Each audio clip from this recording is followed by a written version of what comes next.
Greetings, this is yours truly, Lord Karo, welcome to my domain. Another form of power part 1 prologue. It was a quirk of fate that brought him to this roof today. The man's lips stretched at his thought. It was actually 3 quirks which had brought him here today, and his own desire. Distant eye allowed him to see the events, because sometimes he liked to check in on his nemesis. Here all allowed him to hear what was said, because while he used to be able to lip read, his eyes just weren't what they used to be. And warp gate, used by his servant Kurogiri, had actually provided the transport. He looked down at the boy, ignoring the sun on his back. It was somewhat nice to be out, but he wasn't here for personal enjoyment. He was here for the boy, for the spark he'd seen in the young eyes. He thanked fate not for the quirk that had made him look but for the timing. Heroes can be so cruel, he said softly. As expected, the boy flinched. He hadn't been aware anyone was present on the rooftop. Then watery green eyes looked up at him. The man frowned beneath his mask. How did he know the eyes were green? His vision wasn't that precise. He decided that they must be truly viridescent if he could perceive that with his damaged vision. He means well, but he often doesn't think of the consequences, the man said further, extending a few tendrils of power. From the earlier conversation he knew the boy was quirkless. He wasn't feeling for any quirk. No, this time he was extending his own, though. Again the man smiled. The turmoil inside the boy would make it easy. He couldn't force any change of heart, but his quirk let him know exactly what the boy was thinking. It let him know exactly what to say to get results. And right now, with the boy's mind in turmoil, now was the time to sow the seeds of change. You heard? The question was timid. I heard. There was no use denying it. Did you see? The man frowned. Had he seen? Oh, had he seen the state the supposed number 1 hero was in? Yes, but I have known for a while now. I imagine it came as a shock to you? It was a gentle question, asked with the merest hint of power. Yes. The man could hear the way the boy swallowed. It sounded distinctly slimy, but that was normal. The boy had been crying. He means well, the man said, but he forgets the lessons of the past. He felt the boy move, tilting his head slightly to ask the question. He forgets that there is more to being a hero than just a quirk. Those green eyes blinked. It was almost incredulous. Then, do you? Again the question was timid and tentative. Again it was unclear, but the man had long been able to interpret such things. No, he said sincerely, but I do not know you, he added before the boy could collapse again. Having your dreams cut away was painful, especially for one so young. And I have never understood why people want to be heroes, he said, probing to see the boy's reaction. But heroes save people. The boy was quick to defend them. Heroes help people, and I want to help people. Ah, the man sighed. The most pure reason to want to be a hero. To his active quirks the boy almost shone with sincerity. It was nice to see such conviction. It would be lovely to see it harnessed to his cause. There are other ways to help people. The boy deflated. Yeah, a police officer, he said. There was a tiny edge to his voice. The man didn't smile, but inwardly he was pleased. He told you that? Yes. No imagination, the man sighed. And very pedestrian. There are other ways. Ways which would help far more people than simply being a hero or a police officer, though both are important. The boy frowned at him. To his quirks he could feel the confusion radiating from the boy's mind. What do you mean? Exactly that. A hero helps people, but they also are acclaimed for doing it. A policeman helps people, but again, they are acclaimed for it. Not as much as a hero, but they still do get the acclaim, yet they only save one person at a time, or at the most, a few. Yet there are others who save hundreds at a time, maybe thousands, and they are overlooked. He could feel the boy thinking, but there was something else in the boy's mind.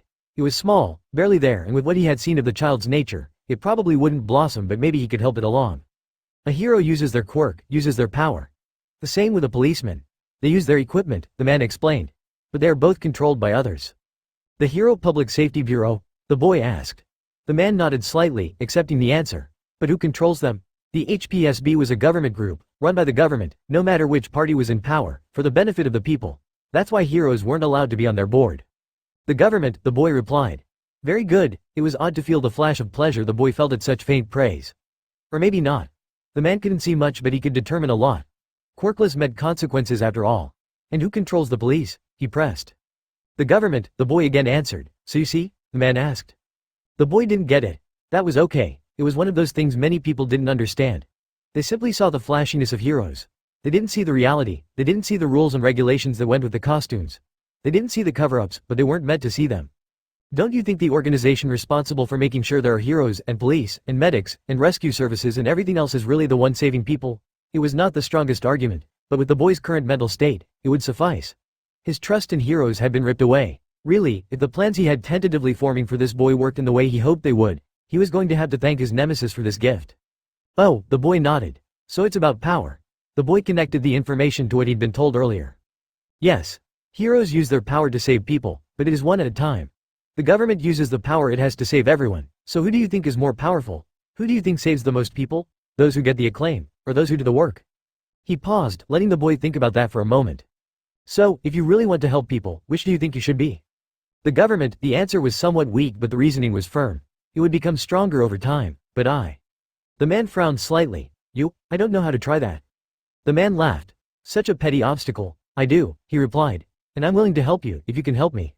You can? I can, if you help me. He reached out with a particular quirk, reading the boy's mind. He couldn't force the decision but he did know exactly what words to say. Then, you will be the first person I help, the boy declared. All for One smiled and held out his hand. Call me Sensei, Izuku Midoriya, and I will help you get everything you've ever wanted. The boy reached out his hand.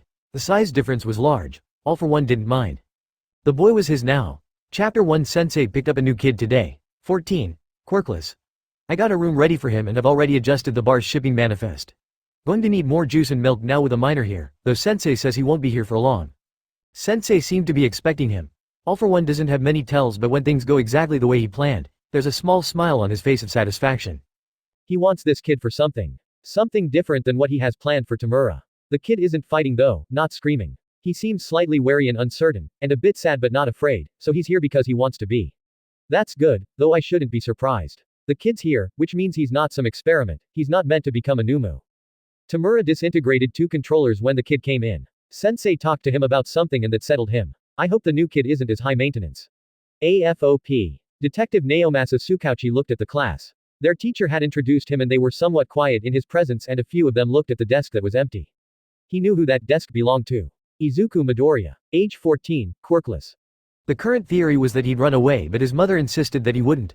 Except all parents did that. Even so it was the main theory, though currently even the chief had to admit he didn't know why.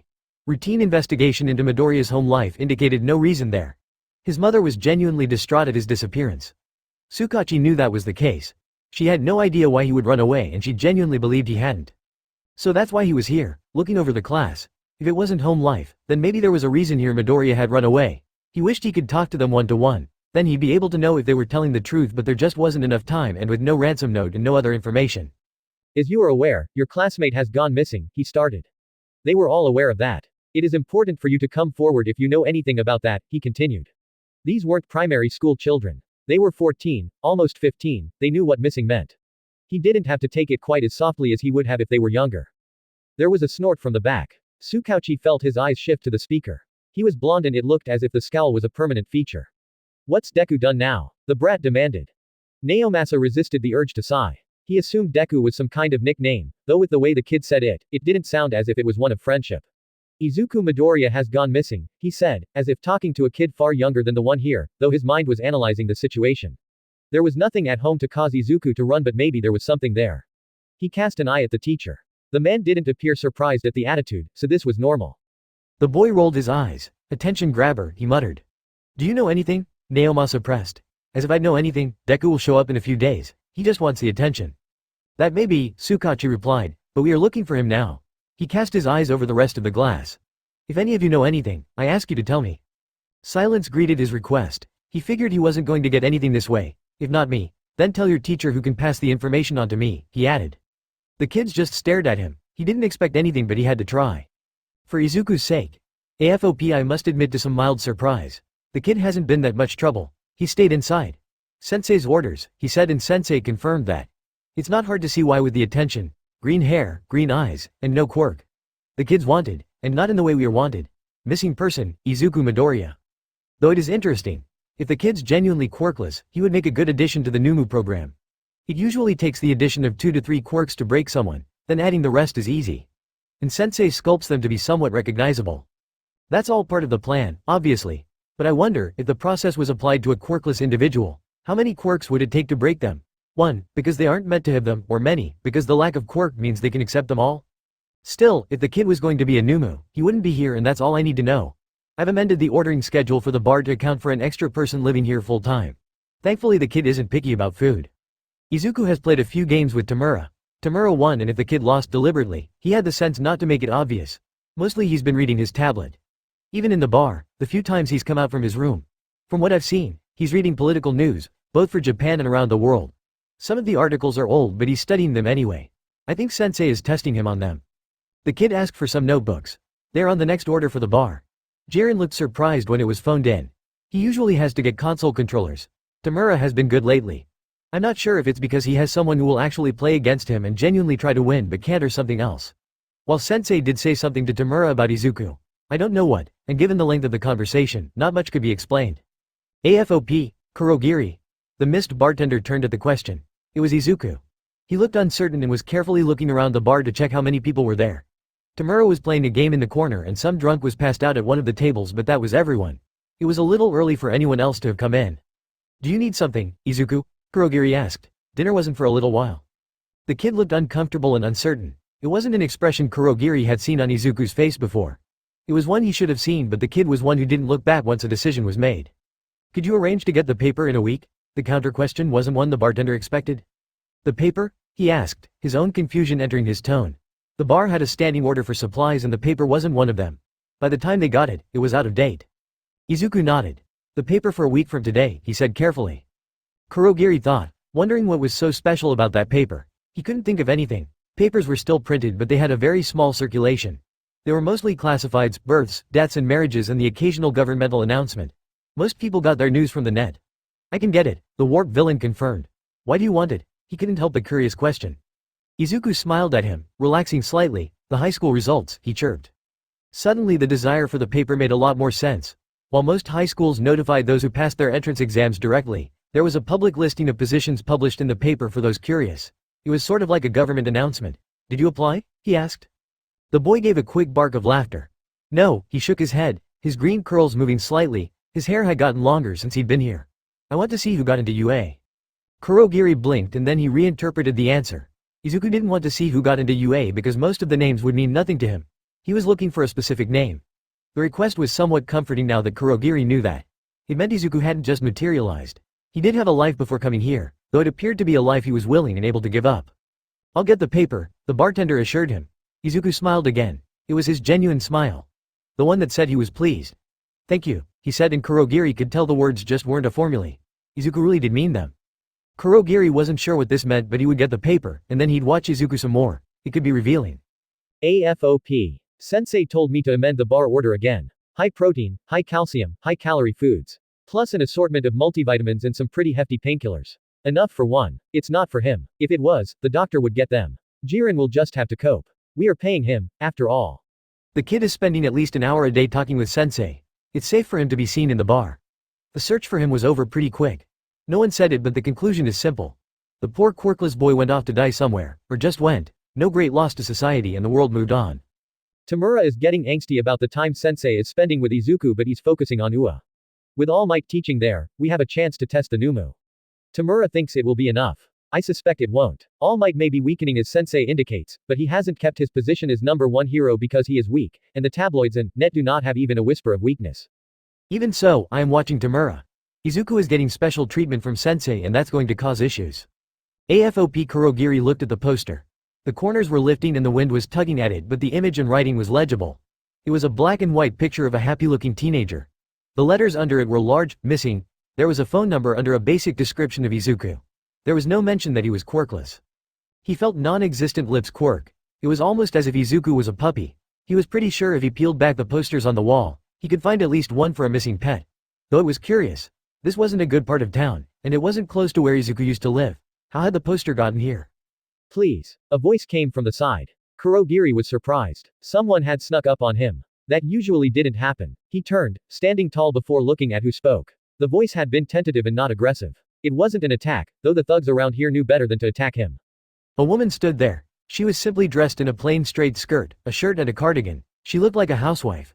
She was slightly plump and her green eyes were eerily reminiscent of Izuku's. Ma'am? Kurogiri questioned. The woman sniffed and nodded. Please, have you seen him? She asked, her hand trembling as she pointed out the poster. Kurogiri noted the satchel she was carrying. The flap was open and he could see a sheaf of posters in there, along with some glue. Understanding filled him. This was Izuku's mother. Izuku looked very much like her. You shouldn't be here, ma'am. It's not safe, he told her. She shook her head. Please, have you seen him? Her question was desperate. The mist villain looked back at the poster. I'm sorry ma'am, I haven't, he lied to her. It was easy when you were mostly incomparable to lie. The woman sniffed, almost hiccuping. You shouldn't be here, Kurogiri repeated. Again, she shook her head. This was a bad area, and it wasn't like she was dressed richly. On clothes she wouldn't stand out, but she lacked a certain hardness that all natives to the area had, and that would mark her as an outsider. Let me walk you to the station, he pressed. But she wiped tears from her eyes with one hand as the other reached for her posters. This one is still here, Kurogiri said kindly, and shouldn't the police? There was a flare in her green eyes that Kurogiri recognized. Sometimes Izuku's would look like that. He knew better than to press, though now he knew where Izuku got some of his stubbornness from. I will make sure it remains here, he said instead. Thank you, the words were genuine. Kurogiri was surprised. She sniffed again. I just want my boy home, she said. Kurogiri nodded. She wasn't going to get her wish. Izuku was with the League now, but he could sympathize. He wouldn't act of course, but he could understand her desire. In a world where they didn't exist, Izuku would have stayed with her. Let me walk you to the station, he repeated. Izuku had never spoken about his family. Kurogiri knew from the news reports about him going missing that he lived with his mother, and it was nice, in a way, that even after the police had given up, she hadn't. Izuku had a good mother. He should make sure she got home safely. The League owed her that much. AFOP. The high protein, high calorie, high calcium food is for Izuku. It's the first time I've seen him show some reaction towards food, but he ate it, and drank the shake. He's been taking the vitamins as well. He's been getting chubby as a result but doesn't stop taking them. Sensei has told me to keep ordering them as well. That we will need more.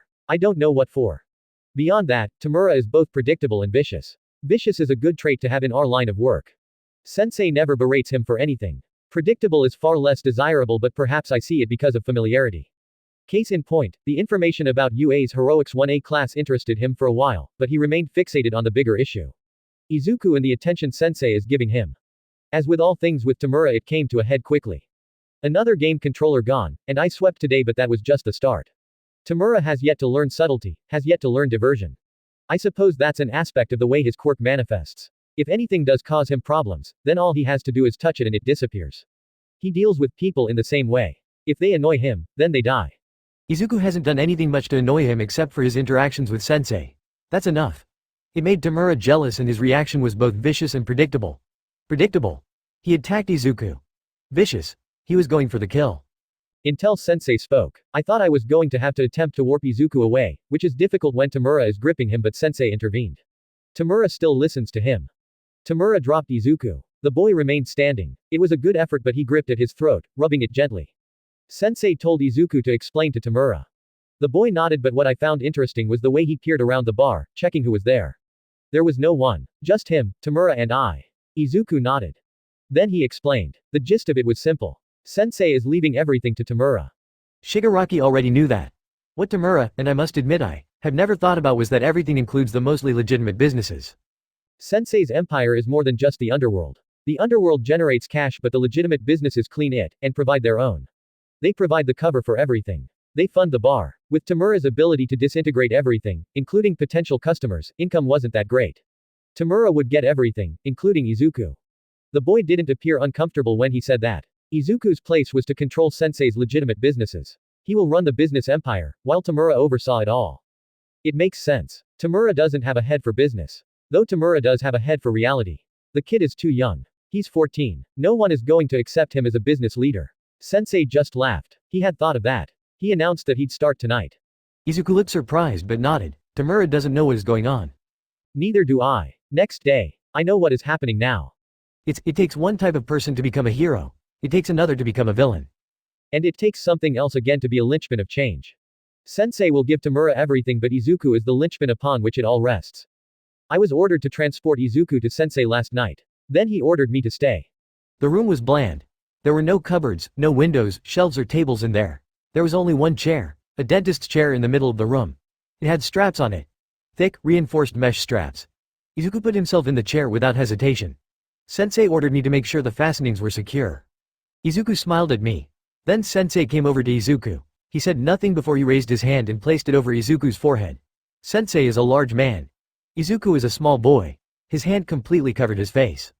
I'd seen that gesture before. It was the one Sensei used when he was going to take a quirk. Except Izuku didn't have a quirk. I wondered for a moment if he was going to get one, but that didn't explain the restraints. Then I knew what they were for.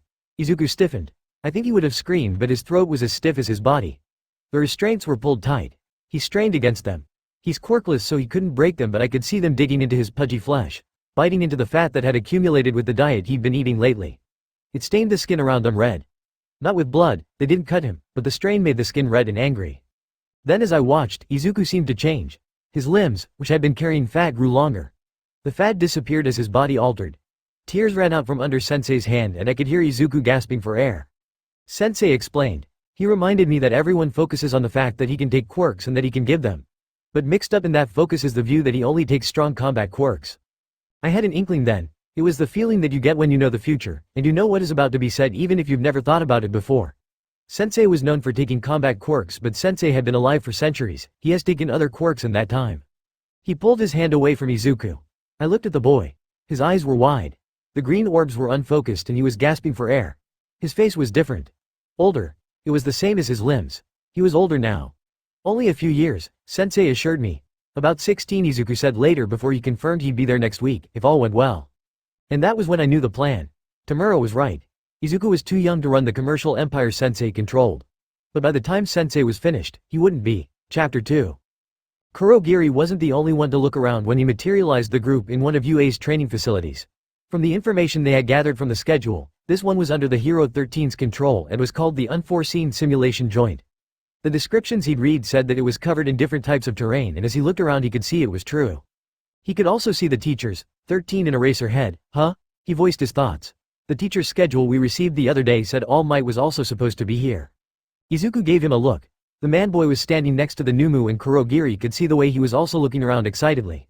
He wore a mask so as to avoid any possibility of identification. His clothes were simple, like Tamura's, though slightly more formal in that his black shirt was buttoned up, and his pants were pressed. His shoes were plain black leather. The only thing marking him out as special was that he hadn't moved with the others. Where is he? Tamura muttered. I went through the trouble of bringing this whole crowd, too. Kurogiri remained silent. He brought the crowd. He didn't miss the way Izuku quirked his head slightly and could imagine the smile on the man-boy's face. He picked up on Tamura's statement as well. All Might, the symbol of peace. I can't believe he's not here, Tamura said, raising his arms. He was dressed plainly in a black pullover and black pants. Today, the hands that were normally attached to his body were concentrated on his upper frame and face. He didn't have a mask because he didn't need one. The hand did it all. Tamura lowered his arms, as if realizing dramatic gestures here would do nothing. I wonder if he'll come if we kill some kids? Some will probably die if we carry on with the plan anyway, Izuku murmured.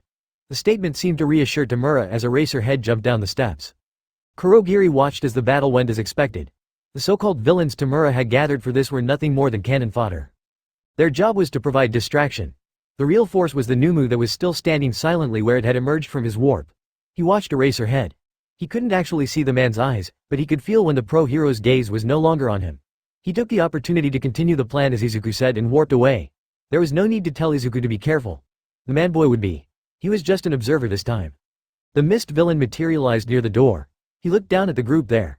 The children were running towards him but he was now between them and the door. One of the potential flaws in the plan was if someone got away. He would prevent that. I won't let you, Kurogiri muttered. Before shifting his gaze somewhat, he kept his form tall, so that he looked down at them. It's nice to meet you. We are the League of Villains. It was important to get that said, or who knew what name the heroes would come up with for them. Hansi and his sidekicks. No thanks. There was at least some dignity in the League's name. The children skidded to a halt, looking up at him. 13 at least had the presence of mind to move to the front of the group. After all, he was the closest villain now. It may be presumptuous of us, but we have invited ourselves into the home of the heroes, UA High School, in order to have All Might, the symbol of peace, take his last breath. Except All Might wasn't here. Kurogiri didn't need to remind himself of that, but again it was best that they understood what the mission was, and how little they could do to stop it. I believe All Might should have been here. Has there been some kind of change? There had to have been. Well, that is neither here nor there. This is the part one to play. And playing his part in the plan, even without All Might's presence would cement the League's reputation and allow them to salvage something from this day. The two children moving to attack him was a surprise. The explosion slightly more so. And, did they really go for his neck guard? They had. Oh dear, that was close. That's right, Kurogiri said to himself. Even if you were children, you were excellent golden eggs. These were UA's heroic course children and UA was the best hero school in Japan. Even the children would be good, he was better. No, move way, you two. The mist villain looked down at them. 13 had one arm out. A smile formed unseen on Kurogiri's face. The two children had gotten in the way of their teacher. Not that an attack from 13 was that dangerous. It would be to Izuku but not to him. My job is to scatter you all and torture you to death. Kurogiri announced, streaming forward. Group transportation required him to create a larger portal, and in this case, they would be several portals. With all the villains he had transported here today, Finding a gathering point for them where he could expand large enough to create the original portal had been a bit of a problem, until they just took over one of the empty lots in the area. If any of this lot survived today, they may be worthy of learning about the bar. He twitched slightly, feeling a couple pass through his side, but Kurogiri couldn't focus on that as he created multiple portals and dragged them over the children. There was an odd feeling with one. He knew she was there because of the gloves, but it was odd to transport an invisible person. And they felt terrible within him. It was with some relief that Kurogiri released them all, scattering the children around the USJ facility. The rest of the villains would deal with them now. He spared a glance down the stairs towards Tamura, but he was still standing with the Nomu and Izuku. That was in hand. Instead, those who had remained here were talking. 13 was here, as well as someone dressed in white armor. They were discussing their plan. Kurogiri blinked. Seriously, it was obviously beyond time to end this. Even if you have no other choice, are there really idiots who talk about their plans in front of the enemy? He drove forward. 13 moved to meet him. We did it because it doesn't matter if we're found out, the pro hero cried, uncapping her the tip of her right forefinger glove. There was a tug from it. Kurogiri expanded, but he could feel the wisps of mist he used to define his gates being pulled in. Black hole, the pro hero cried. It was an amateur move to cry out the name of an attack. He thought a pro would be beyond that, though maybe All Might was a bad influence. The #1 hero cried out the names of his attacks all the time. American cities, bah. There was no difference between those attacks. They were all punches. Black hole, Kurogiri said conversationally. He saw how the pro was being careful to remain in front of the children. It sucks up everything and turns it all to dust, I see. That is an astounding quirk. He ignored the mist that was being ripped from his body as he had the irreverent thought that it would be perfect for cleaning up after Tamura. No more dust in the bar. 13's quirk was powerful, but the pro hero didn't know how to fully use it, and it was time to demonstrate. However, 13, you are a hero who works to rescue people from disasters. Which was not the type of hero the league was really after, but a pro was a pro, and now was not the time to differentiate. As expected, your battle experience is less than half of that of a normal hero. He'd planned this from the start, so it was easy to open a warp gate behind 13. The effect was instantaneous. A warp gate? There was panic in the pro hero's voice. You turned yourself to dust, Kurogiri mocked as the back half of 13's suit disintegrated.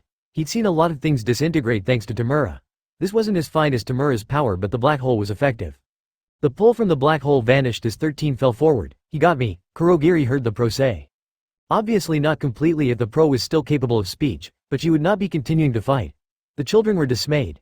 It was nice to see their shock. It was nice to savor their despair. Though at least one was intelligent.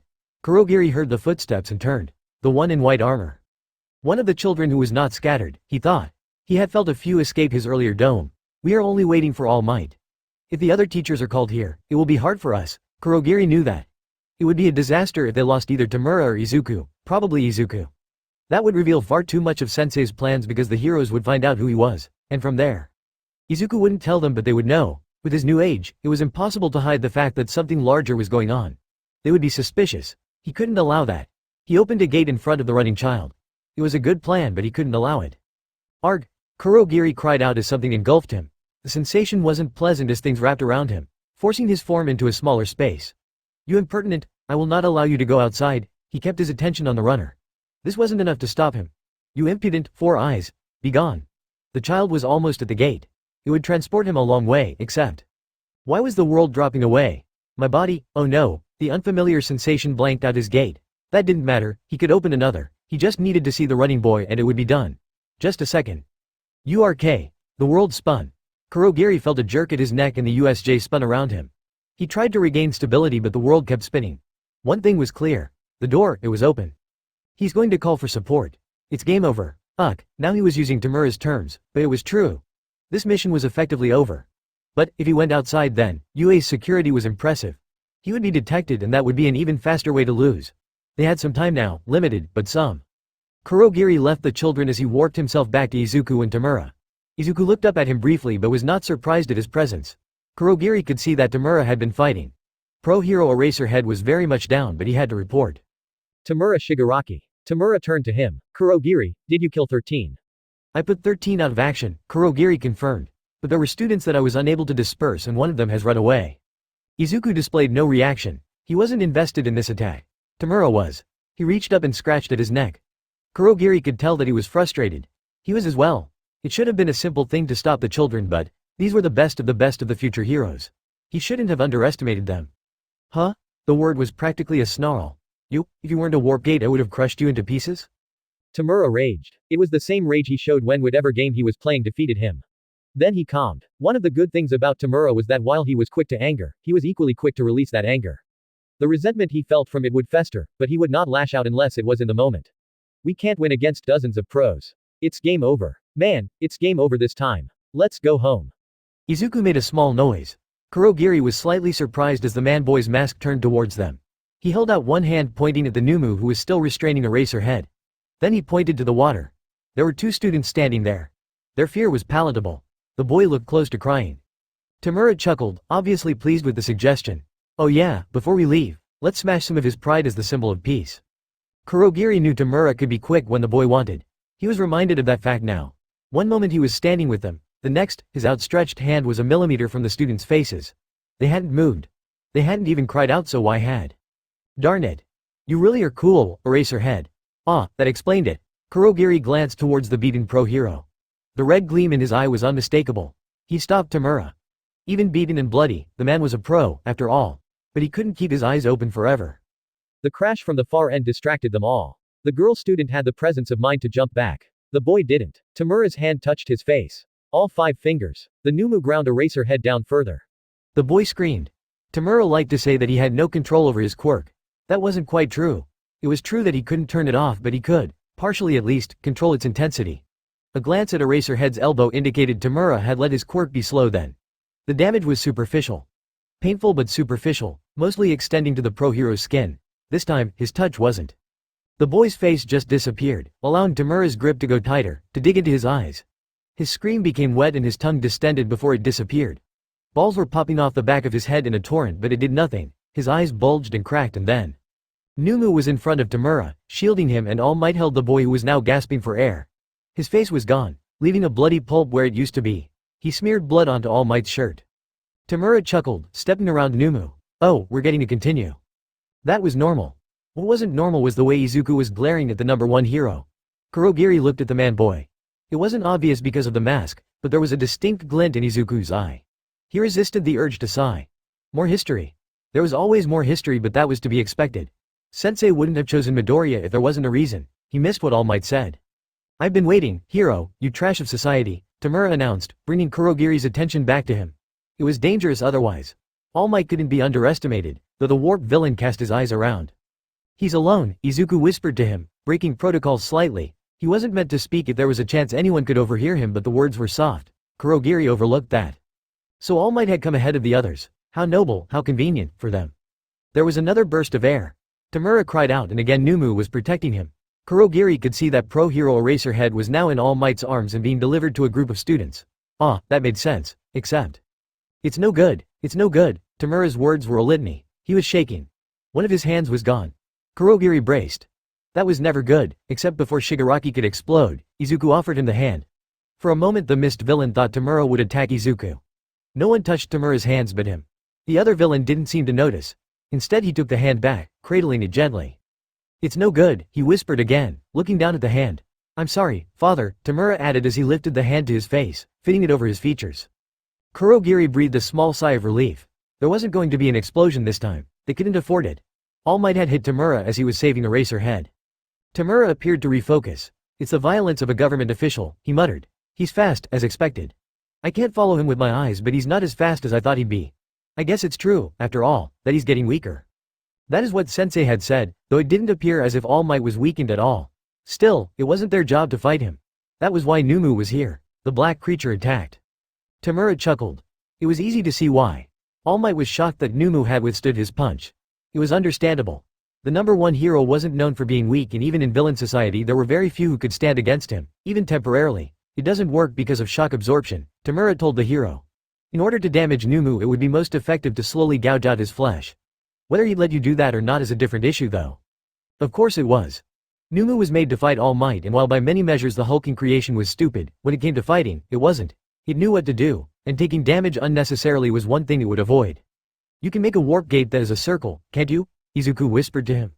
Kurogiri didn't look at the man-boy. I can, he confirmed. All Might will use a brainbuster, suplex or piledriver, Izuku continued whispering, when he does. Kurogiri nodded. He knew those moves. When All Might did that, if he opened a warp gate, the Nomu would have the upper hand. The Nomu charged. All Might met his charge. All Might was more than just a hero thug. He thought about his punches. He thought about his moves. He couldn't have been the number one for so long if he didn't. But that was his downfall. Izuku was right about his move set. Kurogiri saw the moment All Might took a grip on Nomu and prepared to drop the creation backwards. Hey, Tamura exclaimed. The move wouldn't kill Nomu but it would stun the creation for a moment. The warp gate opened. Nomu didn't really understand what happened but he knew enough to take advantage of the situation. Claw-like fingers dug into All Might's left side. The hero didn't cry out but it was a close thing. Blood seeped around Numu's fingers. Shigaraki appreciated the sight. Were you trying to keep him from moving by sticking him deep into the concrete? You won't be able to stop him like that, because Nomu is as strong as you are. He crowed happily. This is good, Kurogiri. This is an unexpected opportunity, Kurogiri.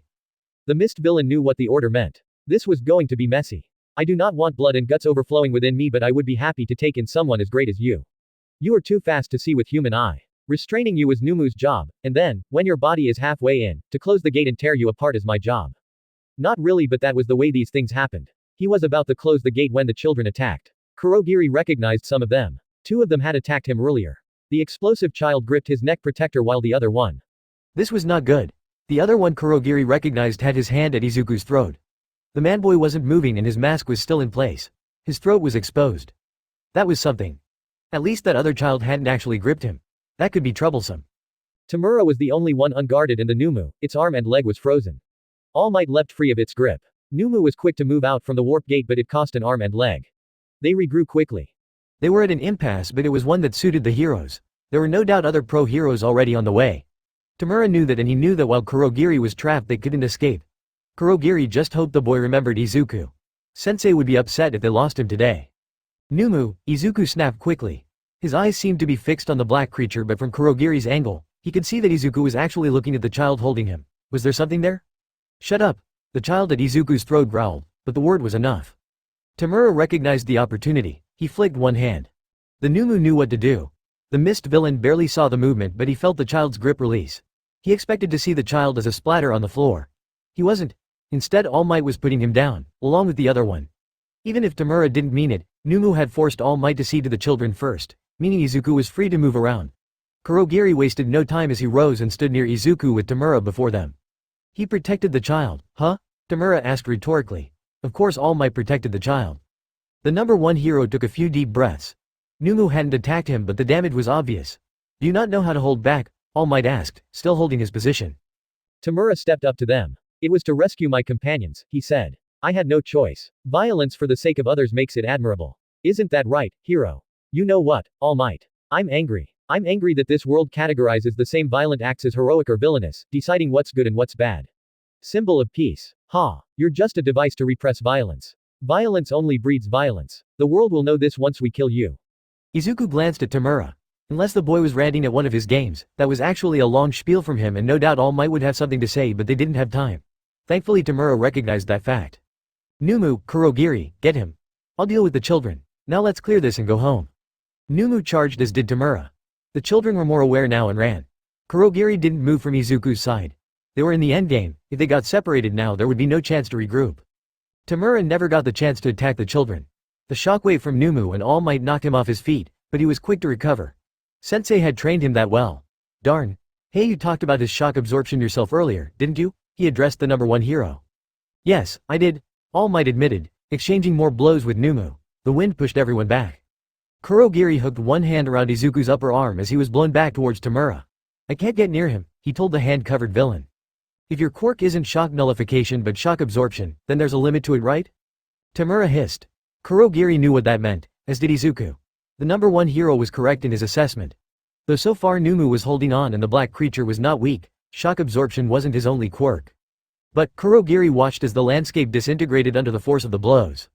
It wasn't going to be enough. He could feel that, he could see it in the way Nomu moved, the way the head bent backwards.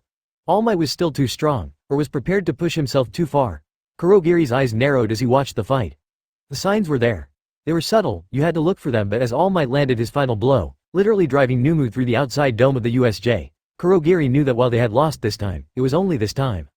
That didn't mean it wasn't scary when the number one hero turned towards them. Izuku seemed not to be affected. He still glared at the pro-hero. Hey, what's going on? Tamura was muttering. He's not any weaker at all? Did that guy lie to me? He reached up and scratched at his neck. If he didn't stop soon, he'd be bleeding. Sensei hadn't lied, could Tamura not see that? Tamura Shigaraki, please calm yourself, Kurogiri urged. Usually Tamura would already have been calm. It was a measure of his anger that it was lingering. Look carefully. You can see that he was definitely weakened from the damage from Nomu's attacks. The mist villain weighed up the time. They might still have time before the others arrived. It was probably safer to retreat, but in this condition, Tamura wouldn't accept that. The children appear to be frozen in fear. We still have underlings who can be used. There are likely only a few minutes before reinforcements come, but if you and I work together, we still have a chance of killing him. All Might was weakened. They could do it. Maybe. To live with Tamura, they had to try. Under his mask Izuku gave him a look. It told the mist villain that he didn't think it was a good idea, but Kurogiri shook his head slightly. This had to be done. Yeah, that's right. We have no choice but to do it. I mean, we have the last boss right in front of our eyes. Tamura bent forward slightly, his eyes glaring at All Might from between the fingers of the hand. He stretched out one of his arms, reaching towards All Might as he dug in his shoe to the ground. Tamura's yelp was not expected. He pulled back his hand quickly. Kurogiri saw the wound. A gunshot. He knew what that meant. Tamura huffed. Ah man, they're here. It's game over now. Shall we go home and try again later, Kurogi? It was odd to see Tamura fall, but he did. The cause was easy to see. He was bleeding from each arm and leg. That meant pro-hero snipe. There was no point in trying to see him. Kurogiri expanded himself, spreading around Tamura and Izuku, who had the sense to move closer. There was a gust of air from the side. 13. Izuku's exclamation wasn't needed. This wasn't good. Kurogiri gritted his teeth and kept opening the gate. Tamura glared. I may have failed this time, but I will kill you next time, symbol of peace, All Might. The gate closed around him, and they disappeared. Kurogiri was happy to see the familiar inside of the bar. It was the first place he could think to warp them to. Tamura fell to the ground, bleeding. Izuku looked at Sensei's TV. It said voice only, but that meant Sensei was there. He looked at it, taking off his mask. I understand, Izuku said. Kurogiri looked at the man-boy. There was a gleam in his eyes, a look that said he'd do whatever it took. He couldn't help the smile that formed, even as Tamura bled. They may not have killed All Might, but maybe they'd gained something else. Izuku didn't pause for long. He moved to the bar and reached over it to where there was a first aid kit. Kurogiri looked down at Tamura, who was now staring up at the TV. They'd get through this. Chapter 3. Izuku is a strange boy. Though he's no longer a boy. I think he's probably about 26 by now. Every week he goes to Sensei for aging. Every week he eats his assigned food without a grimace. He knew the plan. Never once have I heard him complain. Even when he is downing the pain meds. Even when it's obvious he can barely move when they aren't working. I can only imagine the amount of pain he's enduring to age his body 2 years every week. Sensei insisted that Izuku go with us to UA's USJ. Izuku wasn't to do anything. He was just to watch, to stand near me, and beyond offering a few minor suggestions, that's all he did. Once we got back he never even asked about those we left behind. And even before that, he never asked about the Nomu. Sensei said the mission would help Izuku understand. And the first thing Izuku did when he stepped out of my warp gate back into the bar was look at Sensei's TV and tell the man he understood. I'm not sure what exactly Izuku understood, but there was a look in his eyes that was different. Poetically you could say it was a light, or a fire or something, but it isn't anything like that. It's just a look, but one that speaks of determination. Tamura wasn't anywhere near as happy. He raged and he growled and complained until Sensei reminded him this was just the first strike. Izuku helped slightly then. He reminded Tamura that in his games he never got to try the boss level first. He always had to work up to it. And in some games, he had to make sure he had the right equipment before he went after the boss. This was the same. In order to defeat All Might in the system of heroes, Tamura had to make preparations. Nomu was one, and maybe further iterations of Nomu would be enough to defeat All Might, but more importantly was the other preparations. For victory to be real, for the rest of the sheeple to accept it, Tamura had to set the scene. The USJ wasn't a failure, but the opening move. It was a way of announcing to the world that the League was here, that he was here. I didn't think Shigaraki would accept it. He did. He nodded carefully, thoughtfully. He accepted Izuku's explanation and then he asked something I didn't expect. Tamura asked if that was what Izuku understood. Izuku confirmed it. Izuku is a strange boy. AFOP. It's not just age, you know. Kurogiri started. He set down the glass he had been cleaning, turning to the green-haired man who was sitting at the bar. The man's eyes were also green, and for the past few hours they had been riveted on the small TV that sat on the end of the bar. Izuku, Kurogiri questioned. What Sensei is doing to me? It's not just making me older. Green eyes turned to him. If it was just age, then there's really no point. The bartender blinked, reviewing what he knew of the plan for Izuku. It wasn't much. The man was now meant to take over the legitimate industries Sensei ran, and that meant he had to understand those industries. A 14-year-old couldn't. Not truly. You see? Izuku asked. He raised one hand, letting out a wave of sparks. They were pretty but not very useful. Kurogiri was surprised, not at the sparks. In order for Izuku to truly fit in, it had been necessary to give him a quirk. It wasn't a fancy one. It just produced multicolored sparks, but it was enough to ensure Izuku was socially accepted. What surprised him was that as missed, he had no expression, he had no tells. Point of fact, he was banned from playing games of chance because no one could read him, yet somehow the kid had 14 years, no, however many years old he was now, and he'd read him. I see. Age and knowledge. Izuku nodded. Though the base had to be strong, he explained. Kurogiri gave a small nod. That was why Izuku had spent the beginning of his time here reading all those political articles. So you will be CEO. Directorships, Izuku confirmed, and I think politics. The bartender closed his eyes briefly. He understood the plan now. Izuku would control the legitimate companies Sensei left to him, giving the profits to Tamura. And when he went into politics, Tamura would use the profits to create openings to bring about the changes the world needed. But, Kurogiri opened his eyes, looking at the boy, who was no longer a boy. Everyone had their reasons. Everyone did things for some reason. Tamura had chosen to follow Sensei because society rejected him. He supported the ancient man because he didn't like to remember those reasons, but what drove a 14-year-old to follow Sensei? What drove a 14-year-old to give up who knew how many years of his life, to abandon everything? It was a personal question. Villains didn't usually ask each other why they chose that life. Some were more than happy to proclaim it to the world. Others held their reasons close. Izuku had never hinted. Kurogiri had taken his loyalty on faith because Sensei said it was so. Why? His question was soft, almost hesitant, indicating that Kurogiri knew he shouldn't really be asking. Izuku gave him a grin. Even with aging, it was infectious. To stop that, he replied immediately, gesturing towards the small TV. Kurogiri looked. It took him a moment to see what was happening. The TV displayed the UA Sports Festival and he recognized a medal ceremony. Except it wasn't quite right. The winner was tied to a post on the podium and muzzled. He blinked and looked again, but the scene didn't change. The boy really was muzzled and his hands and feet were tied. He was glaring at everything. That, Izuku repeated. He pointed his hand towards the TV, letting out another stream of sparks that winked out as they hit the screen. That? Kurogiri couldn't help but question. He wasn't sure what was going on with the UA ceremony, and he was reasonably sure that adding sound wasn't going to help. His name is Katsuki Bakugo. The bartender nodded. Izuku had been watching the entire proceedings. President Mike, who was acting as one of the announcers, would have said the UA kid's name at some point. An arrogant, stuck-up twat who believes that to be the #1 hero requires grinding everyone else underfoot. Kurogiri gave Izuku a look. That wasn't anything President Mike would have said. There was history there with the way the words had been spat. Was this the one Izuku had wanted the paper for? He had gotten into UA. Izuku knew what the look meant and gave the bartender a smile. In any other situation, the smile gracing his features might have been considered charming, but Kurogiri could see the sharp lines of anticipation that defined it. It was not nice anticipation either. We all have our personal nemesis, Izuku told him softly. Ah, that explained it. Every villain had history. It was nice to finally see some of the boys, though not everything was explained. Kurogiri could intimate quite a bit. He poured a beer and set the schooner in front of Izuku. To stepping stones, he told the boy. The smile changed, this time becoming genuinely pleased. Izuku reached out, wrapping his hand around the glass and holding it high in salute. To stepping stones. AFOP. The UA Sports Festival is not really a viewing selection of choice for villains. Not many think that far ahead. For those who do, then it's required viewing, but most focus on the third years. Very few ever bother with the first years, and to be fair, coverage of the first year's events isn't anywhere near as comprehensive as the third year's. Still, the bar had the stream, and Tamura didn't really watch it. Izuku did. I was slightly surprised. He's about 35 now. Tall, lanky, but with an enviable muscle tone. At least, the tone is after each session with Sensei.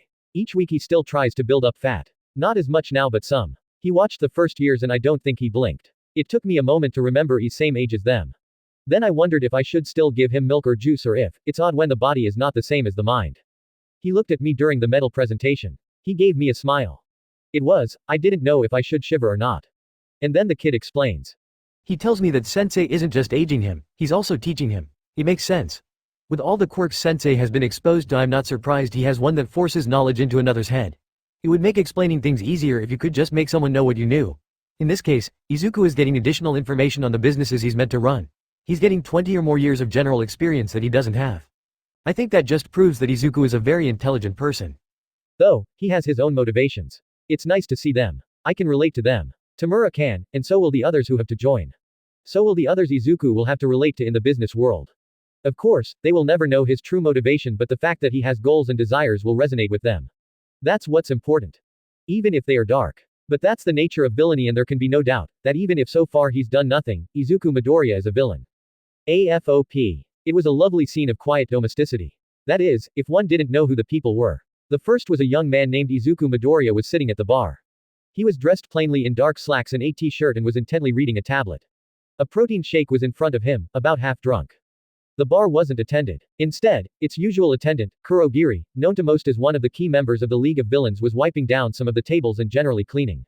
Occasionally the bar did see legitimate customers. Occasionally. Sensei's TV was set to voice only and there was an aura of anticipation around the electrical item.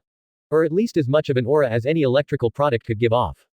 Tamura wasn't present. The teen was still asleep but he was known to sleep late every opportunity he could, and today he'd claimed that he was going out late. Izuku sighed, finishing the article he was reading, before he looked towards Sensei's TV. The League will be lucky if he joins, he commented, reaching out for his shake. Kurogiri quirked his head. Tonight they were going to ask the hero killer Stain to join the League. Joining was a little bit more complex than just being asked, but if Stain agreed, then he definitely had the potential. Except Izuku didn't seem to think it would happen. That is only one outcome, Izuku, Sensei's voice said. Kurogiri could hear the instruction for Izuku to think about the others. Izuku sat up, swallowing a large gulp from his protein shake before he spoke. The first outcome is that everything goes perfectly, he said. The mist villain stopped to listen. Izuku had a very analytical mind. Sensei was fostering that, but not so that he could become a new strategist, or maybe that wasn't quite true, except Izuku's strategies wouldn't be applied for the League. They were going to be applied for the plan. The overall plan. The League instantly gains credibility and gets a good boost in reputation, feeding off his reputation. Something he probably wouldn't care about since he's not driven by a desire for fame. That was a fair assessment. Stain was one of those lone wolf villains who acted. He didn't posture and his kill count spoke for itself. He would be a great asset to the League, which was the reason they were going to ask him to join, or at least ally. The second outcome is that he allies with the League, Izuku continued, mirroring Kurogiri's thoughts. Again the League gains credibility and a reputational boost, but there are dangers with it. Allies are not bound by the chain of command, and since he's freelance, so to speak, he won't be asking the League's opinion before he strikes at anyone. Izuku shook his head, clearly indicating that he didn't really like that prospect. I doubt the League will want any hero kept alive, but you never know. There was something in the way Izuku said it that made Kurogiri wonder. He glanced at Sensei's TV, confident that the man would notice the movement, but the League's founder said nothing. That could mean anything. Izuku might be talking about some nebulous plan for the future, or he could be talking about something going on now. It was a reminder to Kurogiri that while he was the acknowledged strategist for the League, he wasn't their ultimate strategist. That was Sensei, and even if Izuku was talking about some nebulous idea, he was sure that Sensei, if he thought the idea was good, would make something of it. The third outcome is that he is insulted and just walks away, Izuku said. If it becomes known that Stain rejected the League, then that may make recruiting difficult in the future. So how would you turn that situation into an advantage? Sensei pressed Izuku. The man-boy took another gulp of milkshake. Stain won't advertise that he rejected any offer. At least, not directly. He's not that kind of man. So the first step to turn rejection to the League's advantage is to ensure only trusted members of the League attend any meeting with him. That is done, Sensei said. What else? The League's goals are similar to Stain's but not the same. A few slight rewordings, and a bit less ranting would make them almost identical, without compromising ours. Why would we be seen to lessen our goals? Kurogiri asked, having finished cleaning the tables. He walked back to the bar, putting the rag into a small hamper before pulled out a fresh one and began polishing the glasses. Because at the moment, he is popular. To ride that wave, the League must seem to be a part of that wave, Izuku explained. Though it might be too subtle. And it would take too long. Something else, Sensei ordered. Izuku looked down at his tablet. He tapped it a few times. Kurogiri watched the screen change several times. The man-boy began muttering, but he quickly moved to quieten himself by taking the straw of his shake into his mouth. Sensei seemed content to wait. Given that I think Stain will reject the League, I suppose it's fair I think of some way to get something out of it, Izuku said eventually. And you have? Sensei questioned with a note of expectation. I think I have something workable, Izuku admitted. The League needs to take advantage of the fact that Stain won't specifically deny an alliance. It's not like he has any opportunity to either. As far as I can tell, he has no interaction with anyone except for those heroes he kills. Of course, he has to talk to someone, but he's keeping his public persona separate from his private one. So that is the League's opportunity. Kurogiri could see the truth of Izuku's words and he could see the opportunity provided by that opening, but he wasn't sure how to capitalize on it. Not in a way that was reliable. If the League runs a simultaneous operation in whatever city Stain is, then the media will draw their own conclusions. The League doesn't even have to do much, just being seen should be enough. After a couple of missions, if the relationship then breaks down, it won't matter, it will already be established. Izuku tapped one finger on the bar. Very good, Izuku, Sensei praised. However, you are dissociating again. Sorry Sensei, the man-boy said, hanging his head. Why? You are as much a part of the league as Tamura, Sensei said gently. It was then Kurogiri realized that Izuku had been saying, the league, instead of we. That was a problem. I don't want to make a mistake, Sensei, later when it really matters. Izuku, Sensei's voice was reproving, do you not trust your own abilities? Physically Izuku might be much older than his real age, but Sensei was older than them all, and when he spoke like that, Kurogiri knew he hadn't done anything wrong, but even he felt cowed at the tone. No, Sensei, it's just nothing, Izuku. You're a part of the league, and you will refer to yourself as such. Am I understood? Yes, sir, Izuku said softly, but it wasn't a whisper.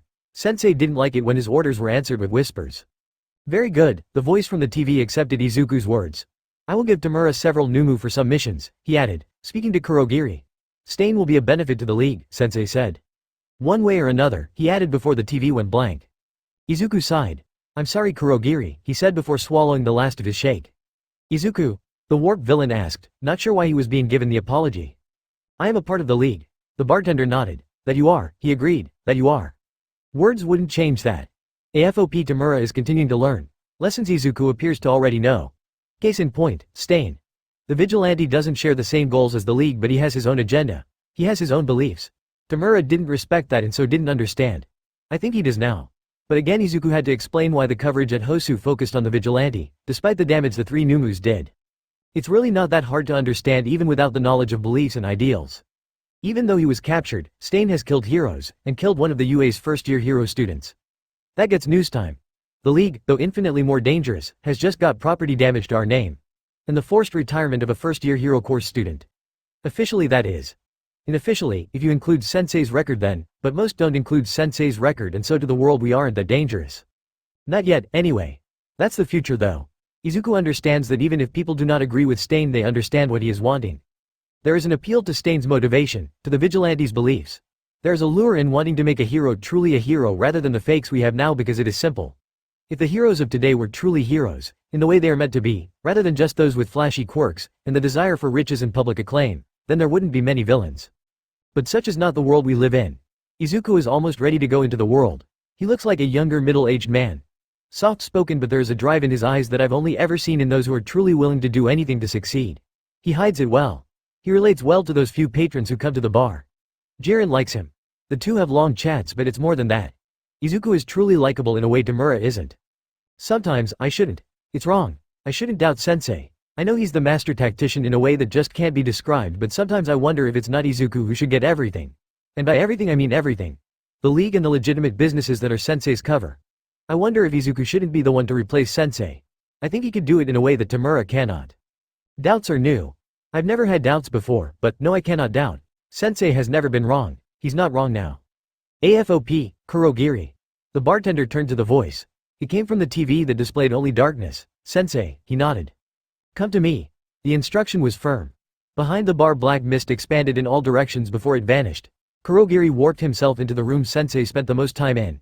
It was a simple room overlooking the warehouse the Nomus were stored in. The ancient man was sitting and appeared to be looking out into the warehouse. There were several tanks there, each containing a Nomu at various stages of completion. The newest, those barely begun, looked mostly human. The liquid kept them asleep and there was a respirator on their faces to ensure they could breathe. You have doubts, Sensei spoke before Kurogiri could. The warp gate villain froze for an instant. The constant movement of the mist that made up his form didn't move before he sighed.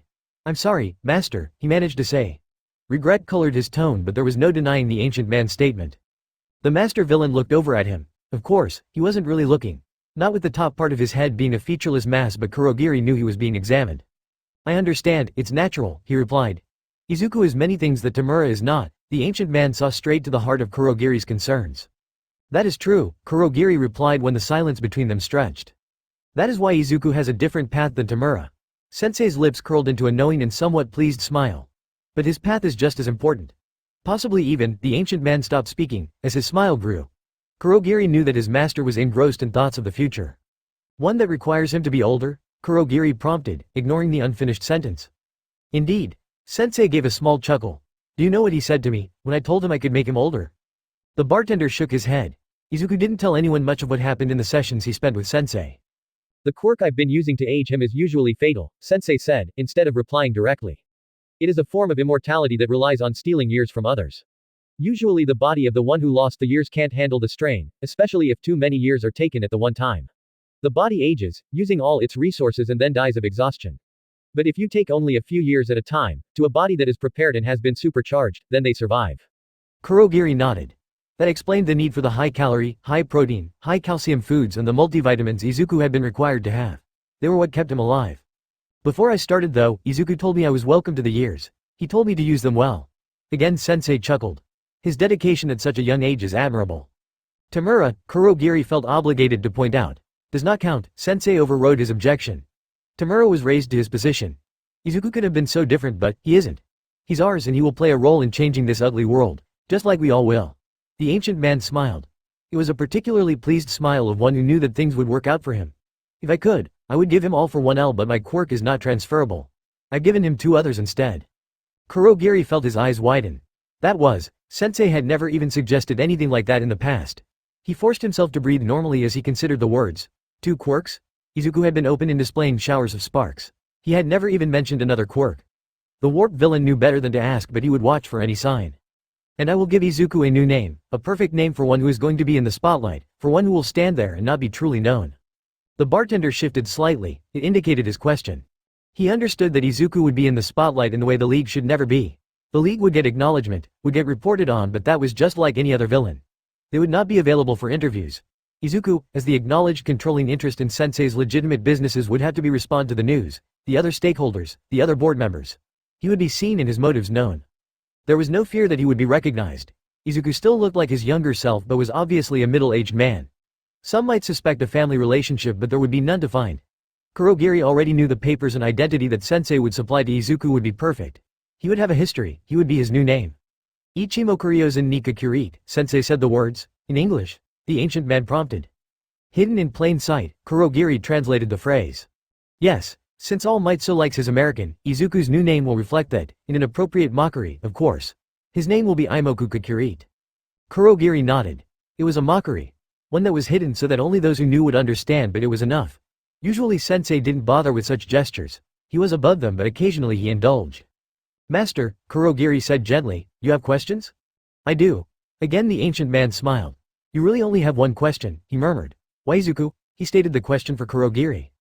The Warp Gate villain made no movement for a few moments before he nodded again. That really was the only question that mattered. Everything else he might want to know came from that question. Yes, why Izuku? Surely there was someone else of the right age Sensei could have used to run his business empire. Why take a 14-year-old and have to do aging, quirk, information, everything? Truly, using Izuku complicated things. It is true that Izuku adds complexity, Sensei admitted, reading his thoughts. Kurogiri knew the man wasn't truly reading his mind but the ancient villain had known him for a very long time. He knew what movements meant what.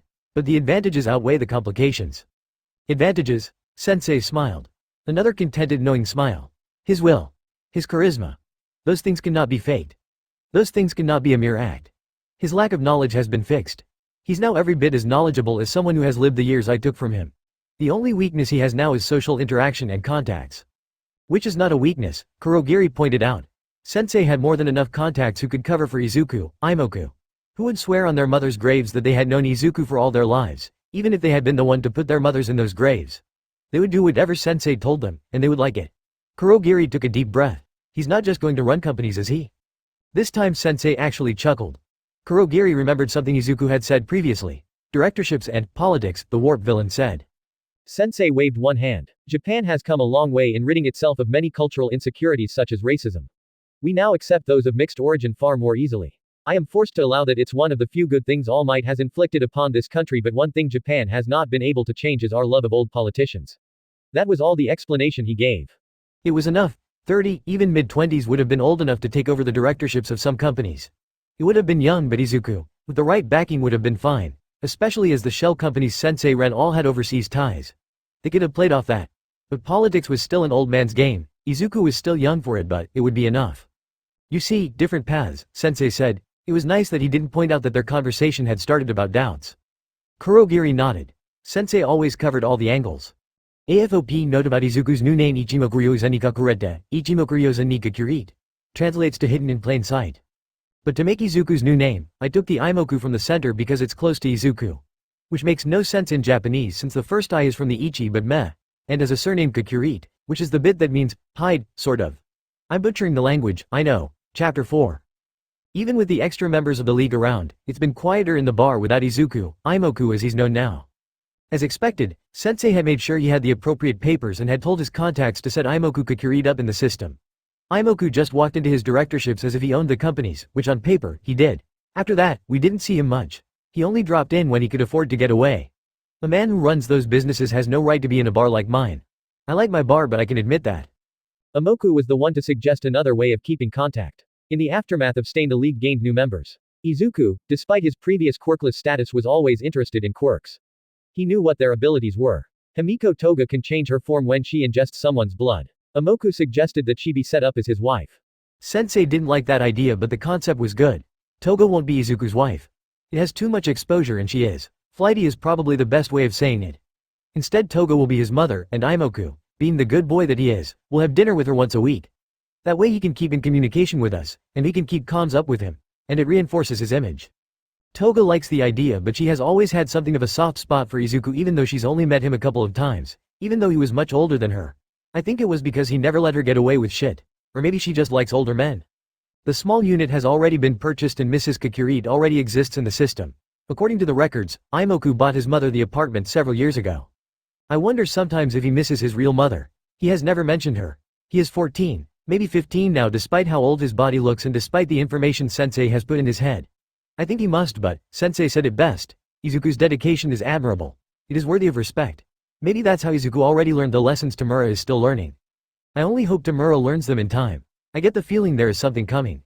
But that could just be my pessimism. Still, you don't get a long career without listening to your feelings. AFOP, you've done what? The voice echoed around the room, catching the attention of almost everyone there. The only one who didn't look to the speaker was the boy tied in the middle of the bar. He was still unconscious. One thing the outraged question made clear was that one of the lessons Sensei had Izuku learn was oration. He had put an impressive amount of emotion into his voice. That was a good thing. He was talking to crowds in a bid to be elected. He'll join us, Tamura was certain. He gestured his hand towards the boy who was tied in the chair. The boy was in his hero suit, though the large gauntlets he had previously worn had been removed. No, he won't. Izuku was certain. He's not even a poor replacement for Muscular. How did he get taken out anyway? There was silence from the bar. The rescue heroes, Kurogiri told Izuku, though he got ragdoll. He seemed to think about it for a moment, working out what the battle would have been like in his mind before he nodded. Muscular was strong, but the wild pussycats had experience and teamwork. I still can't believe this is why you cancelled dinner with Toga this week, he huffed. Oh, baby boy, you do care, Toga purred, licking at one of her knives. No one commented on that. The rest of the league just watched. They weren't certain who this man was. Most of them had never seen him. Looking at him, Izuku was far too well dressed to be here, but he was. His obvious familiarity with Tamura and Kurogiri was throwing them off guard. He'll join us, and then the world will see what a hero really is, Tamura said again. Izuku took a deep breath. He turned his eyes from Tamura, glaring at the unconscious boy tied to the chair. Kurogiri recognized the kid. He was the first-year winner of UA's sports festival. Katsuki Bakugo. The one Izuku had history with. Though Kurogiri still didn't know what history, there had never been an opportunity to ask. Izuku took the few steps to the chair before he leant over and shoved his face into Katsuki's. The angles were odd, but the glare was unmistakable. He won't. This time Izuku's voice was soft. This kid is arrogant and self-centered, but the one thing he's always wanted is to be a hero, Izuku explained. He doesn't see the power of the alternatives. Like you? Tamura spat. Izuku looked up at him, giving him an odd smile. Like me, he confirmed. Though really, I have to thank Katsuki for his part in opening my eyes. Well, you can thank him when he's one of us. There was a snort from Izuku and he muttered something in English. To Kurogiri, it sounded suspiciously like, when pigs fly. Izuku took a deep breath. Anyway, the routine report is on the bar, and the money has been transferred, he told Tamura before he looked to the blank TV on the bar. I should have my first elected position soon, he said to Sensei. Kurogiri was glad his form was expressionless. The looks from the others were interesting, especially given that Sensei didn't answer. Izuku turned his eyes away from Sensei's TV. It's time for me to go, he added with a nod towards the warp villain. Same time next week, baby boy, Toga crowed. The bartender returned the nod and the gate opened. Izuku stepped through, going back to his supposed mother's apartment. Tamura huffed as the gate vanished. He scratched at his neck. So who was that? The question came from more than one of the league. Kurogiri noticed the way Dabi was staring at the place Izuku had stood. His eyes were particularly piercing before he blinked and looked away. What did he know? He's my. Toga was cut off. Not anyone you need to worry about, suffice to say he is loyal to the league. Tamura wasn't the only one to stare at the small TV. It wasn't often that Sensei spoke when everyone was present. Question this Bakugo now, Tamura, Sensei continued.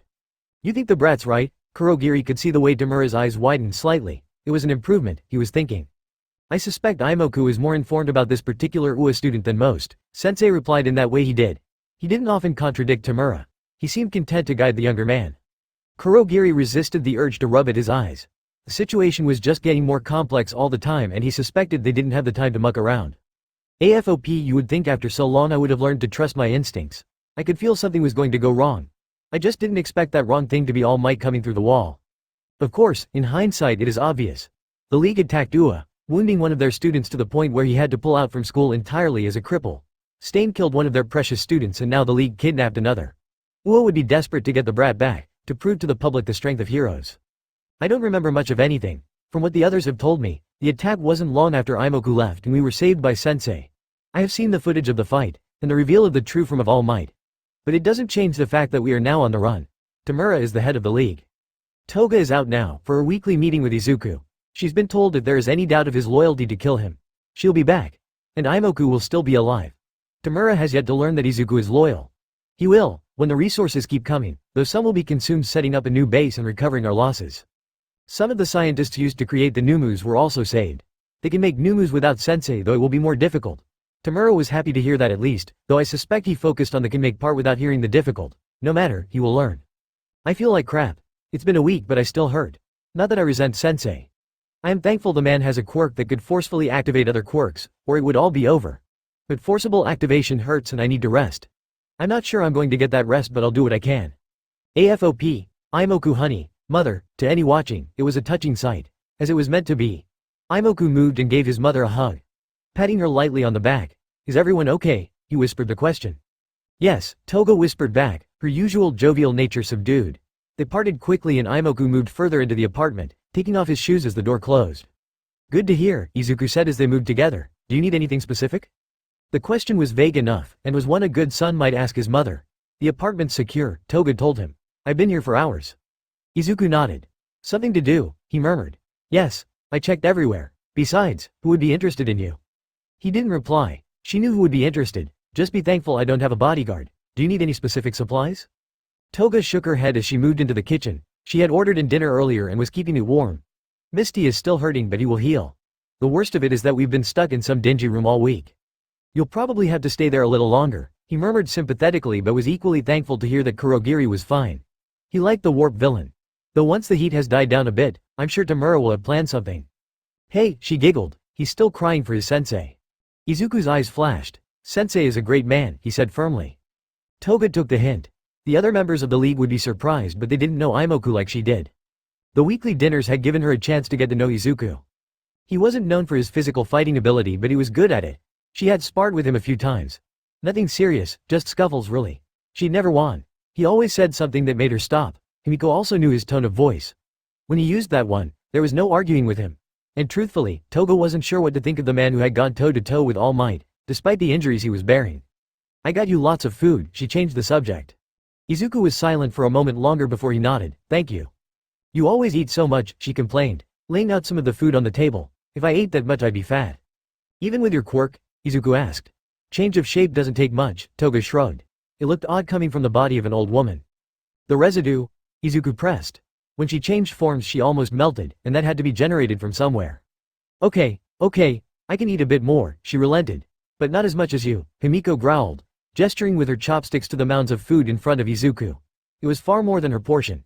Politely put, it was a generous serve for a healthy young man. More accurately put, it would comfortably feed a family of 4 adults. Let's just say my quirk uses more, he murmured, digging into the food. What dough? She stopped. Izuku gave her a lopsided smile and a trail of sparks showered over them. She knew better than to ask that question. Sensei has been incarcerated in Tartarus, so tell Tamura there's no point in attacking that. He won't want to hear it but he has to. Toga gave him a brief nod. She knew that all too well about their leader. He's looking for allies. Izuku chuckled. Allies? She didn't reply. That's all she really needed to say. Izuku continued to eat. Katsudon? He asked, reaching for a new dish. You got me katsudon? Himiko looked to the side. It was odd to admit it. It was to celebrate, she conceded.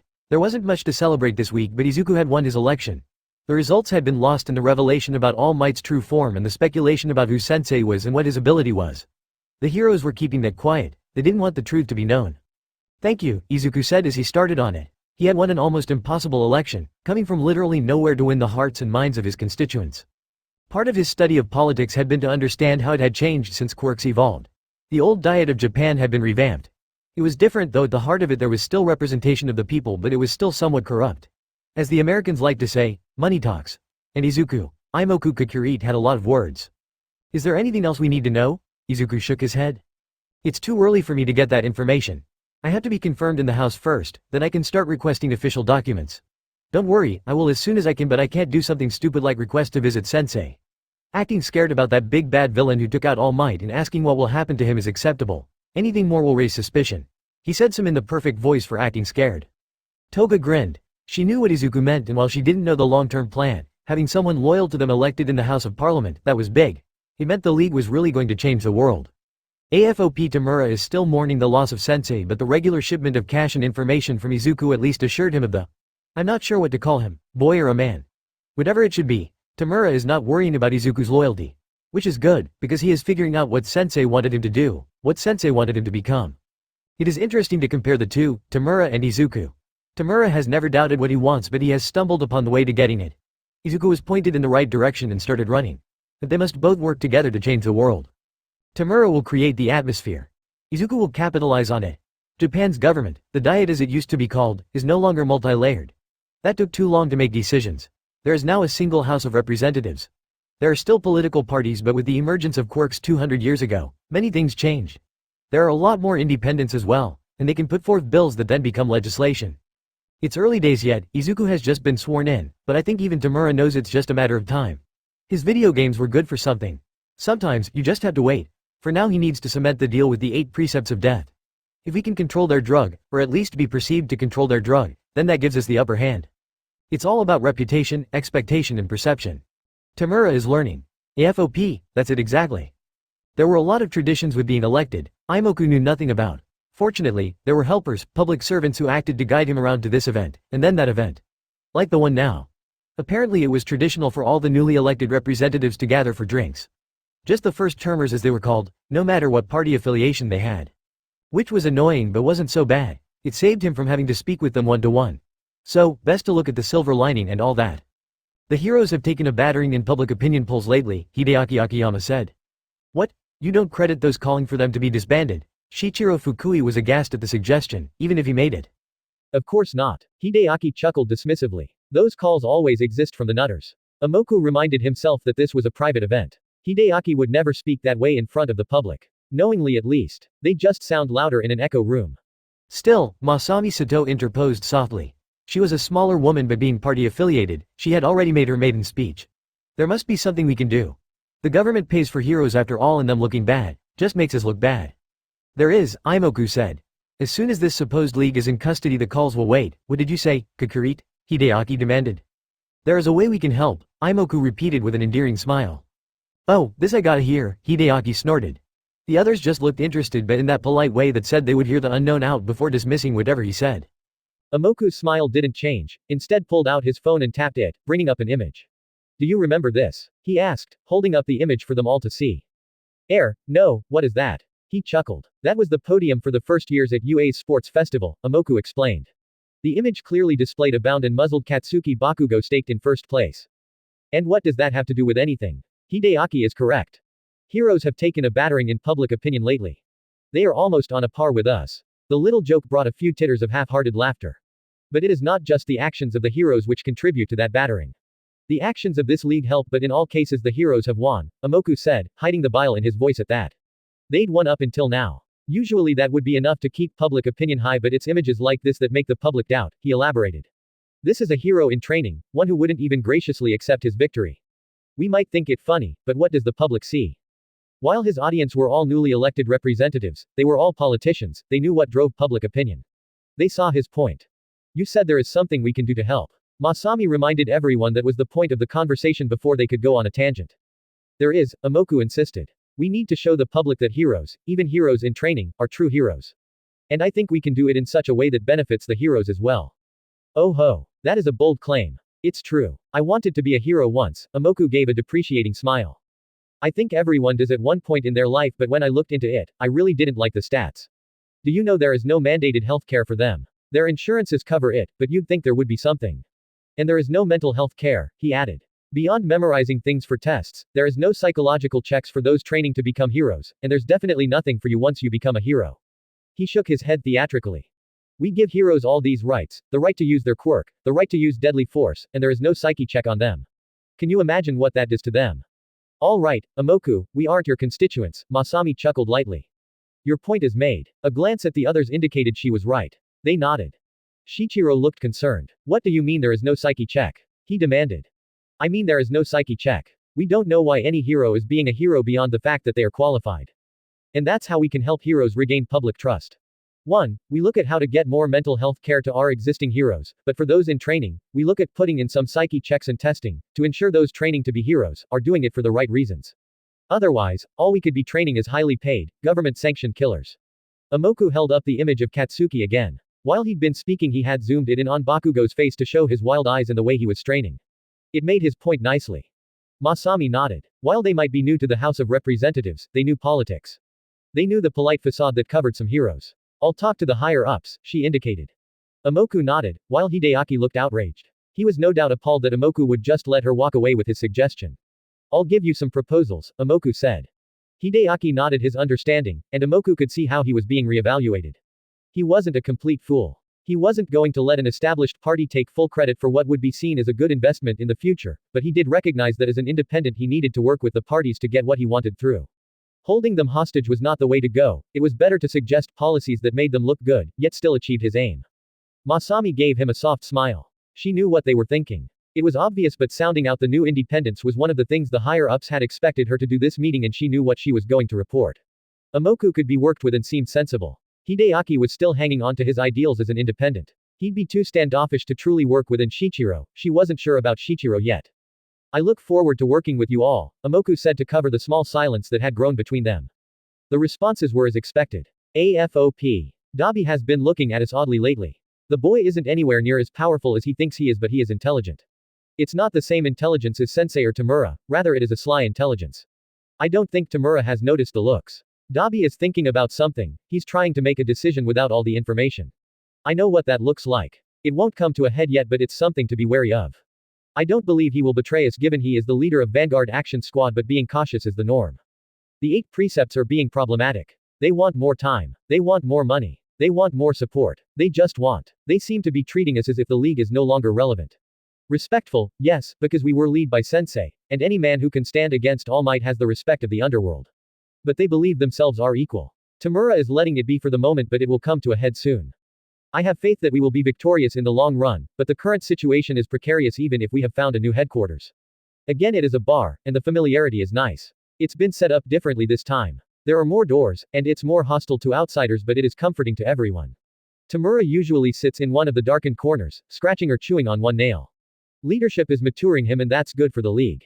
AFOP. This is an interesting proposal, Nedzu murmured. With due respect, Principal Nedzu, it is not a proposal, Representative Imoku said with a soft smile. While it was not usual, as the instigator of the HMBH Heroes Must Be Heroes bill, he had asked to be one of the people present when it came to briefing the principals of the hero schools of Japan.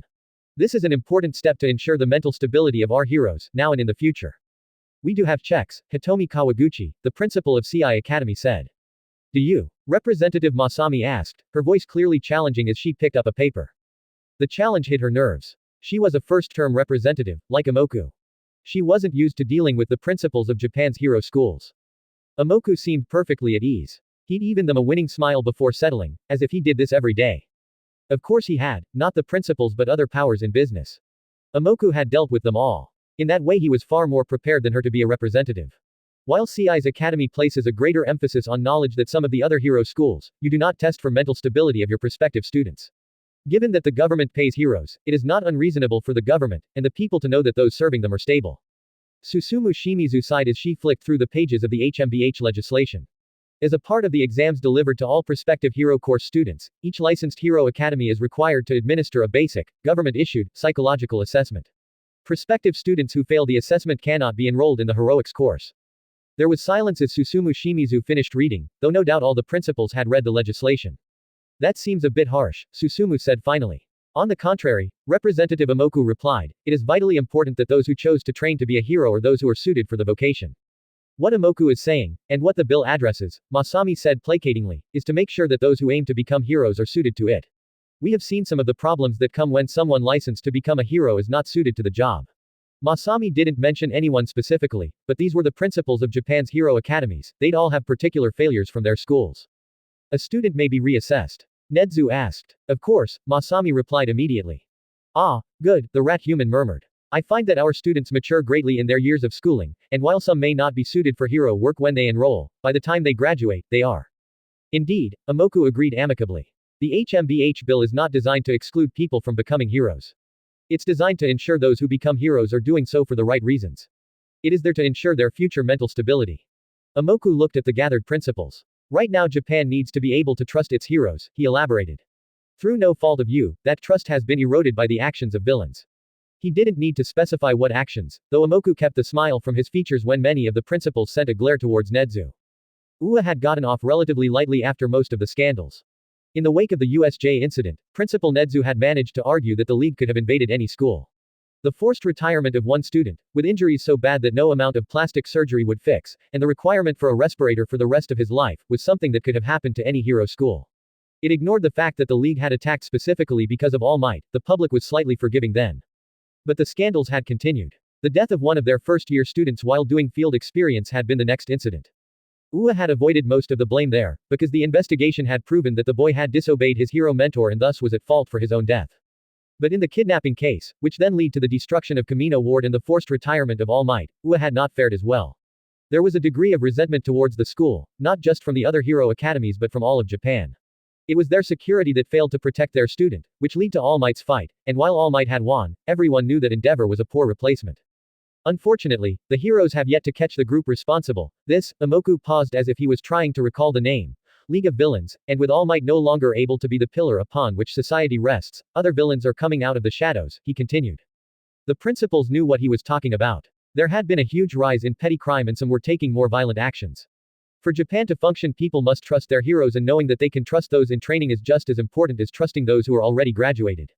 The foundation must be strong.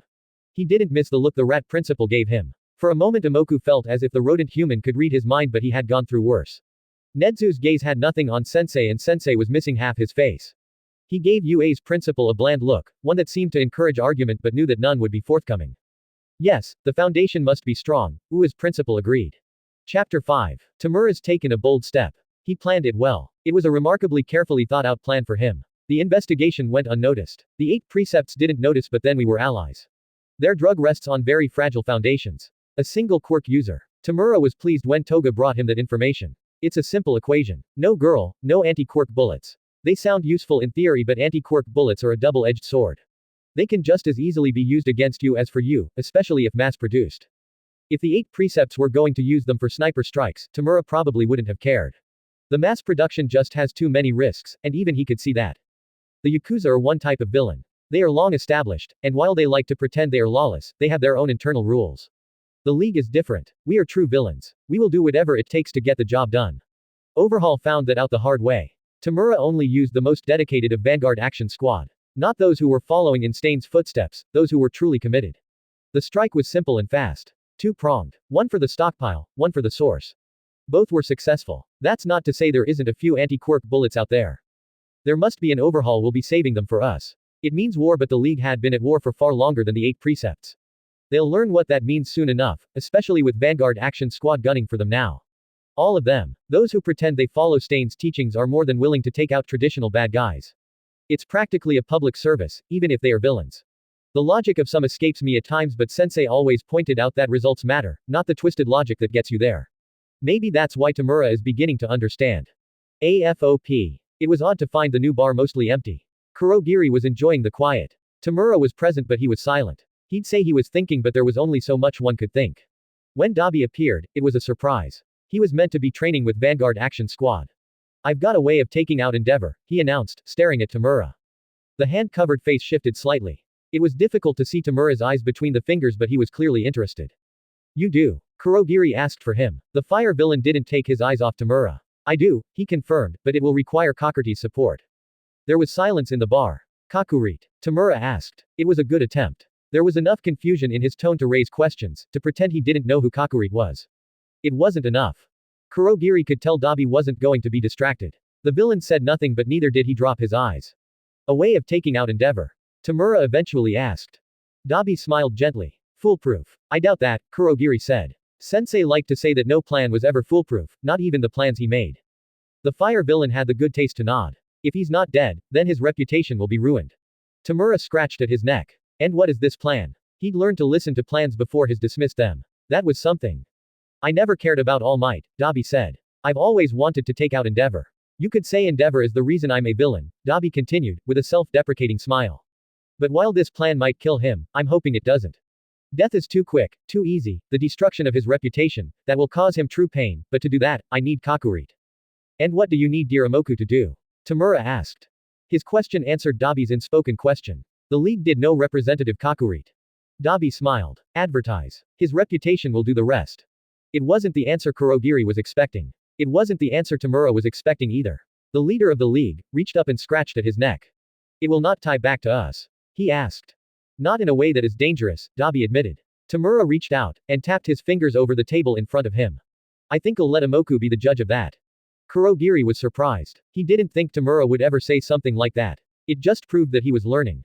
You'll go with Toga this week and tell him. Dabi's grin widened. It was something feral.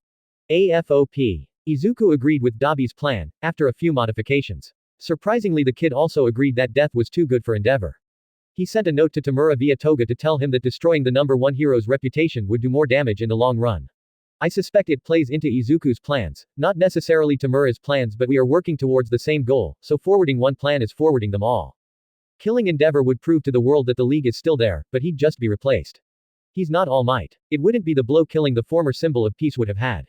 Tamura knows that. But destroying Endeavor's reputation, no matter how that is achieved, will rock society, and that will help our cause. Hero Society was very careful to portray All Might's reveal as a victory. He went out into retirement by taking out one of the most dangerous villains the world has ever known. They spun it as a glorious end. They had to because everyone knew Endeavor was a poor replacement. That has sown some doubt. Taking down Endeavor will sow more. And the more people doubt heroes, the better it is for us. Society relies on a certain amount of trust. People trust that their government is doing its best for them. They trust that heroes are doing their best. If that trust falters, it is a delicate balance between social order and chaos. I would say that Hero Society has become weak. It had become complacent because for a long time the balance has been towards them. It's time to shift the weight. AFOP. The first indication that something happened came when the news channel broke to a new story. Around the new bar, there were several beeps from phones. The tones indicated that it was a news update rather than a text or something else. Just because they were villains didn't mean that they did not follow the news. In fact, some of them were far more informed than a regular hero about the goings-on in the world. Several of the gathered villains reached to their phone to see what the commotion was. Others started at the TV. Kurogiri caught the words, breaking news, as he cleaned a glass. He turned slightly and felt his eyes widen. On the screen was a picture of Endeavor, and the scrolling bar underneath was, proclaiming that the villain Dabi, associated with the League of Villains, was really Tuya Todoroki, Endeavor's supposedly institutionalized son. What? Tamura demanded. Dabi wasn't present. He'd gone out earlier saying that today was the day he'd organized with Imoku. Most of the villains put their phones down as they looked at the TV. We're going to a live interview now, the announcer was saying. The view on the screen changed. Dabi was there. His blue eyes were piercing under the studio lights. His usual jacket and t-shirt had been discarded and he was dressed in a blue changshan. It brought out his eyes and highlighted the burnt skin covering him.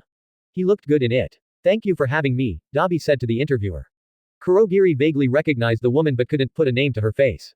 She was an investigative reporter who usually focused on politics. She was known for her hard-hitting exposés on scandals politicians would far rather be forgotten. That explained Imoku's involvement. He'd probably been able to contact her on Dabi's behalf and then discreetly arrange the tests required to prove he was Tuya Todoroki. I guess the first thing I have to ask is the thing everyone wants to know, the woman was saying intently. You are the firstborn son of the number one hero Endeavor and his wife, but you are an acknowledged part of the League of Villains, so how did that happen? Dabi smiled and held up his hands. There was a cuff on each wrist. Quirk suppression. Had he given himself up or was that a term of the interview? Kurogiri didn't know. Only Imoku would, but he wasn't here. It's not a nice story, Kazu. She looked sympathetic. Just take your time, she encouraged but didn't relent on the question. Dabi sighed theatrically. I guess it starts with my mother, he said with a soft smile. Kurogiri would have watched more but his phone rang. It was on silent so he felt the vibrations. He pulled it out of his misty form and looked down at the screen. The number was one didn't recognize. Cautiously he answered. Kurogiri. He recognized the voice. Amoku. Unseen Kurogiri worried one lip. Dabi's coordinates are 35, 51, 13.601 39, 38, 27.26 at an elevation of 10.4 meters. Kurogiri felt his eyes widen even as he committed the coordinates to memory. You set this up. He couldn't help the question.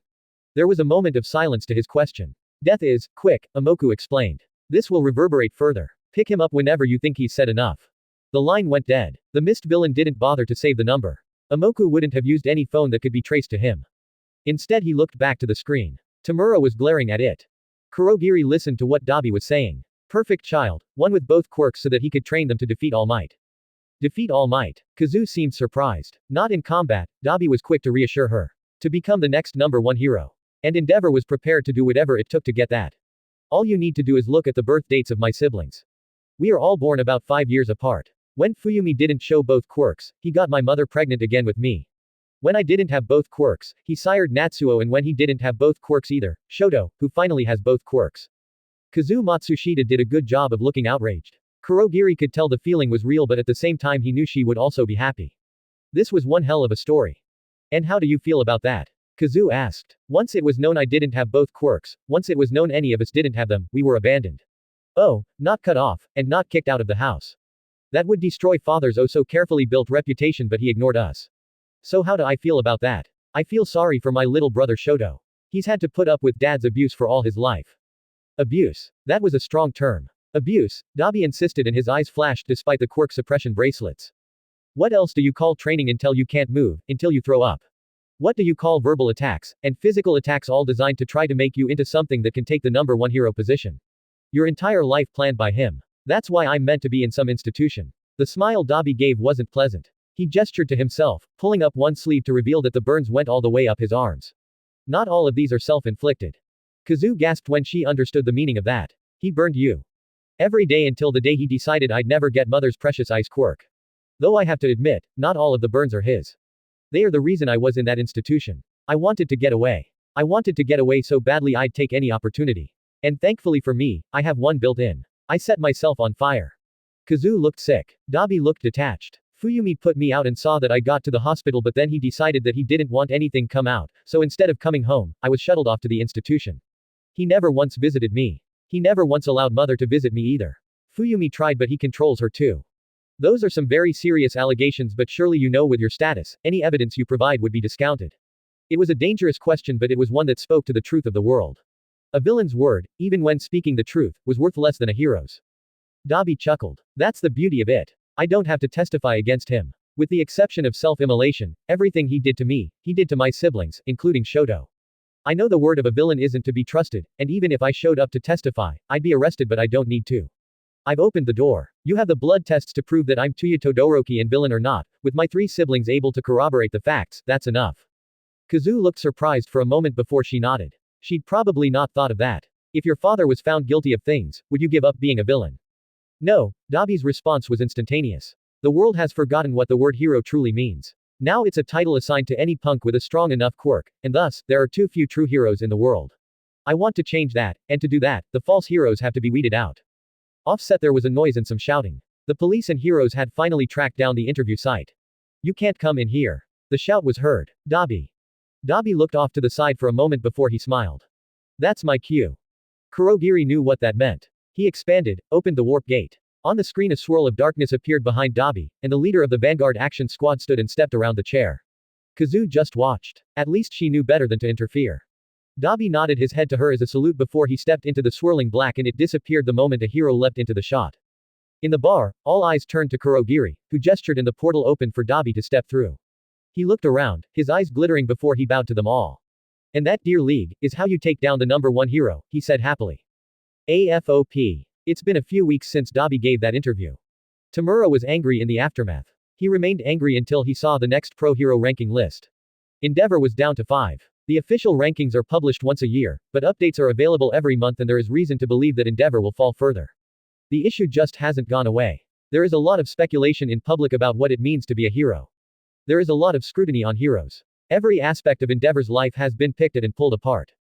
I don't know if there is a case being built against him. I suspect there is.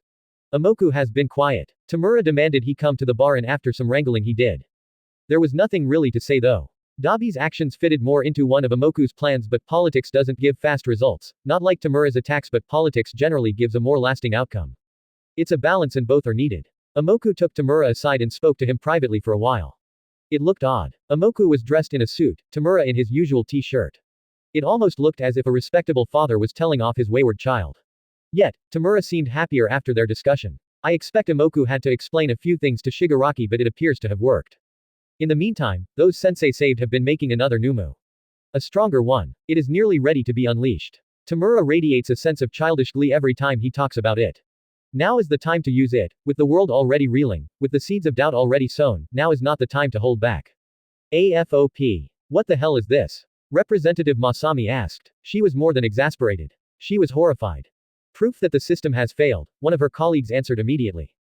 Usually Masami wouldn't be part of such a group. She was still in her first term but given that she had been instrumental in bringing Imoku Kakurti's proposal through the party and seeing it brought into law, she was now involved in this party room meeting. They were reviewing the evidence against Endeavor, which included interviews with 3 of his children. The 4th child, Tuya had given an all-too-public interview but it was not considered evidence. But everything Tuya had alluded to was confirmed by Endeavor's other children, though the youngest, Shoto had been reluctant to speak. She could understand that. This was not going to be easy for him. Maybe not failed but it needs an overhaul, one of the others said before he fixed Masami with one eye. Do you believe Imoku might have anything ready? They could write a proposal but why bother if an independent had already done it? It wasn't like the independent Imoku could get his policy through without their help anyway. And Imoku knew it. It was actually nice working with an independent who wasn't arrogant, though they were all waiting for something. Independents always had one issue they refused to be pushed on. It was just a matter of finding it. Masami looked confused for a moment before she nodded. Probably, she admitted. He had that other bill ready. And the sales pitch for it, someone else grumbled. There was a moment where they wondered if they were being played. In the early days of quirks, that possibility had been guarded against. All representatives were routinely checked for signs of quirk control. Imoku could not be using any quirk on them. But it was possible he was simply playing a political game. Except, they all stuck on the fact that Imoku was independent. He simply couldn't progress further in politics unless he had a party's support. And even if he created his own party, it would just be a fringe one. It was unlikely that he could climb to the top. Is there any chance Imoku would join us? Join us? Masami asked. Join the party, came the clarification. Masami considered it. Maybe, she said slowly, but let's face it, he has his own agenda. Which is not necessarily a bad one. That was true. Public approval in the wake of the HMBH Heroes Must Be Heroes bill had been high. The party had benefited from implementing it. With what's come out about Endeavor, the public is calling for us to make sure that Shoto doesn't become a villain. So maybe that's the easiest thing. We extend the HMBH bill. Instead of just targeting incoming students, it should cover those already in training.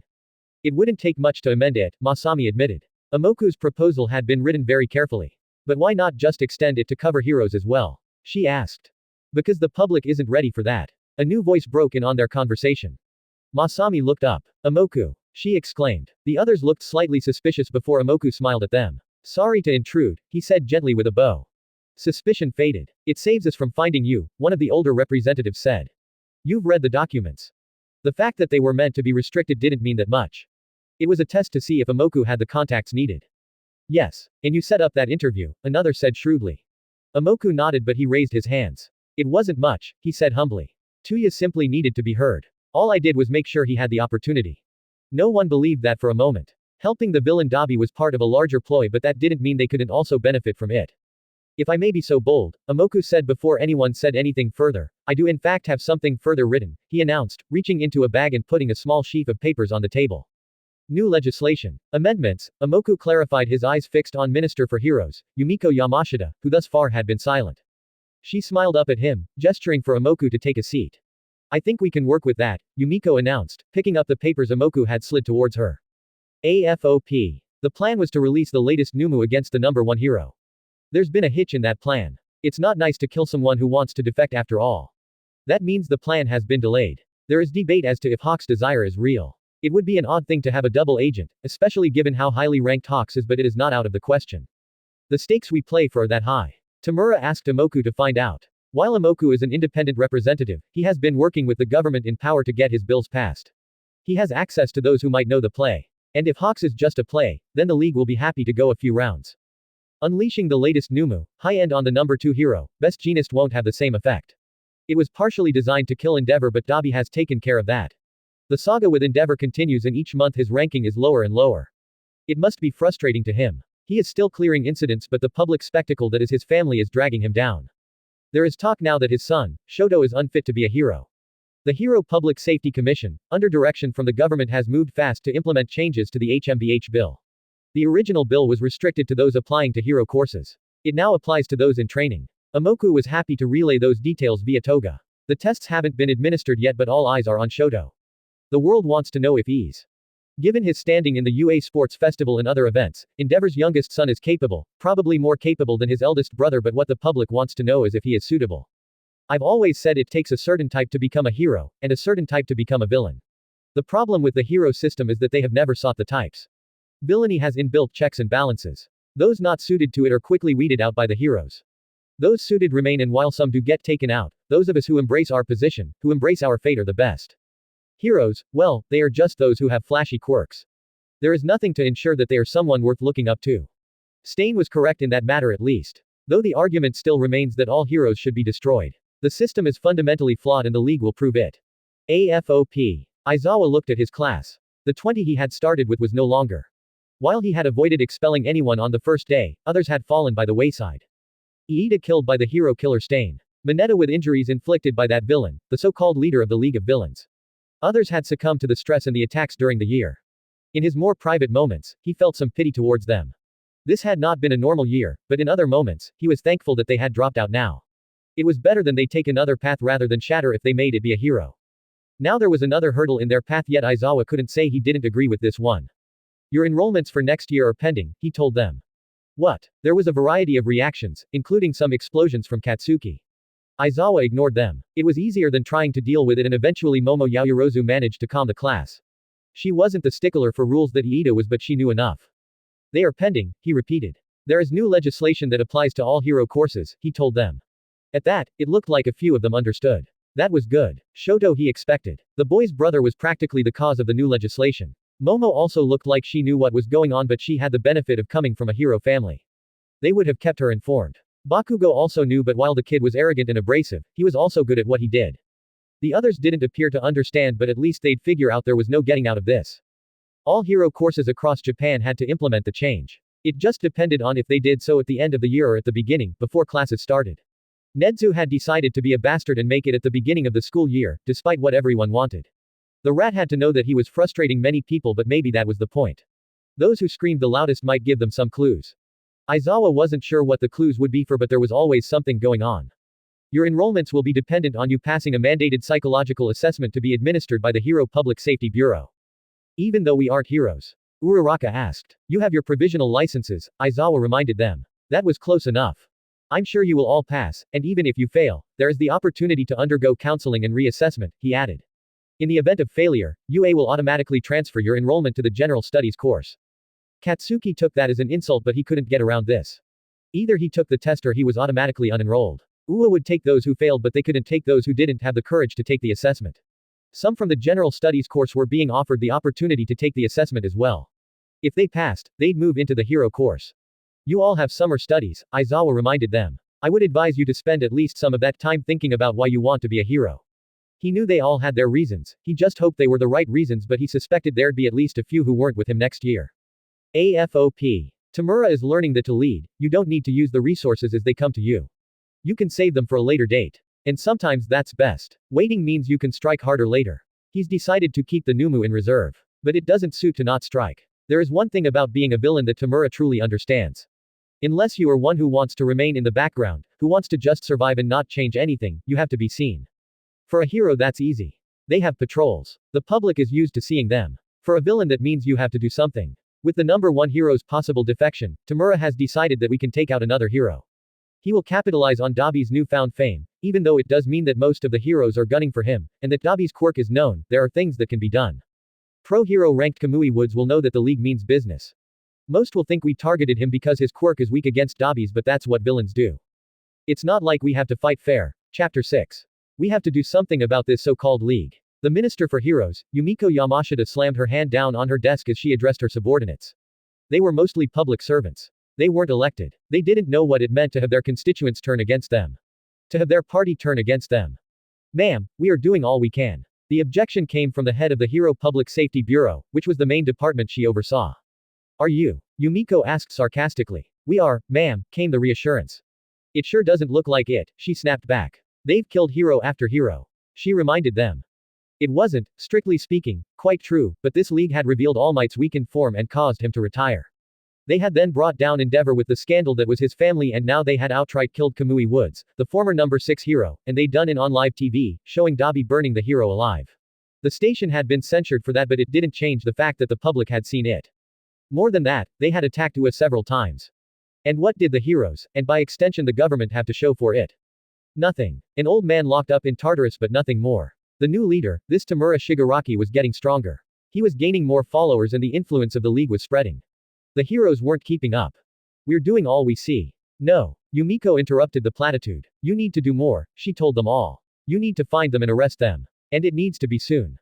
Every time the league made a move, the government had acted, using an independent representative's suggestions. They were good suggestions, but they had to do more. The fault lay with them and the public was quick to blame. They weren't blaming Imoku because he was the one who came up with suggestions to help regain trust, but they were blaming the government because even if they went with Imoku's suggestions, they were the ones who were letting the league run wild. We can't just arrange by. Yumiko glared. You have leads. Pursue them.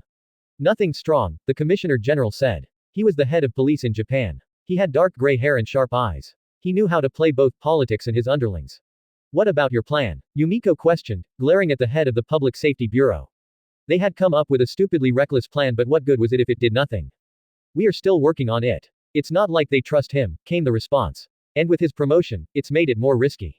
Yumiko could understand that. If it came out that the number 1 hero, Hawks, had defected to the league, it would be a disaster. It didn't matter that he was being a double agent, all the public would see was the betrayal, and that would be the end of everything.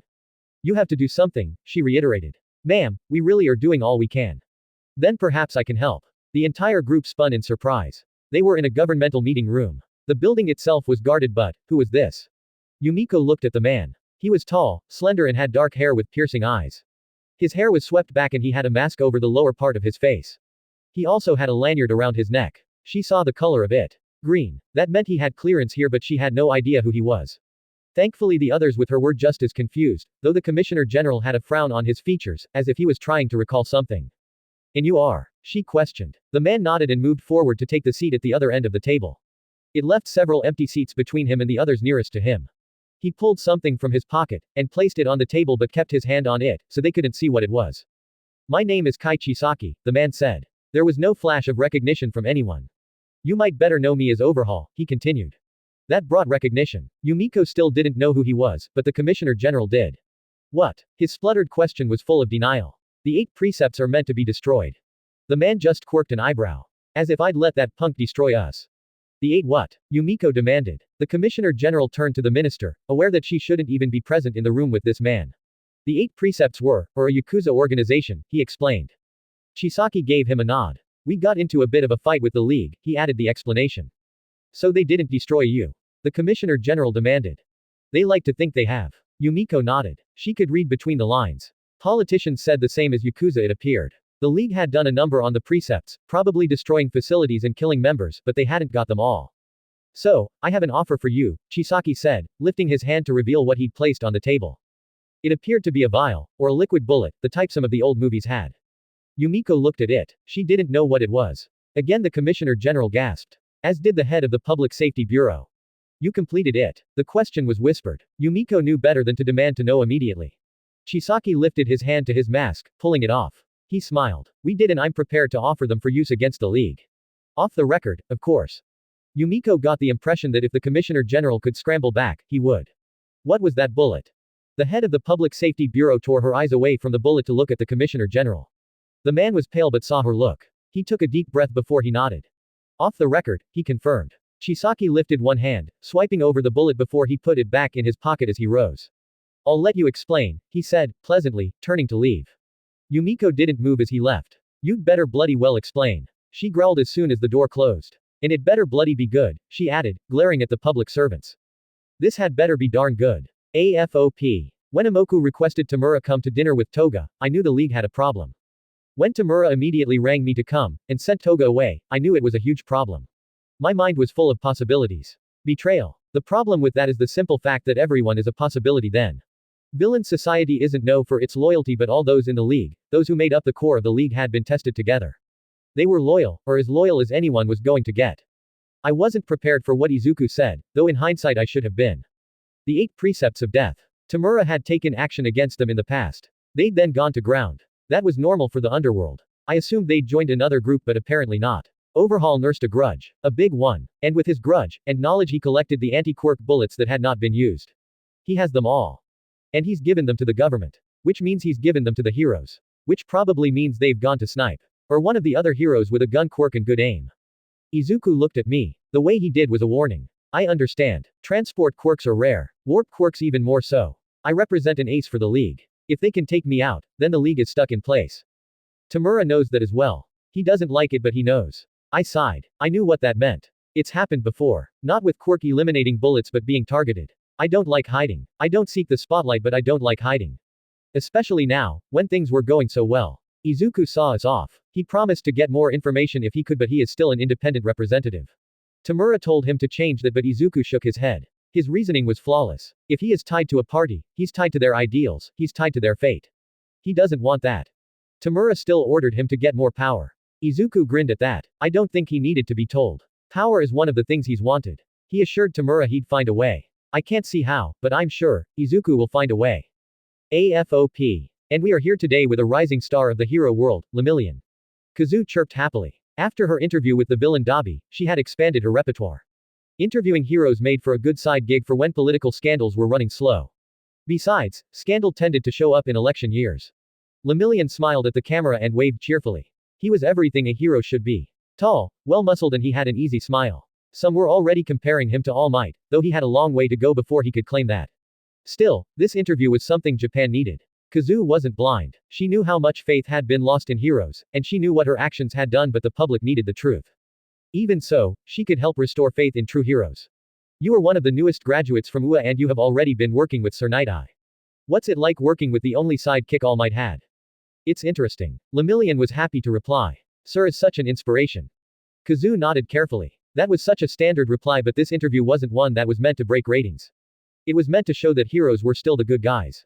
That's why she was interviewing the new graduates who were doing well. Does he mention All Might? Another standard question, but even with All Might's retirement, people still wanted to hear about him.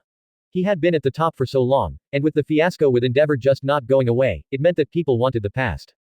Kazu knew she started the Endeavor problem, but its continuing legs was the former #1 hero's fault. Who knew he's been using his position to cover up so much for so long?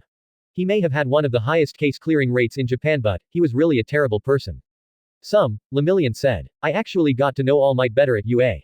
Ah yes, he was a teacher there for your last year. Lemillion nodded. What was the biggest thing you learned off him? Oh, that's hard, Lemillion smiled as he said it. I think the most important thing I learned from All Might is that everyone can be a hero to someone, he added. All it takes is a little bit of kindness, or a smile, and that can make someone's day. Cheesy but expected, Kazu nodded her response. You've been working in the hero industry for a while now, so what is your goal? The question was a bit of a change of pace. I have my goal with my hero name, Lemillion. He tapped his chest where the number 1 million was on display. I want to save 1 million people with a smile. He told her. A lofty goal, Kazu said sagely. The hero world has changed a lot in recent years. The Hero Public Safety Board has brought in new mandatory testing for hero course applicants and for those studying. What do you think of that? It was a more dangerous question. No doubt Lemillion had already been briefed on how to handle dangerous questions. I think it's a good thing, he said without missing a beat. The new testing will go a long way to make sure that people are properly prepared to be heroes, and that where they need it, they can seek help. Heroes sometimes need help too, and the HPSB is there to help heroes just as much as it is to help everyone else. So it's a good thing, and while I know people have doubts now, I'm sure in a few years we'll look back and wonder what all the fuss was about. Yep, the kid had definitely been briefed about how to handle difficult questions, though it was a good thing. The public would feel reassured if they knew heroes were in support of the testing. And the testing was designed to help everyone. People were forgetting that. It was designed so that they didn't end up with another Dabi. It wasn't quite there to ensure they didn't get another Endeavor, but if someone was that bad, that young, then they'd be picked up. She didn't feel bad about her part in that. No, she didn't. The public deserved to know. But the public also deserved to trust heroes, and Kazu would do her part. AFOP. We lost Magna. She's not dead, but to our world, she might as well be. Quirkless and captured. She covered Tamura, so at least he'll remember her. I'm not sure if that's any comfort for her, but that's the best that can be hoped for. The question remains if Overhaul knows we know about him. The best case is that he doesn't. The worst, well, they, Overhaul and the heroes, know we know about the quirk destroying bullets. But we don't know how many they have. And they know that. It's frustrating. I estimate they have to have at least 5, but they could have more. Overhaul was good at keeping records to himself, and the league has never gone after that. At least, we can be certain that they can't make more. But that doesn't help when you don't know where they might be and how many they might have. Tamura's getting frustrated. We are all getting frustrated. That's what the government wants. Imoku hasn't been able to find out much. They don't tell independents how ongoing police operations are. They don't tell the minister either. Operational decisions are not made at that level. Though, maybe there is a way out of this. We do have options. I wonder if the bullets would work on Nomu. Maybe it's time to find out. AFOP. Well, I can't say as I'm surprised by the results, Imoku said, putting down the paper. Half, Masami muttered. She seemed shocked. And a third of the incoming, Imoku told her mercilessly. How does this happen? Imoku looked at Masami with an odd smile. It was one of those smiles that questioned why she was even asking. He'd known the results were going to be bad. If anything, he was pleasantly surprised that they weren't worse. I know how it happens, Masami snarked at him before she sighed. Are you coming? Coming? Imoku asked. To the meeting, she reminded him. They were in the parliament building though there was no official sitting today. You do realize it's a party discussion, Imoku said carefully. And he wasn't a member of her party. And he wasn't prepared for a meeting today. Not a large one at least. He didn't have the energy. Yes, but they trust you, Masami told him. And the higher ups want to hear any ideas you have. Imoku grinned. It was a friendly grin. Then I'll come, he said, completely ignoring how out of place it was for him to be attending a party meeting, just the way as they'd ignore it. Good, then let's go. It only took them a few minutes to get to the meeting. It was being held in the government building after all. Good, you brought him, was not the welcome Imoku was expecting. It was better than he expected because while he knew Masami trusted him and would do what he wanted, mostly, he wasn't sure about the rest of her party. To them, he was just an independent. One with some good ideas they could use. The deputy prime minister, Kiyoshi Takenaka headed up the table. This was far better than he thought. He gave the room sunny smile, while assessing his reserves. He'd have to make this work. He hadn't been expecting an invitation of this type yet. I take it you've seen the results. It wasn't really a question. Imoku looked directly at the deputy prime minister. I was telling Masami that I wasn't overly surprised by them. Really? There was scorn lacing the question. The man really could put a wealth of emotion into his voice.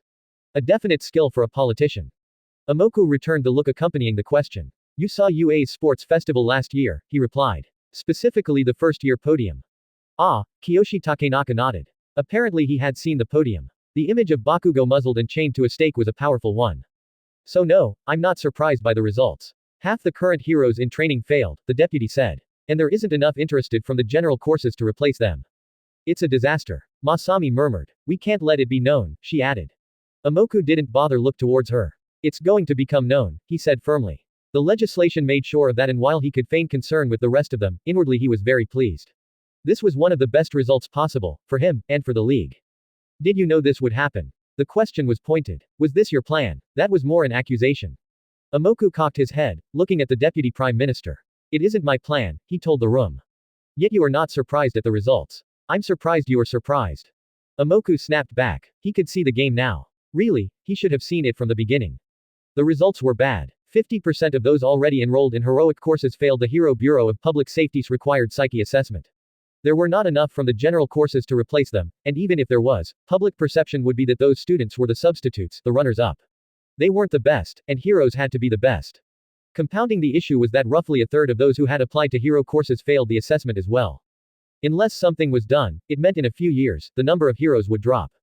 And Japan couldn't afford that. This is your plan. Well, it's finished. We will not stand for it. Get out. The words were huffed by Kiyoshi and he turned away partially, obviously expecting to be obeyed.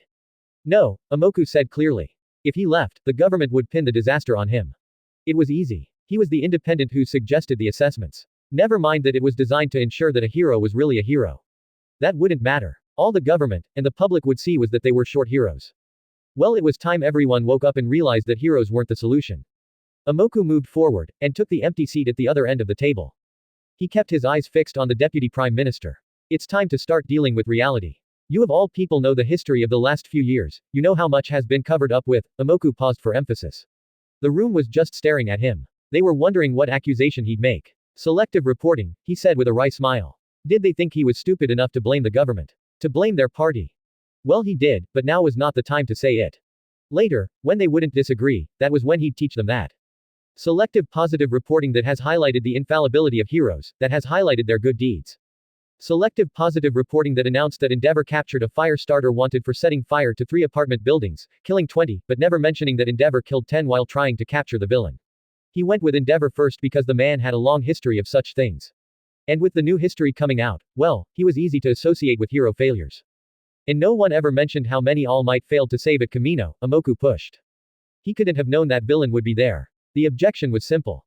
He couldn't have, Imoku agreed, extending his reach. But isn't he paid to take precautions? Shouldn't he have retreated as soon as he knew, and come back at a different time? Or perhaps he should have left it to someone else, let the police evacuate the citizens, and then allowed a sniper to take the villain out. The party representatives winced at his blunt assessment, but they had seen the cleanup bill.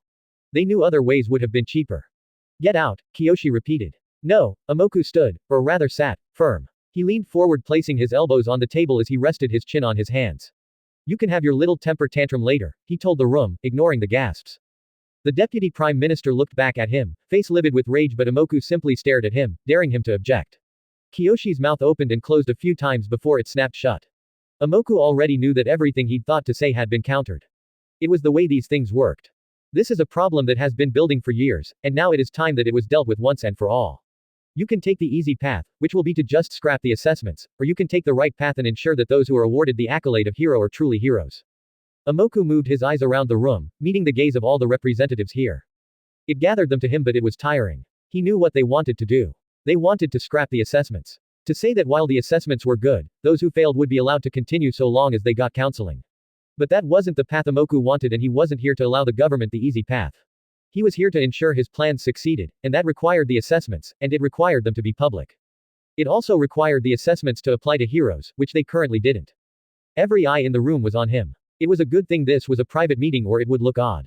It looked like Imoku, the independent, first-time elected representative, was the one in control, not Deputy Prime Minister Kiyoshi Takenaka. All you have to do is trust me, Imoku said. It will be difficult, I'm not saying that it won't be, but now is the time to hold firm, and you have that time, he added with a smile. Sensei had always said in politics, and in business you couldn't just demand something, you had to offer something in return. It was a valuable lesson. It's 3 years until the next election, that means the current crop of heroes will be hitting the streets. That means the benefits of the changes will be seen. It's going to be a difficult few years, Imoku allowed with what seemed to be a sad smile. In reality it was smug. Difficult only began to describe it. Tamura would be doing everything in his power to take down the heroes, and if Tamura did it well, people would be actively trying not to be heroes.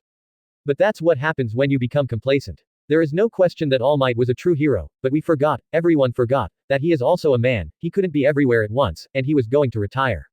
We got lucky with him, but we can no longer just sit on the sidelines and leave everything to one man. We all forgot that we have a responsibility to create a brighter future, a safer future, we can't rely on one man. So now, it will be difficult. But the benefits will outweigh the pain. We are already allowing heroes to use lethal force, how much better will it be when they won't, because that goes against their ethos, but they still get the job done. How much stronger will faith in heroes be? Not all the heroes are Endeavor, but the way the system was going, they would be. What you have to do now is nurture those who will be heroes for the right reasons, and to do that, and all you have to do is hold firm, until the next election, Imoku finished. Kiyoshi nodded, though he didn't look pleased. Imoku could live with that. It wasn't a pleasing thing. He didn't have to be pleased, none of them did, they just had to do it, and that would please him, which really was the point. No, we have to go further, Kiyoshi said slowly. The assessment will weed out those who could be the next Endeavor, and while it is good, we don't know what nightmares are awaiting us in the existing hero ranks. We need to weed out those who are unworthy, someone else agreed. Imoku smiled. That's exactly what they needed to do. He rose, being careful to remain quiet as the government representatives talked, and walked to the door. He let himself out. Once in the corridor, Imoku braced himself against the wall but couldn't hold himself upright as his legs trembled. He slid down so that he was sitting on the floor, breathing heavily. His eyes blurred. Sir, are you all right? The noise wasn't welcome, but Imoku recognized the uniform of one of the security officers who worked in the building. He dragged in air, forcing his head up. He couldn't afford to be taken to hospital now. It would raise too many questions. I'm fine, he managed to say. The guard didn't buy it. I just need to eat, Imoku told him. Can you help me to the cafeteria?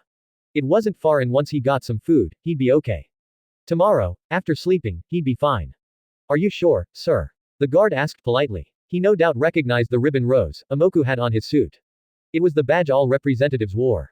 Positive, Imoku said, lifting one hand. The guard helped him stand. It's going to be okay, Imoku told the guard as he walked away from the meeting.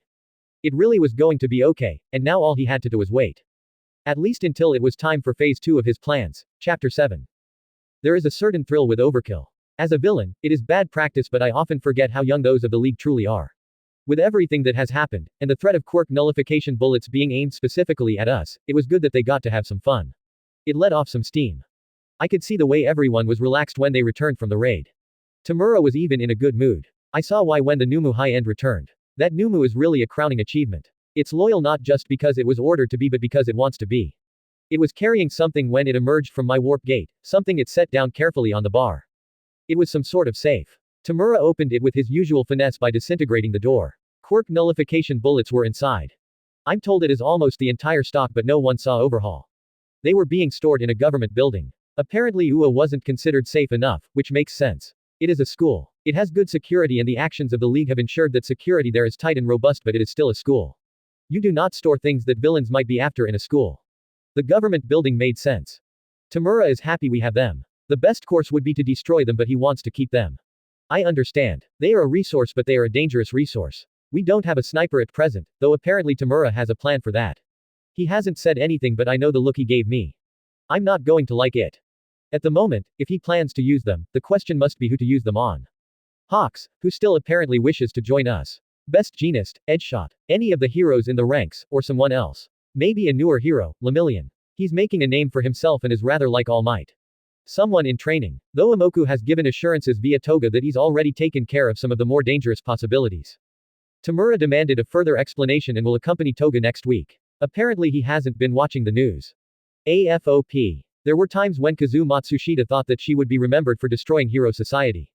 Then she told herself to be reasonable. She had done one interview with one villain to expose one supposed hero. It was the same as the exposés she did on politicians, and the public deserved to know the truth about the people serving them. It wasn't her fault that things had spiraled out of control. And she was doing her best to help regain any control. She was interviewing the new heroes, and today she had quite an old hero, comparatively speaking.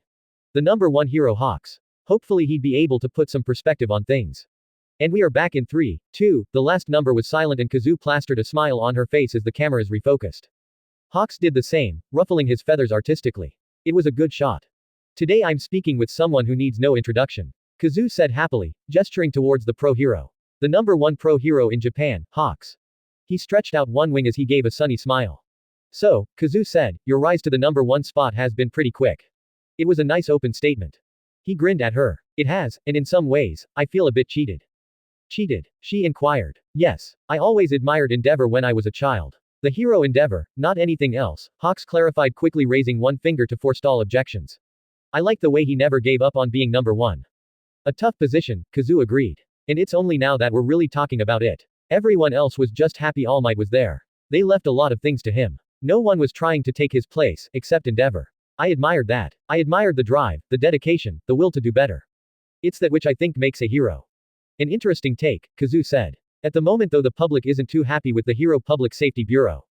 Hawks shook his head. There was a soft smile on his features. I don't know why. Everyone is focusing on the failures, instead of seeing the success.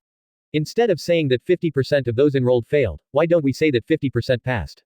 Interestingly, the assessment has shut up all those people saying that Endeavor's youngest son was just going to follow in his big brother's footsteps. It must have been a big step for Shoto to release that information, but I admit it's been effective. In general, the assessments have been a good thing, though I do think they are administered early, but since there is the opportunity to be reassessed, I think it can be dealt with. You think it's administered too early? Of course. Are you the same person now, as you were when you were 14, or 15, or 16? Again Hawks shook his head, ruffling his feathers. The answer is no. So I think what we are seeing is the assessment picking up those who just aren't quite ready to be heroes, which given that they are in training, I think that's fair. He grinned again. Kazu nodded her agreement. That was a reasonable assessment and she was sure that others would see it that way. Besides, this is another way of getting different people into heroics. You don't like the schools. Not at all, though, as you know I didn't go to UA. I have nothing against UA, their results speak for themselves, but I think the system could be a little more open. Currently it's so closed, and if it was open, then the public could see in a bit more, they can trust more, and the assessments are one way of doing that. But how will they open the system and allow different people into heroics? Kazu asked, sounding genuinely confused. Because, with the assessments came a rule change, Hawks said expansively, waving his wings. If you pass the assessment and can get a traineeship at a registered hero agency, then you can be a hero too. Wow, really? Kazu's eyes widened. She hadn't seen that part of the rules. Really. And it's a good thing. Though I think people do need to be aware of what they are getting into if they go that route. It means that someone who wasn't ready to be a hero when they were younger can apply later and still do it. I think that will make the system a lot more robust, though I don't think there's any trainee registered agencies yet. I'm sure there will be. That is a big change. Kazu agreed. It will be, but the agencies have to embrace it, so we will see. I think in a few years, it will be normal. Ah, so people shouldn't start applying just yet. Not yet. Until then though, I'm still aiming for a world where heroes can enjoy a bit of boredom, he said happily. Kazu chuckled. That particular statement was becoming very much associated with the number one hero, but in a good way. It meant that there wouldn't be villains, though she quickly sobered. You aren't concerned about the calls that say that most villains are actually common criminals, and that we don't need heroes to deal with them. Hawks shook his head. It is true, and we overlook the great work the police are doing, he said. But saying that all villains are just petty thieves or common criminals is generalizing far too much. It forgets that there are still those out there who are truly worthy of the title villain. The League still exists and we know they are still working towards some sort of goal. That was true. The news had been full of reports that the League had been seen stealing something highly classified from a government building. Everyone was being tight-lipped on exactly what had been stolen. They are indie. Kazu stopped at the beeping that was coming from Hawks. She couldn't glare, but they had asked him to make sure his phone was off for the interview. That's not. The hero pulled out a small device. It was too small to be a phone, but he stared at it intently. There's been a call for all heroes in the area, Hawks announced with a smile. Time for work, he added, flapping his wings and quickly disappearing into the dark that was the rest of the studio. Kazu looked at the spot he had been sitting. Well, she smiled at the camera, that was the hero Hawks. And you can see, a hero's work is never done. AFOP. I took Tamura to the weekly meeting with Toga. We waited in the lounge of the apartment for Toga before Izuku arrived. Toga came in her usual disguise of Emoku's mother. She gave Tamura a nod, knowing he'd be here, and then started making several phone calls. I had forgotten how much Izuku could eat. Toga seemed to be quite used to it. She ordered extra for us. It was nice not to cook. Though we weren't there for dinner. Izuku had news for us. Good news, for once. He knew where Overhaul was. Tamura wasn't that interested until Izuku reminded him that even if the man lacked the means at the moment, he knew how to make quirk-destroying bullets. There was no reason he couldn't try with a different quick, something like the Pro-Hero Eraser Head's quirk for example might be able to be mutated into a bullet form.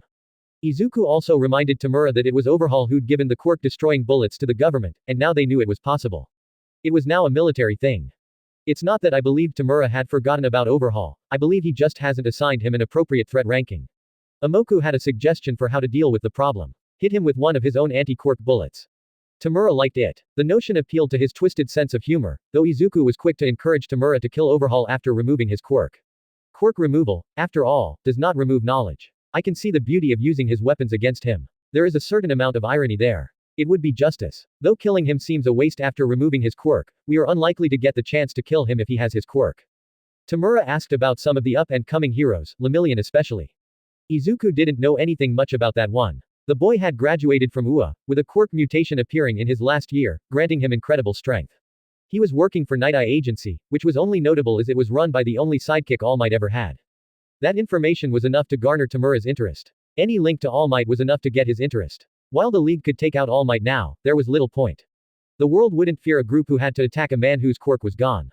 We would be seen as weak. Tamura didn't like that, but he accepted it. But Sir Nighteye, and all the heroes of his agency, those were fair game. We could take them out, and Tamura had been looking for something to do recently. Though Emoku hadn't asked for Tamura to be there, just to tell him about Overhaul, or to give what little information he had about other heroes. His information gathering within the government had been going well. More importantly, he was maintaining his position easily. I checked the polls after our visit. For an independent representative, Emoku was very popular. He had the highest approval rating of any of the representatives. Sensei had indeed chosen well. Emoku told us there was some sort of big operation within the Hero Public Safety Bureau. It wasn't unusual for there to be a big operation. What made this one special is that it was to deal with us. The League. Tamura was happy about that. Apparently we are big enough that even the government is against us, not just their heroic agents. Emoku warned us to be careful. He didn't know what the operation involved and he wasn't even meant to know it existed, but that's never stopped a villain. He would tell us more if he could. Even with his happiness, Tamura agreed to be careful. After all, if the League fell to just this, then history would just remember us as another bunch of villains, not those who changed the world. We weren't going to fail. AFOP. Ragdoll, or would you prefer if I call you Tomoko? The question was soft. Tomoko, came the answer. It sounded dejected. I'm sorry, Representative Kakuri, an apology followed. I just don't know why you asked to meet with me. Please, call me Amoku. Representative Kakuri makes me feel old. The statement was accompanied by a laugh. I still don't know why you asked to meet with me. Amoku nodded. I'll be honest, it's because of what happened to you. Humph, so you want to meet the freak? She hissed, but there was no passion to it. Her voice was tired. No, why would I think that? Amoku challenged. I'm quirkless. Yes, he agreed, nodding. That doesn't change who you are though, does it? Amoko questioned. He crossed his hands in front of him. I'm sure when you became a hero, you envisaged many outcomes. A realistic hero will consider the good outcomes and the bad. Death is obviously one of the bad outcomes. Incapacitation somehow, another, but I doubt any hero would ever have thought about losing their quirk, especially a hero who saved so many people. She glared at him. It was half-hearted as best. So you did come to look at the freak. No, I came to offer you a job, Amoku countered. The glare took on a confused aspect. I came to offer all the wild pussycats a job, Amoku added. You're lying. Amoku gave her a hard look. He had allowed a certain amount of casualness in their discussion, but there was a limit. He was an elected representative of the people, that meant he was due some respect.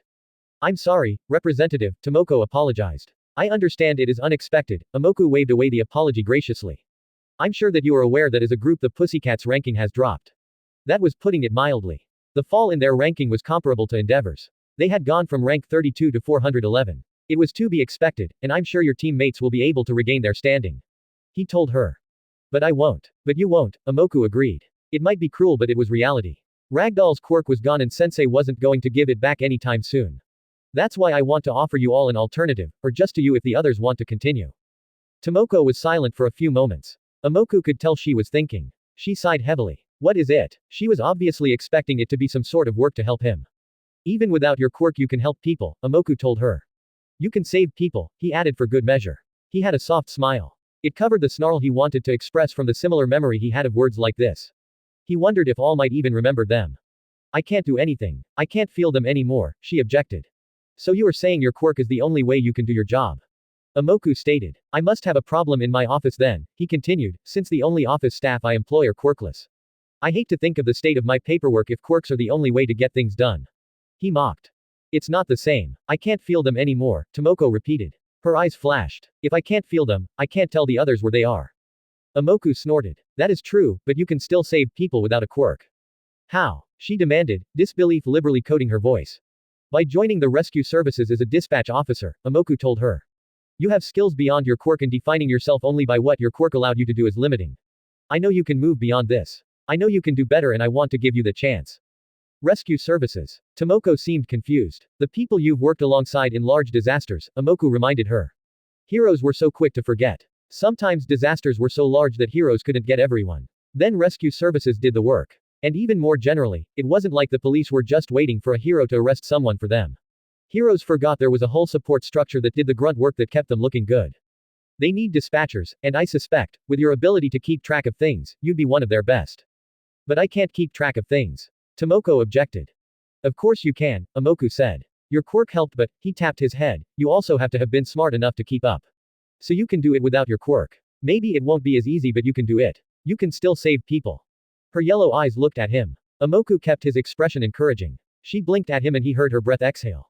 Just me.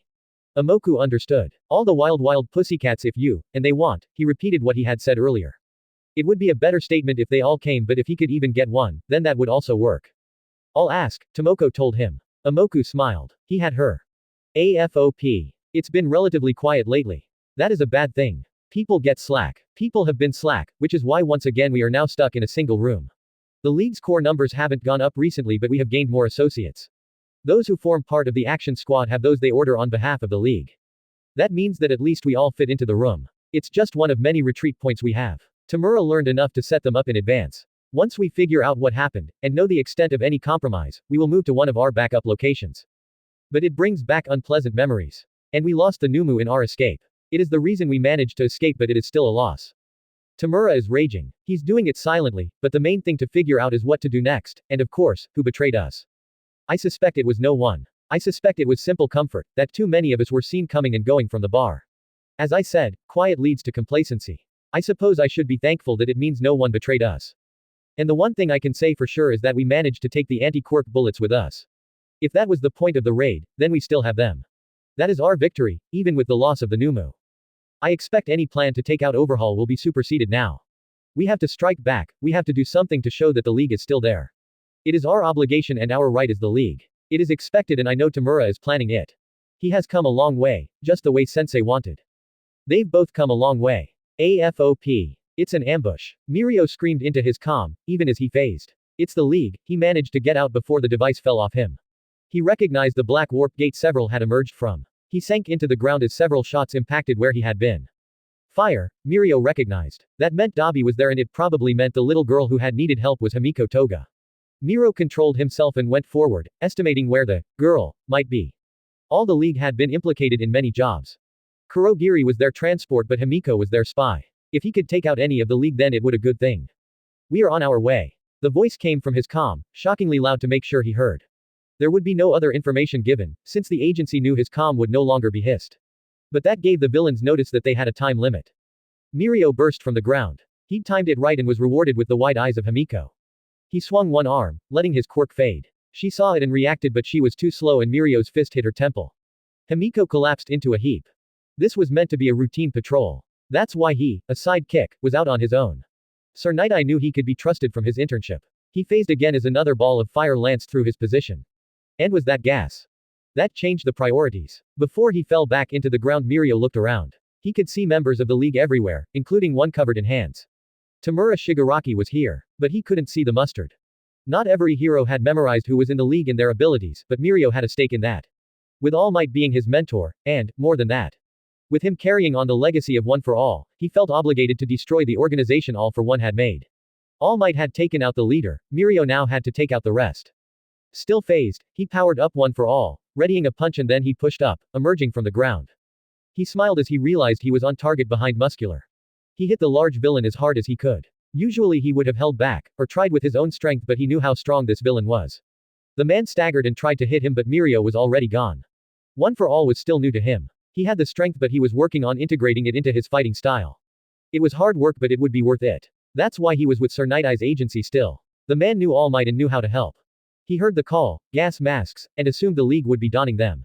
The call though gave him a better location for mustard and he moved towards it. Practice meant he could hold his breath while phased, but he still needed to breath when he came up and that meant he couldn't have the area covered by gas. He leapt up in front of where he estimated the villain to be, already swinging. Except, it wasn't mustard.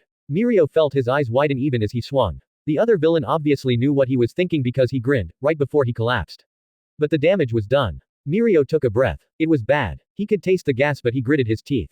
It wouldn't be enough to stop him. He grunted with effort as he swung around, not phasing and using the time to properly assess the situation. The agency would be here soon. He just had to hold on for it more. Miro saw Dabi. The villain was on the ground and smirking at him. At least Mirio thought it was a smirk. With the facial burns it was hard to tell. Mustard was actually near Toga, putting a mask on her face. Muscular was glaring at him and looking down at him from a balcony was Tamura. Behind him was Kurogiri.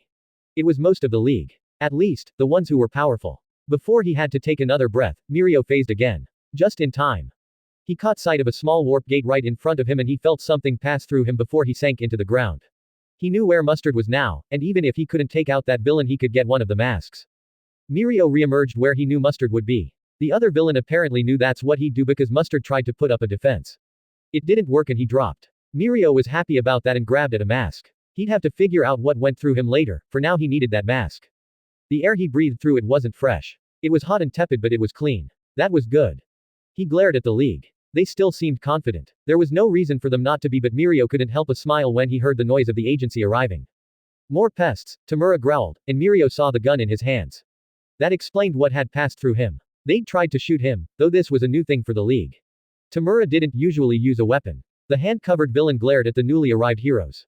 Mirio stood still as several warp gates opened over those who were unconscious. They passed over their forms before disappearing. Darn it. They really had to take out Kurogiri. Thankfully the others recognized that. The agency had trained together for years. They knew how to work together. Instead of gas masks, Mirio was amused to see that they all had bubbles over their heads, no doubt giving them fresh air to breath. What surprised him though was that Sir Nighteye was there. With his quirk he didn't always enter combat, then Mirio knew he was being stupid. The League was here. The same League that had taken out the 8 precepts of death and the same League that was terrorizing Japan. Somehow, Mirio could see the smirk adorning Tamura's face, even with the obscuring hands. The man held up something. Mirio didn't know what it was, but from the way Sir Nighteye stiffened he did. Wait, obscuring hands, not an obscuring gas mask. There was no gas up there. He hauled the tepid air into his lungs and phased. The mask clattered to the ground, but Mirio didn't hear that. Instead he was moving to the building Tomura was in. There was only Kurogiri and the league's leader there. Kurogiri had a fatal weakness. Even the first years, they were now second years, had worked that out. And so long as Tamura didn't touch him with all 5 fingers, then he was just a regular man. This would be the end of the league. Mirio leapt from the ground. By his reckoning, he'd be slightly behind the 2 villains when he emerged. It wouldn't be easy, but it would be doable. There was a flash of white and a loud noise. The villains didn't wear white. Then as Mirio materialized, something crashed into him. It was Sir. There was red against his back.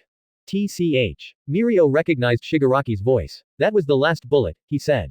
Get back, Sir Nighteye said, pushing himself free of Mirio's hold. What, sir? Get back, came the order again. It didn't help that Mirio could see the red stain getting bigger. His eyes fixed on it. He could barely see anything else. He couldn't hear anything either. There was a rushing in his ears that was odd given everything else. Let's go, Kurogiri, Shigaraki said. No. Mirio cried as he realized what had happened. Sir had.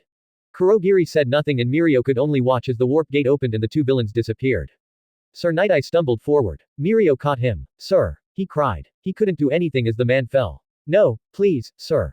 I'll be fine, Sir Nighteye said. Mirio didn't believe him, not with the stain that large. He could now hear the others rushing to their position. You have to watch for the hidden, Mirio, Sir Nighteye said. You have to watch for the hidden one. No, sir. The others burst onto the balcony and Mirio allowed himself to be pushed away as Centipeder started first aid. God, what had he done? Chapter 8. Tamura was initially angry to learn that we hadn't killed Sir Nighteye. He had been aiming at Lemillion, using my warp gate to ensure the bullet hit close. However, a few hours online made Tamura much happier. The League hadn't killed Sir Nighteye, we'd done something better. We'd removed his quirk. True, we wanted to remove Lemillion's quirk, but taking out All Might's sidekick is a good consolation prize. Especially the removal of his quirk. When Sensei removed Ragdoll's quirk, the heroes kept it quiet. It wasn't that hard with 3 other members of the team. The public knew something had happened. The Wild Pussycats dropped dramatically in the rankings, but that could have been due to simple injury. Thus, there's really only been rumors that quirk removal was possible. The League proved it. And the League was feared for it. Ironic that it is Overhaul's legacy we are credited with. Theoretically removing Lemillion's quirk would have had the same effect. In practice, I think it wouldn't have hit as hard. Sir Nighteye is more known in the industry, has garnered more respect. Lemillion is new and it would possibly been written off as just another loss. The only frustration Tamura had with the affair was how easily some members were defeated. Toga will have to train. A's will mustard. We need some fresh blood because our abilities are too well known. Jiren has been quiet lately. He's still shipping supplies but he has to be circumspect. The hero community isn't stupid. They have to know he's connect to us. Some way. It means though, if we want to take out Overhaul, either they are going to have to be better, or we need more resources. The next Nomu isn't ready yet. They can't be made as fast as they used to be. Tamura is frustrated about that, and with the loss of high end, even if that was the reason we avoided capture, it means one of our best Numus is gone. We still have enough bullets. Tamura hasn't been wasteful with them, despite the missed shot at Lemillion. I think Tamura will save one for Overhaul, though Izuku has requested 2. He assures us it's for the businesses, not the government, which means he probably wants to duplicate them.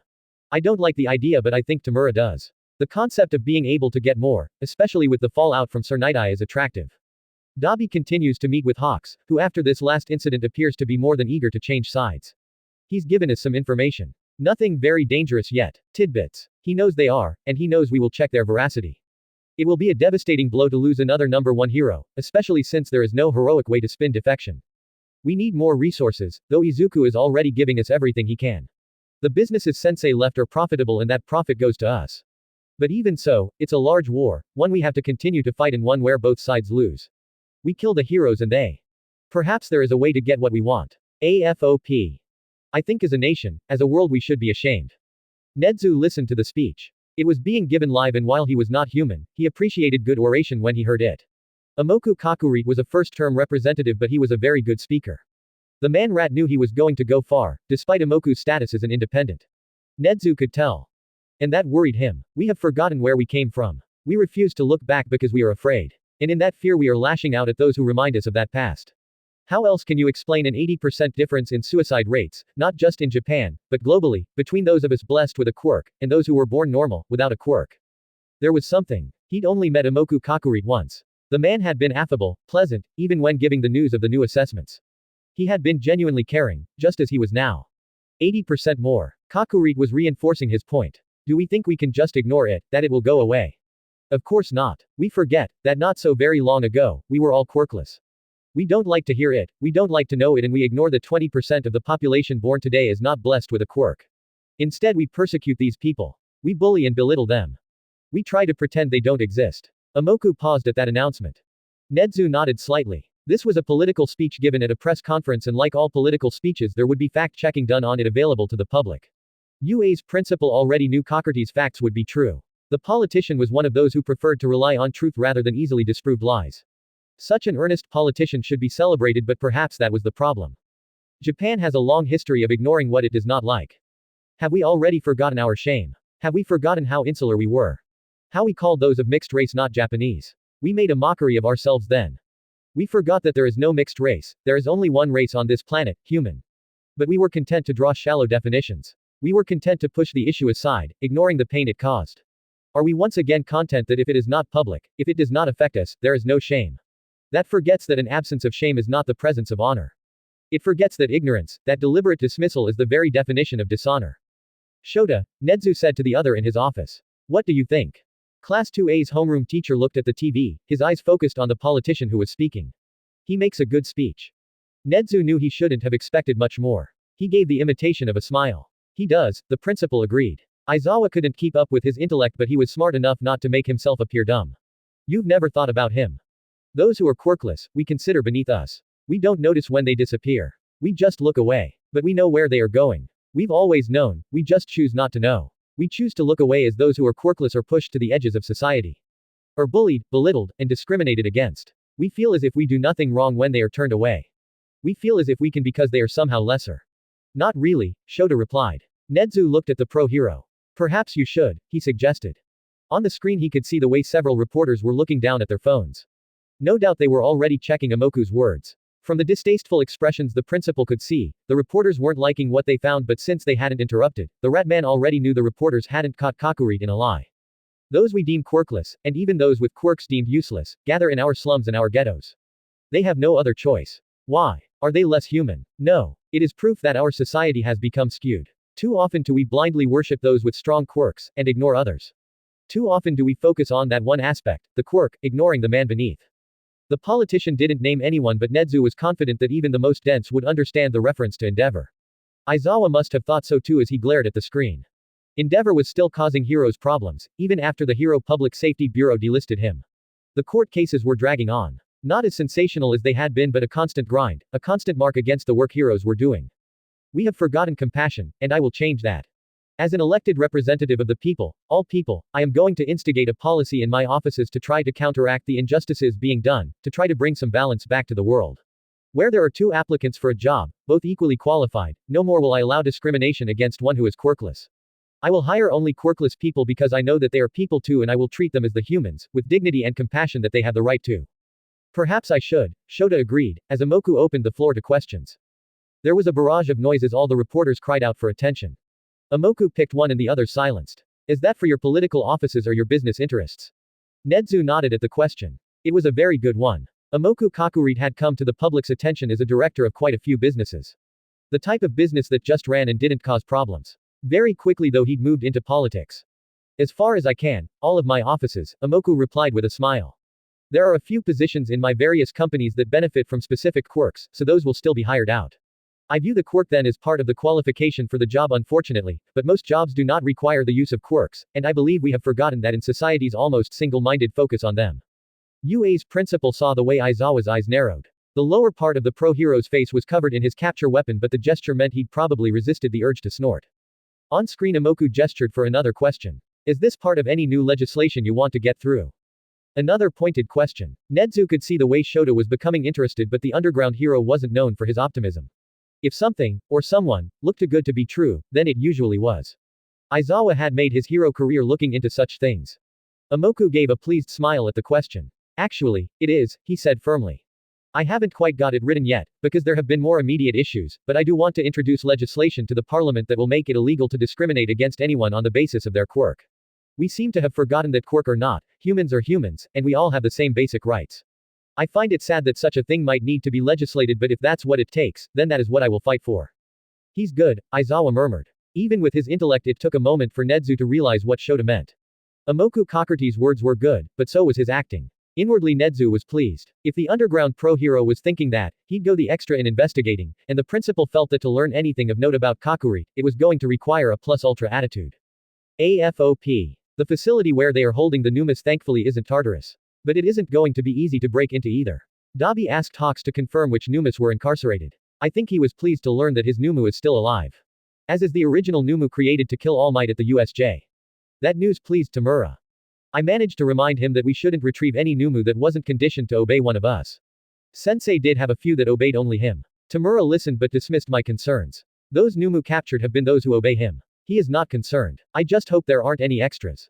My reasoning is convoluted, but perhaps I am reading too much into the circumstance. I am not convinced that Hawks truly wishes to defect. If he truly did wish to defect, he could simply go on a rampage and join us. That would send an appropriate message. He has not. Instead, he remains the number one hero. It is good to give us information, but thus far he has yet to give us anything truly useful. Confirming the Numus is useful but can be a double-edged sword. He has confirmed the Numus we know about. There may be others. I do not believe Dabi has asked, thus if we go, and find there are others, it could be we who are attacked by them. Maybe it is a pointless worry, but I do not like the game Tamura is playing with the hero. There is too much that can go wrong. It is not an election year, but Imoku is giving speeches as if it is. The public is listening. That's a good thing for us. I think Tamura actually cackled when he saw the opinion polls. As a villain he doesn't have to pay attention to them. There is, after all, no ranking for villains, but he does understand that Imoku needs them to be positive. Toga looked happy as well. She seems to enjoy her weekly visit to Imoku and I assume she is proud of him. It is rather odd. She is as vicious as always, and quick with her knives, but she does have a soft spot for Imoku. It is good. It means her act as his mother will be better. One thing has bothered me recently though, even with Imoku's success. He has gotten in contact with his real mother. The woman doesn't know it, but Imoku is using his own missing persons case. He is very eloquent about it, but I was still surprised to see her standing there. He pointed out the differences in the way his case was treated, compared to another, and was genuinely solicitous in his dealings with his mother. I think Toga was jealous when she saw the footage, but she doesn't know the truth. I will find time to question Imoku myself. I think on this, Tamura would overreact, and Imoku, Izuku knows, there is no turning back. AFOP. Kurogiri. The warp villain was pleased to hear the different tones in the greeting. There was surprise but also pleasure. It was reassuring given that he was dropping in unannounced. You are alone. Imoku nodded, not offended at the question. It was for his protection as well. And here is secure, he told the bartender with a smile. Here happened to be quite a nicely appointed lounge room. There were two plush couches separated by a coffee table. A sideboard was against one wall, decorated with various knick-knacks, that looked as if they'd been collected over a lifetime. What brings you here? Kurogiri drew his essence in close, resuming his human form. It required a bit of concentration. He preferred to spread out, but Imoku was not an enemy. I think you know. For a moment Imoku looked confused, but then he nodded. He didn't reply. Instead he rose from the couch he had been sitting on and went to the sideboard that was in the room. Kurogiri watched as Imoku pulled out 2 sniffers and a large bottle of whiskey. He was pleasantly surprised to see that it was his favorite. You remembered. I remembered, Imoku replied, bringing the glasses and alcohol to the couch.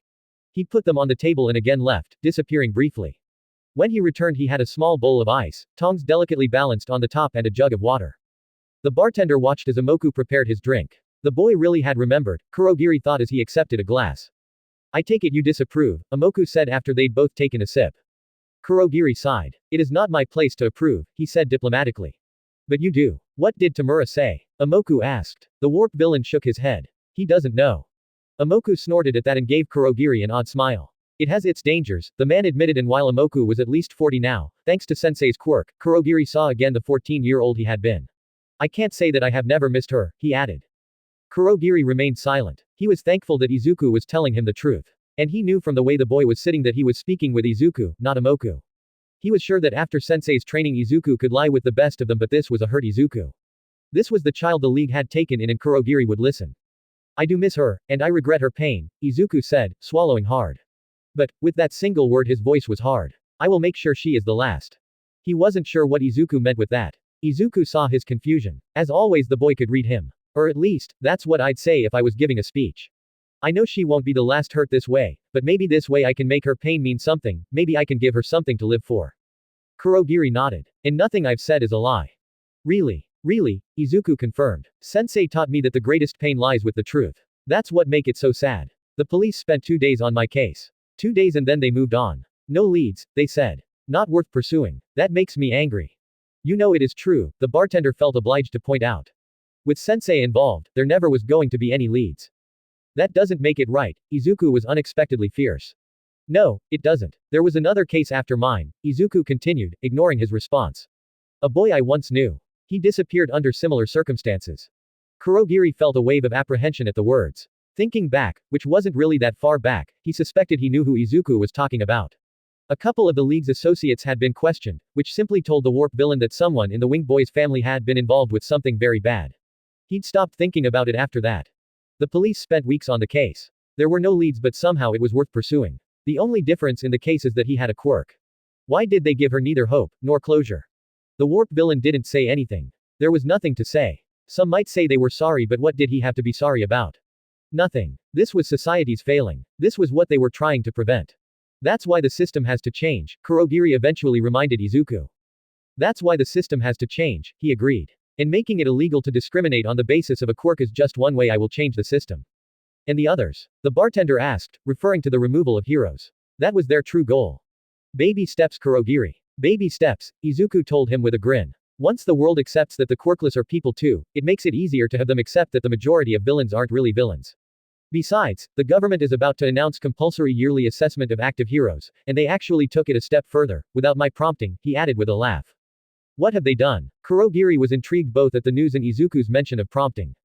They are extending the assessment to immediate family. Kurogiri was silent. Then he started thinking about the implications. They were huge. What happens if someone fails? Izuku shrugged, making the transition to Imoku again. Depends on how badly. Some heroes are already undergoing counseling, so they'll get off easier, since they are already taking steps to address the problem. Imoku didn't seem impressed with that, but Kurogiri knew the government couldn't be too harsh. They couldn't afford to lose any heroes at the moment. It gets more complicated with the family. Though the idea to extend the assessments to the family came about after the court ordered assessments for all of Endeavor's family. Imoku grinned. Forced, wrongful, long-term incarceration of his wife has not done the poor dear any favors and his eldest children, Imoku chuckled.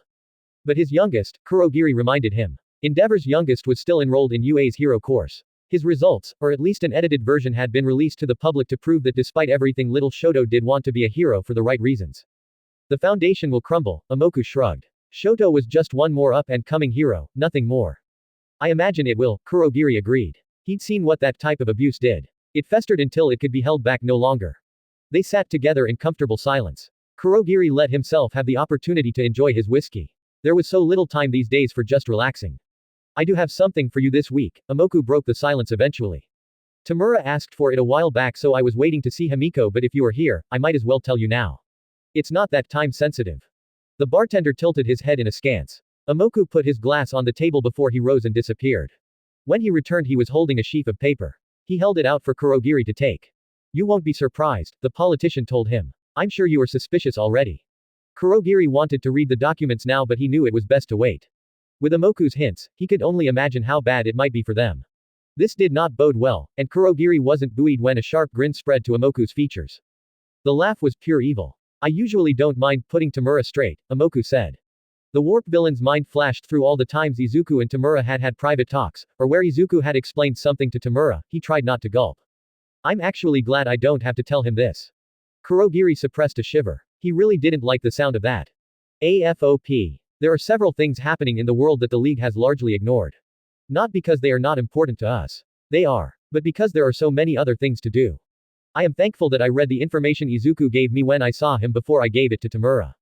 Most of the documents were on official letterhead. They were the outlines of a plan. By itself it was bad. The Hero Public Safety Bureau planned to infiltrate the League. It was a surprisingly bold plan for them. But a plan is just a plan. It was the other documents that were truly dangerous. There were several corroborating documents containing texts and other information which confirmed that the plan was going ahead.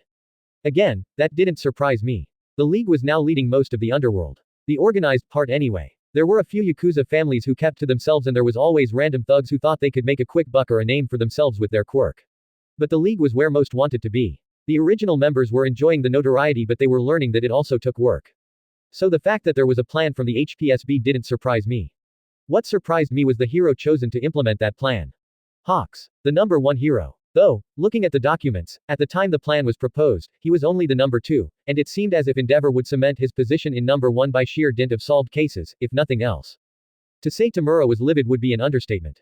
Dabi was similarly angry. They were both ready to go out immediately and attack the hero. Thankfully it was daylight, and we have not yet properly settled from the last move. Tamura calmed, but there is hatred burning in his eyes at the thought. He lashed out at the fire villain a bit too. It is Dabi who has been leading the way in getting Hawks on board. Dabi took some damage. Not a lot. He's more careful than that, but I think he's also aware that taking some damage was the best way to avoid taking more, in the long run. He probably got away with so light a punishment because of the third set of documents in the folder.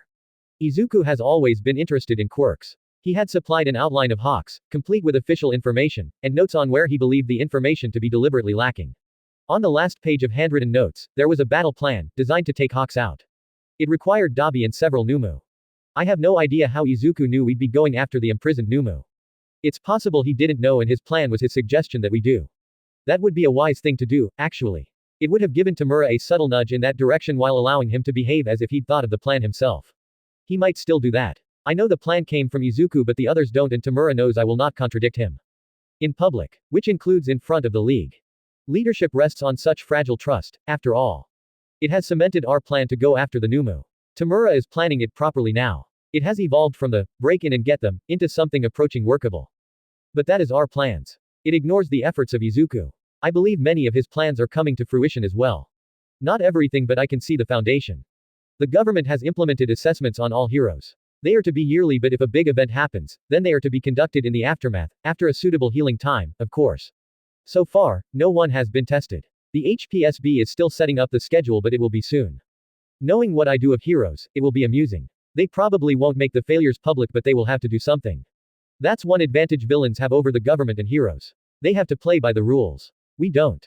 And when you have someone making the rules for you, well, that changes the playing field in a whole new way. I don't think the heroes have noticed. I doubt anyone in the government notices either. Why would they think about a first-term representative hustling them? Especially when he gives them such good policies. Because Izuku's policies are popular, with the people.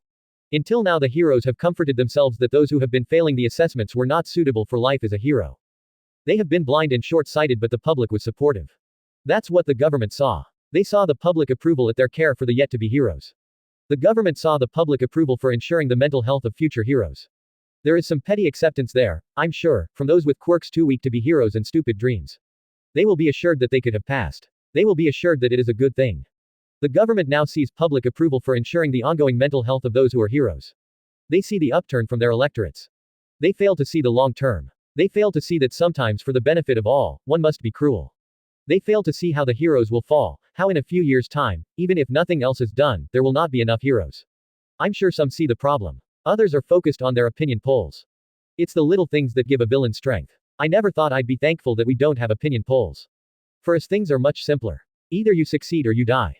We aren't dead yet. And that's all the assessment we will ever need. AFOP. Political speeches are hard. 775 Chapter 10. Things Kurogiri doesn't know 1. Kurogiri is good, but there are things he doesn't know or simply doesn't care about. The villain knew Endeavor fell from grace, he never considered the impact on Endeavor's family. This is Shoto Todoroki's story. Or basically an intermission from Shoto's POV. AFOP. Things Kurogiri doesn't know, Shoto Todoroki. Shoto Todoroki was described by most as being restrained. It was not that he did not feel emotion, he did, but he had learned from a young age never to display undue excitement or anger, or disappointment, or regret or anything. He had learned to comply with what his father wanted, and learned that complaints only meant more training. He'd also learned to never question about his mother or his siblings. It was easier about his mother. For a long time, all he remembered was pain when he thought of her. As he grew older, and as he continued the never-ending training his father put him through, he began to understand that his mother had been in pain too. He wanted to lash out at anything. He couldn't. If he lashed out at school, his father would hear and would punish him. If he lashed out, when? Every moment of every day was accounted for. As he grew older, he also realized that his siblings were trying to help. Fuyumi left him small treats in the kitchen. Natsuo left him the latest hero magazines on his bed. Tuya, he was the hardest of all. He tried to fight father. Until one day when he was just not there. Shoto missed the days before he got his quirk. He vaguely remembered playing with his siblings with their mother smiling at them. The memory faded as he grew older, but it was soft and full of perfect sunshine. But he learned that pining for the past did nothing. He learned to look forward. He figured out how to fight back. He learned exactly where father drew the line and was adept at going all the way to that line. Sometimes he went beyond it. Then, if he was lucky, he sported a new bruise, but sometimes it was burns. Never on his face. No, his mother had done that and Endeavor could not afford to do something that crude. It was always on his arms, or torso, where the burn could be a part of training. Endeavor made sure to tell all his teachers that he was in training to be a hero and that a few bruises were normal when learning combat. Since father was the number 2 hero, the teachers accepted the words. Of course they did. Why would they believe him? They'd never believed his siblings. Shoto learned to cope. In that way, only using his ice was a benefit. Burns and bruises both responded to ice. Nothing changed when he got into UA, though got into suggested there might be some doubt about his place. There was none, not with him getting on recommendation. The day was interesting for the others there, but Shoto didn't expect much. The only difference was his father didn't bother to tell the teacher that he was in training to be a hero. They were all in training. Aizawa, pro-hero eraser head, did not have the flashiest quirk, but he was strong. Endeavor nodded when Shoto told him which homeroom teacher he had. Shoto thought his father was thankful it wasn't All Might. He looked up Aizawa but couldn't find much information about him. He was an underground hero, and as such did not seek rank or the media. But one thing Shoto could find out, because his father was Endeavor, was the mission clearance rate Aizawa had. It was high, even with him teaching. He was a hero who had not let his skills lapse. He wasn't actually sure what to do or what to think when the villains attacked the USJ. He acted. He fought, but he didn't know it was the right thing to do. His father praised him, asking how many he'd taken down. The school berated them but admitted that they had no choice. With the sports festival, Endeavor was relentless. He pushed, which just made Shoto pull back more. His classmates had noticed but they didn't know what to do. They left him alone. That suited him. Until the final round. Bakugo was loud, crass, and arrogant, but he was also skilled, strong and practiced. The loss had consequences. Training with his father left him bruised and burned, but he refused to use the bastard's quirk. He would not use fire. Not through work experience. Not through their training with the Pussycats, not with Kamino. Not for anything. He didn't associate fire with anything good until. It was an odd day. He was in school as usual, but then there was an explosion on the phones in the class. Aizawa looked furious, but then his phone also went off. It was only when Momo gasped did their teacher look at his phone. His eyes widened, and he rushed out. Todoroki, Momo told him, holding out her phone. All he saw was a headline saying Endeavor, and then it scrolled to say. No, it couldn't say that name. Tuya. Shoto blinked at the screen stupidly before he pulled out his own phone. There was a news feed blinking urgently at him. His phone was on silent, otherwise it would have been screaming at him. He taped the story and was taken to a video of an interview. There were tags all over it saying it was live. He didn't. What kind of brother was he? He didn't recognize Tuya. There was a bit of familiarity around his eyes and he'd seen Tuya before. At the training camp, Tuya had been there. He had been a villain. The interview made it clear he was still a villain. Shoto became aware of the class staring at him. He didn't know what to say. So he did what he had always done. He stood up, packed his books, and left. No one tried to stop him. It was only after he'd left the classroom did he wonder what this meant. Then Fuyumi called him. Her voice was shaking. She simply said that she thought he should come home. He did, and found both his siblings there. They were trembling. Shoto got to watch the entire interview that night. He wasn't sure what to do. Everything Tuya said was true. They all had burns. Fuyumi cried. Natsuo tried to comfort her, but no one asked any questions. Shoto wondered, but he didn't know the answer. What did they do now? Tuya was correct. He'd opened the door. It was obvious because Endeavor didn't return that night. But what did they do? He didn't know, and Shoto realized he didn't like that feeling. He went to school the next day, not knowing what else to do. Aizawa called him out. The school wanted to know the truth of Tuya's accusations. And they weren't going to ask Endeavor. Hound Dog was called an illegal representative. Shoto didn't know what to say, but they let Aizawa ask the questions. His homeroom teacher was an odd mix of direct and compassionate, though that compassion was hidden behind a gruff layer of supposed indifference. Shoto, Aizawa asked, and he could hear how tired the pro-hero was. There's really only one question. Is it true? That singular question rolled through his mind. Is it true? Is what true? He didn't want to speak. There were so many answers to that. Is which bit true? He returned the question. Aizawa nodded. He recognized that the first question was too generic. Was that your brother? He changed his question. Shoto was thankful he hadn't asked about Endeavor. He could answer this one honestly. I'm not sure. Tuya, my eldest brother left when I was 6. He didn't remember much. Tuya was simply there one day and gone the next. You'd have to ask Fuyumi, Shoto added in an attempt to be helpful. You spent the night at home, Aizawa pointed out. Did Fuyumi say anything then? He looked to the side. No one said much of anything. She didn't say it wasn't, he tried to clarify. Shoto, Hound Dog grumbled. We are here to help you, but to help you, we have to know what happened. He nodded. He knew that was true, but no one had ever helped before. Endeavor was. I don't care who Endeavor is, Aizawa seemed to read his mind, his eyes glowed red. There were so many extra meanings in that sentence. Shoto nodded but braced himself. If they couldn't ask about Tuya, then they'd ask about him. And he wasn't sure he could handle that. Something must have shown on his face. I don't care who Endeavor is, Aizawa repeated. I care about you, he added. Shoto wasn't sure what to think about that. It's on public record that your father has been training you to be a hero. He stated that several times, to several people, Aizawa continued. He nodded. Endeavor liked to tell his teachers that. However, there is a difference between training and abuse, his homeroom teacher stated fiercely. Hound Dog gave him a look. No one is blaming you, Shoto, Ua's counselor said. You have done nothing wrong. We are trying to find out if the villain Dabi was just lying. It was absurd. He felt thankful to the dog-like hero for giving him an out. He could just say he knew nothing. But what type of hero would he be if he couldn't face the truth? What type of hero was he because he couldn't even protect himself? Aizawa was uncanny in his ability to read him. There is a difference between training and actual hero work. That's why you are at UA training here, and yes, you have been injured here, but that's so you don't get injured in the field. But there is a difference between training and abuse. Objectively, Shoto knew that. But, emotionally, no, there was no difference. Was the villain Dabi lying? Aizawa left the question hanging. I don't know what happened with him, or Fuyumi or Natsuo, Shoto said. Of course, you weren't born. Aizawa's face had a small smile on it. Shoto appreciated the lame joke more than he'd care to say. He didn't do anything until my quirk came. I was with Fuyumi when it did. I had been drawing and set the paper on fire. She put it out. But then later that day, I froze my drink. There were nods from everyone. They knew what that meant. Quirks were often difficult to control when they first came out. I didn't know why Fuyumi looked scared then. He remembered her expression. She'd looked at him with the softest, yet deepest pity. He hadn't understood. His mother had been happy.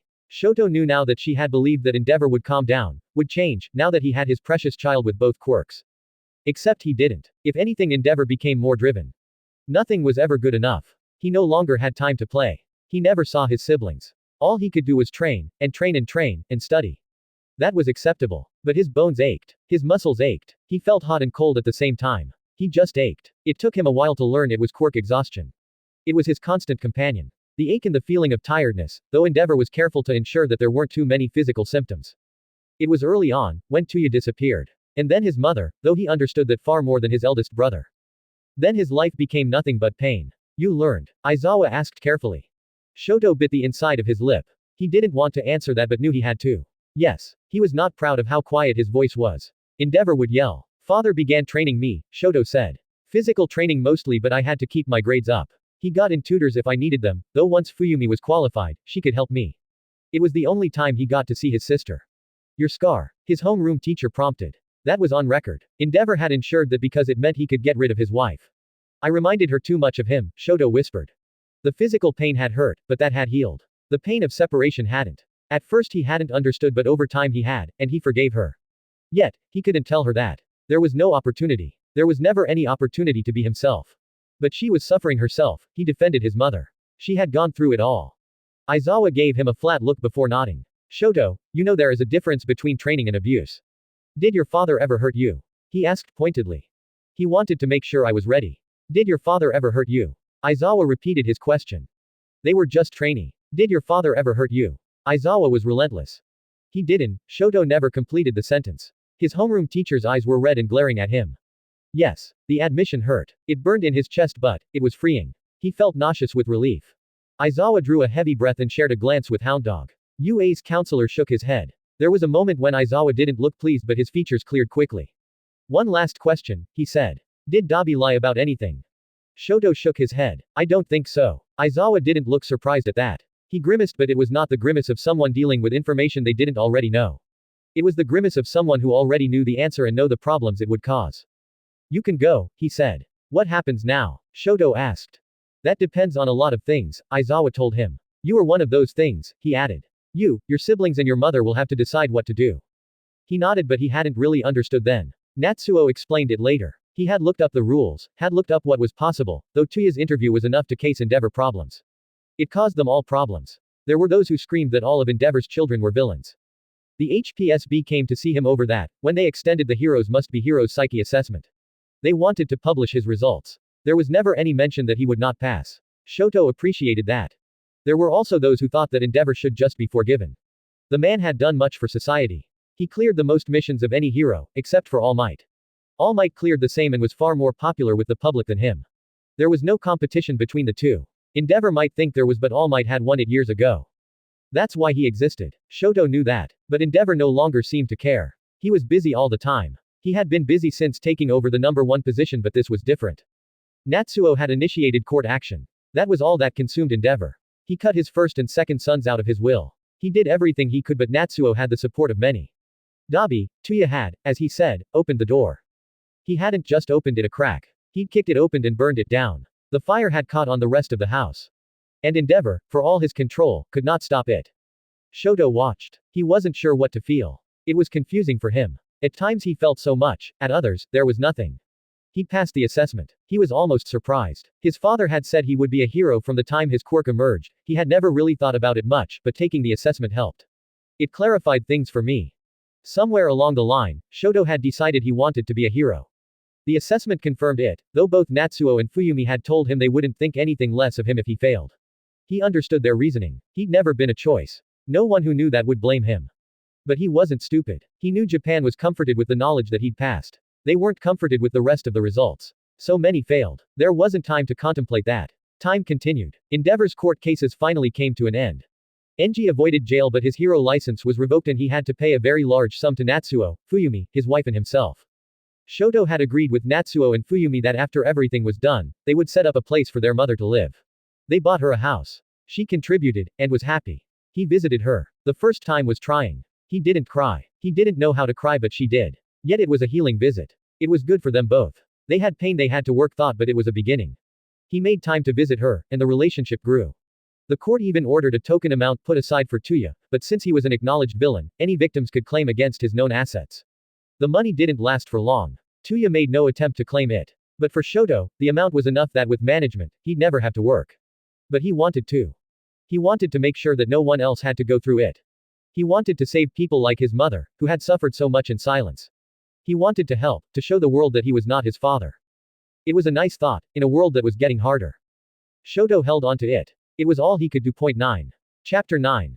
Shota Aizawa stared at the screen. If anyone had seen him, and knew him, they would have thought he was trying to activate his quirk through the screen, or they would have been confused by his choice of viewing. Before him, scattered in seemingly haphazard piles were papers. It was as if the contents of a cork board had been vomited over the table. All that was missing was the red string. The screen displayed a single man. He was standing before a podium and was well dressed. He had short green curls, bright green eyes and an easy smile. There were various things being projected behind him, but the man was a skilled enough orator that he didn't turn. Aizawa, having been a teacher for a few years, appreciated that. He listened to the man for the few moments it took to understand the projection. Are not actually evil. They are just people who are desperate. A man who lost his job and wants to feed his kids. A woman who just wanted to protect her child. I can name countless examples. You've probably seen them yourselves. But it is the words and that language that we use which makes them all seem worse. Villain. The man said the single word with an impressive degree of emotion, stretching it out to make it all the more sinister. The majority of those we call villains are not. They are simply people. Performing criminal acts, I admit, but they are people. Aizawa resisted the urge to snort. The politician had some point but was glossing over those who were truly evil. But then that's what politicians did. He looked down at the papers, but he already knew what they said. Name: Imoku Kakurite. Birthdate: the 2nd of July 17xxx. Quirk: Spark. Shota had only been able to find some grainy footage, supposedly from Imoku's teenage years, showing a shower of colorful sparks attributed to the man's quirk. He was not one of those people who had to show off their quirk. Relatives: Mother Makata Kakurite, Father Suzo Kakurite deceased. It was all very normal. The details were public record given Imoku's position as a member of the House of Representatives. He had dinner with his mother once a week and visited the family grave once a year. He turned back to the screen. There was another graph behind the politician. It was a bar chart. There were several which towered over the others. In the majority of the cases with what we like to call villains, the damage from their crimes was actually exacerbated by the so-called hero who apprehended them. Aizawa didn't react, though he could hear the timbre of Imoku's voice. The man was a born orator, and several examples came to mind rather readily at Imoku's pronouncement. The problem was if he could think of them, then the public could think of them. It had nothing to do with insider hero knowledge, it was just knowledge. Relatively simple robberies have descended into hostage situations when heroes have intervened. An easy arrest costs thousands in property damage in the ensuing fight. There are better ways. There are more compassionate ways, and as a society, we have to embrace them. Shota supposed he should be thankful Imoku wasn't mentioning the worst cases he knew about, those where the situation had actually caused deaths. They happened. A bit more frequently than he liked, but for whatever reason the politician wasn't mentioning them. The pro-hero looked back to his paperwork. He hadn't become one of the best underground heroes by relying on mere paper. In investigations he never accepted anything unless he had confirmed it himself. The paperwork was immaculate. As it should be, but it was when he looked at the actions that things were odd. As an elected official, Imoku's schedule was public, so Shota had followed his mother. Or at least attempted to. It wasn't that the woman was slippery, it was like she didn't exist. There were pictures of her with her son on the campaign trail. Only a few, but none of her neighbors had anything to say about her. She's quiet and keeps to herself, was the summary answer he'd gotten to all of his questions.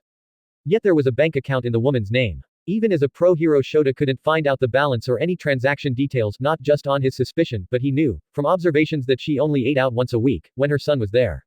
No home-cooked meals for Imoku. Instead, a truly prodigious amount of food arrived for them to eat. And an examination of the apartment building's rubbish indicated that all the food was consumed that night. He'd been very careful in noting who ordered what, and when the containers appeared in the garbage. That meant either Imoku, or his mother, were using their quirks, and quite frequently at that. There were specific meal plans available for those who had high-output quirks. Except, there was no good footage of Spark, and Makata Cockroach's quirk was listed as being rainbow. She could make some small light shows, illusions if she desired. It didn't seem like it would be high energy, and there was no evidence that they were inviting others to dinner when Imoku visited. The food, and where it went, was just another clue to a puzzle that would eventually make sense. Once he had all the pieces, Shota looked back at the screen. Imoku was shaking his head with every appearance of it being regretful. It is a harsh truth that heroics merely feed acts of villainy. Without heroes, there would not be villains. There would only be criminals, but since that is what they are, why do we make the distinction? Quirks, Imoku answered his own question. We are stuck with the adoration of the past, back to the beginning of quirks, back in the 20th century, when they were new. We have adopted their naming convention for those with power, we have adopted a naming convention that was used for fantasy works. Now is not the time for fantasy. It was an interesting analogy, Aizawa had to admit. He'd never truly considered that, but he could recall from his history lessons that there had been a subculture in the 20th century that followed comic book heroes. They were usually someone born different. Those who used their powers for good were heroes, those who didn't were villains. He grimaced. Imoku's words would resonate with the crowd, and with anyone who knew history, and most people knew at least a little bit about the emergence and growth of quirk society. That, though, was a problem for another day. He sighed as he looked back at his notes. He couldn't spend all his time on this case, so the only time he'd seen the woman himself was when she was on her way home after doing whatever she did on the evening she met with her son. Then she never emerged from the apartment building. Imoku did. That made sense. Imoku went home. His mother slept, and Aizawa had classes to teach the next day, so could never remain in the morning. And he had yet to see her on the weekends. She had a small online presence, and all her paperwork was good, but he couldn't quite put his finger on the problem, but couldn't shake the feeling that there was a problem. Villains are an illusion. They are a creation of the media, but they aren't the reality. Using the word villain allows us to forget that they are people. Allows us to comfort ourselves at night with the thought that they were evil, allows us our ignorance. It is easy. It makes a villain into a cover, Summit. Aizawa blinked, and looked back at the papers. A cover. An illusion. His lips twitched. That was it exactly. Mrs. Kakurite was an illusion. Quite a skillful one. And a very well set up one, as all the paperwork was complete and correct. Everything was as it should be. He looked back at the screen, putting the TV on mute as he watched the politician. It led to more questions that it answered. Why did a politician need a cover for a mother? Unless Imoku wasn't who he said he was.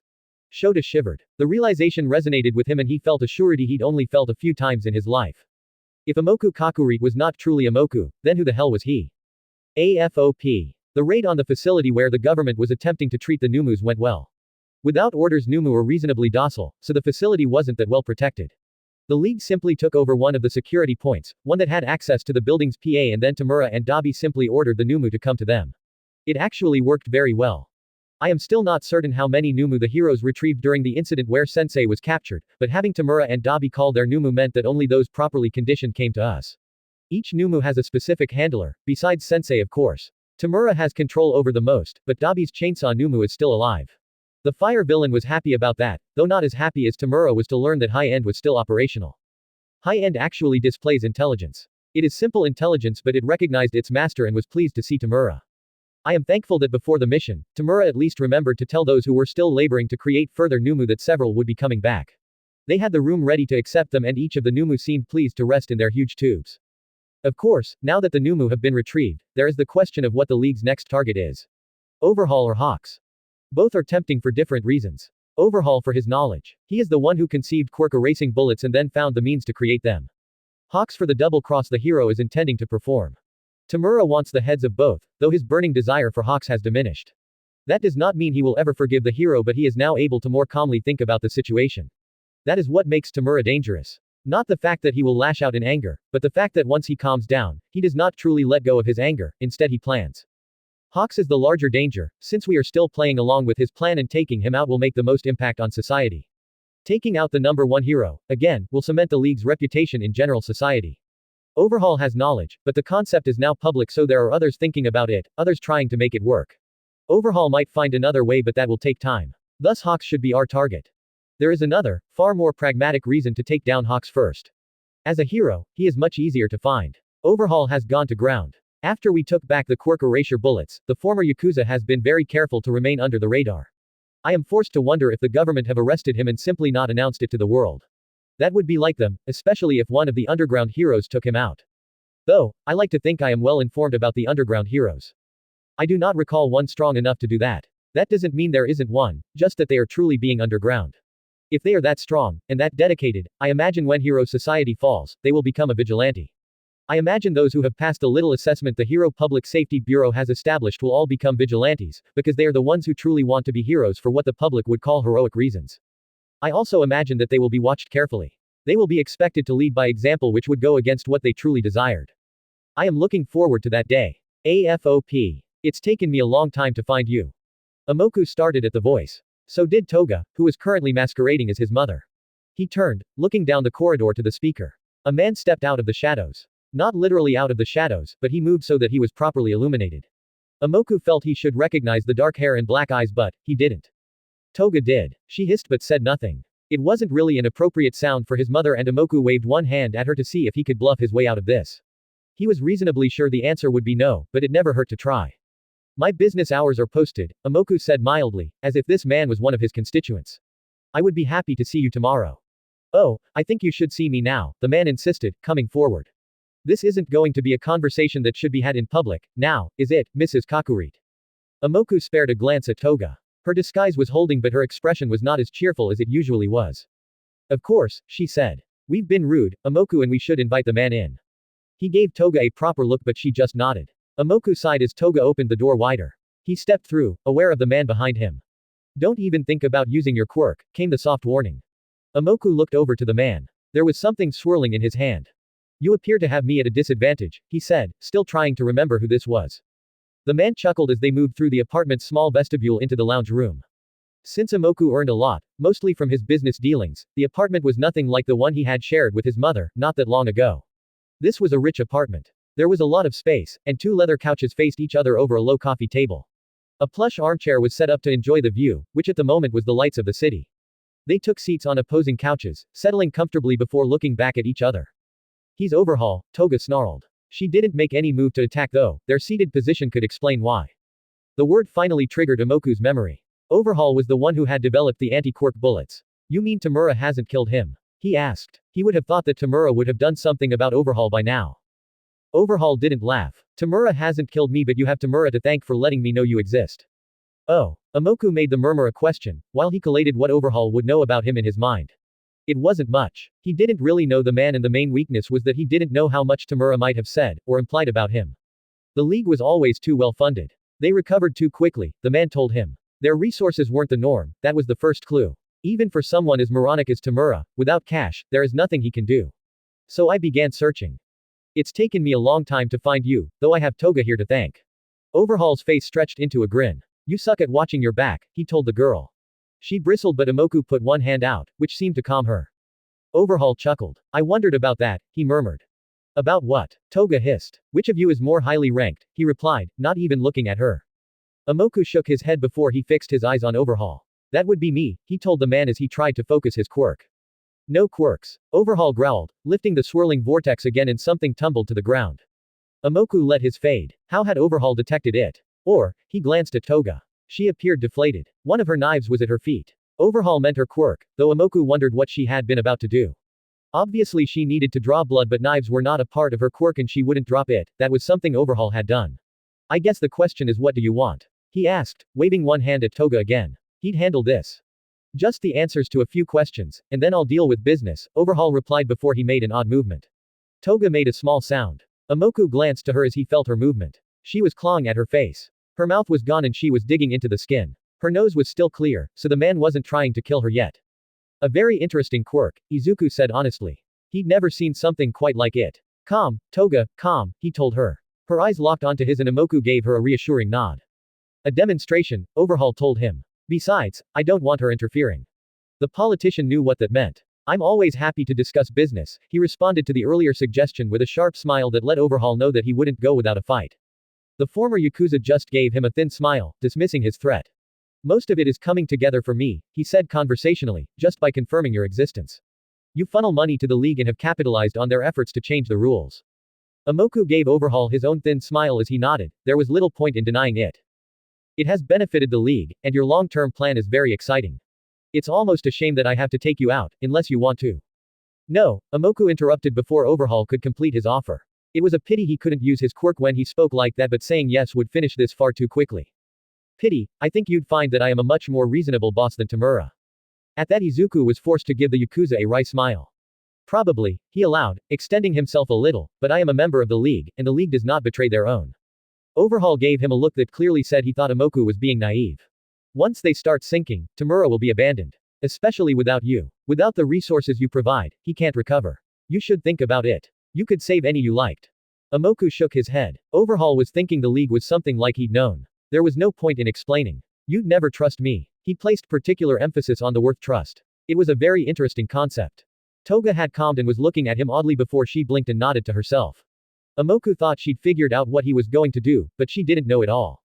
The Yakuza had the good taste not to deny that there would be a lack of trust in any relationship they formed.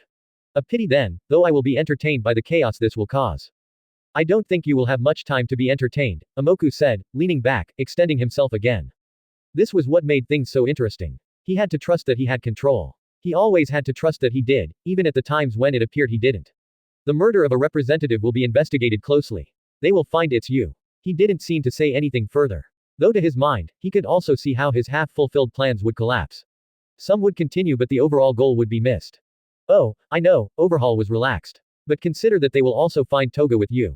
At which point your credibility and reputation, even in death, is ruined. I don't think so, Imoku shrugged as he put his hands on the leather of the couch. Overhaul saw the gesture but did nothing. So long as his hands could still be seen, it was okay. But it was a good beginning and he felt a drain of energy. Just a little. There are many reasons for Toga to be here. Blackmail, for example, threats, I have, as you say, been changing the rules. He wasn't sure if Toga's quirk-induced form survived if she was unconscious, and therefore he had no idea if her form might persist into death. He suspected not, but quirks were odd like that, it was a possibility. Finding him, murdered with his mother would be tragic but not an ending he wanted. It was not what would happen. Imoku glanced to Toga. Even with the enforced gag she was being uncharacteristically quiet. She was glaring at Overhaul but the man was completely ignoring her. I think you can release her now, Imoku murmured, pushing a little more power out. He resisted the urge to snarl. He'd had a long day, and hadn't eaten since lunch. This was not what he needed now. Oh, is little Toga going to be quiet? Overhaul mocked. Imoku hoped Himiko would go along with it. She nodded, and then kept her head down as Overhaul rearranged her features again. Interesting, he commented. It doesn't cause pain. Toga hadn't moved. Overhaul looked at him like he was stupid. It causes great pain. The bitch gets off on pain, you know that. He glanced to the girl sitting beside him and nodded. That made more sense. So, just knowing who I am can't have answered everything for you, he said to Overhaul, opening up the conversation. It answered a lot, the Yakuza replied. Though there are a few niggling queries. Imoku grinned. It was a genuine expression. I don't get to brag that often, so indulge me, he encouraged. Why aren't you the League's leader? The question was asked with an almost idle air but Imoku could see the implications. Overhaul thought he was the more intelligent man, the better candidate. Do you think I could juggle the House of Representatives, the League and my businesses? Imoku returned with his own question, extending himself. His stomach poked him in protest, though thankfully it was not loud. It was beyond time this was over but he needed an opening. With competent underline. Imoku held up one hand, not letting Overhaul finish. And who would be that? He asked, arching one eyebrow gently. The statement was deliberately designed to be open, to be amusing. Overhaul gave a bark of laughter. True, he conceded. Imoku cocked his head. He couldn't smile at Overhaul's laugh. He would use it. What else? There was a flash in Overhaul's eyes that warned Imoku the next question would be far more probing. Who are you? He's Imoku, Toga replied for him. No, you stupid girl. He's not. Imoku Kakurit is as much a fiction as you. So who are you? I'll make sure you are buried with your real name. Imoku put his hand on Toga's thigh, calming her down as he chuckled. He wanted to say he was no one but that would transfer Overhaul's anger to him and he needed the man agreeable. My name won't mean anything to you, but it is Izuku Midoriya. There was no spark of recognition. There wasn't going to be. His disappearance had not been well reported, but Imoku could tell that Overhaul believed him. You were right, it means nothing, and I think it's time to end this. Funnily enough, I was thinking the same thing, Imoku said, stretching out his senses and driving them at Overhaul, and all you need to do is trust me. The words immediately set Overhaul on alert, and Imoku watched as he tried to activate his quirk. Too slow. The instant Imoku had finished speaking, he had driven his hand down the back of the couch, seeking the pistol he'd left there. Toga appeared shocked when she saw it, and Imoku wasted no time, but was careful to ensure his aim was true as he shot one bullet into Overhaul. He only had one bullet here. Blood blossomed as the bullet penetrated Overhaul's shoulder. You missed. Toga shrieked, jumping forward, pulling one of her knives from somewhere. I didn't, Imoku assured her, again extending his power. It was enough, just to keep her from cutting Overhaul's throat, that would be a waste. What have you done? Overhaul snarled, and rolling his forearm in a way that should be significant.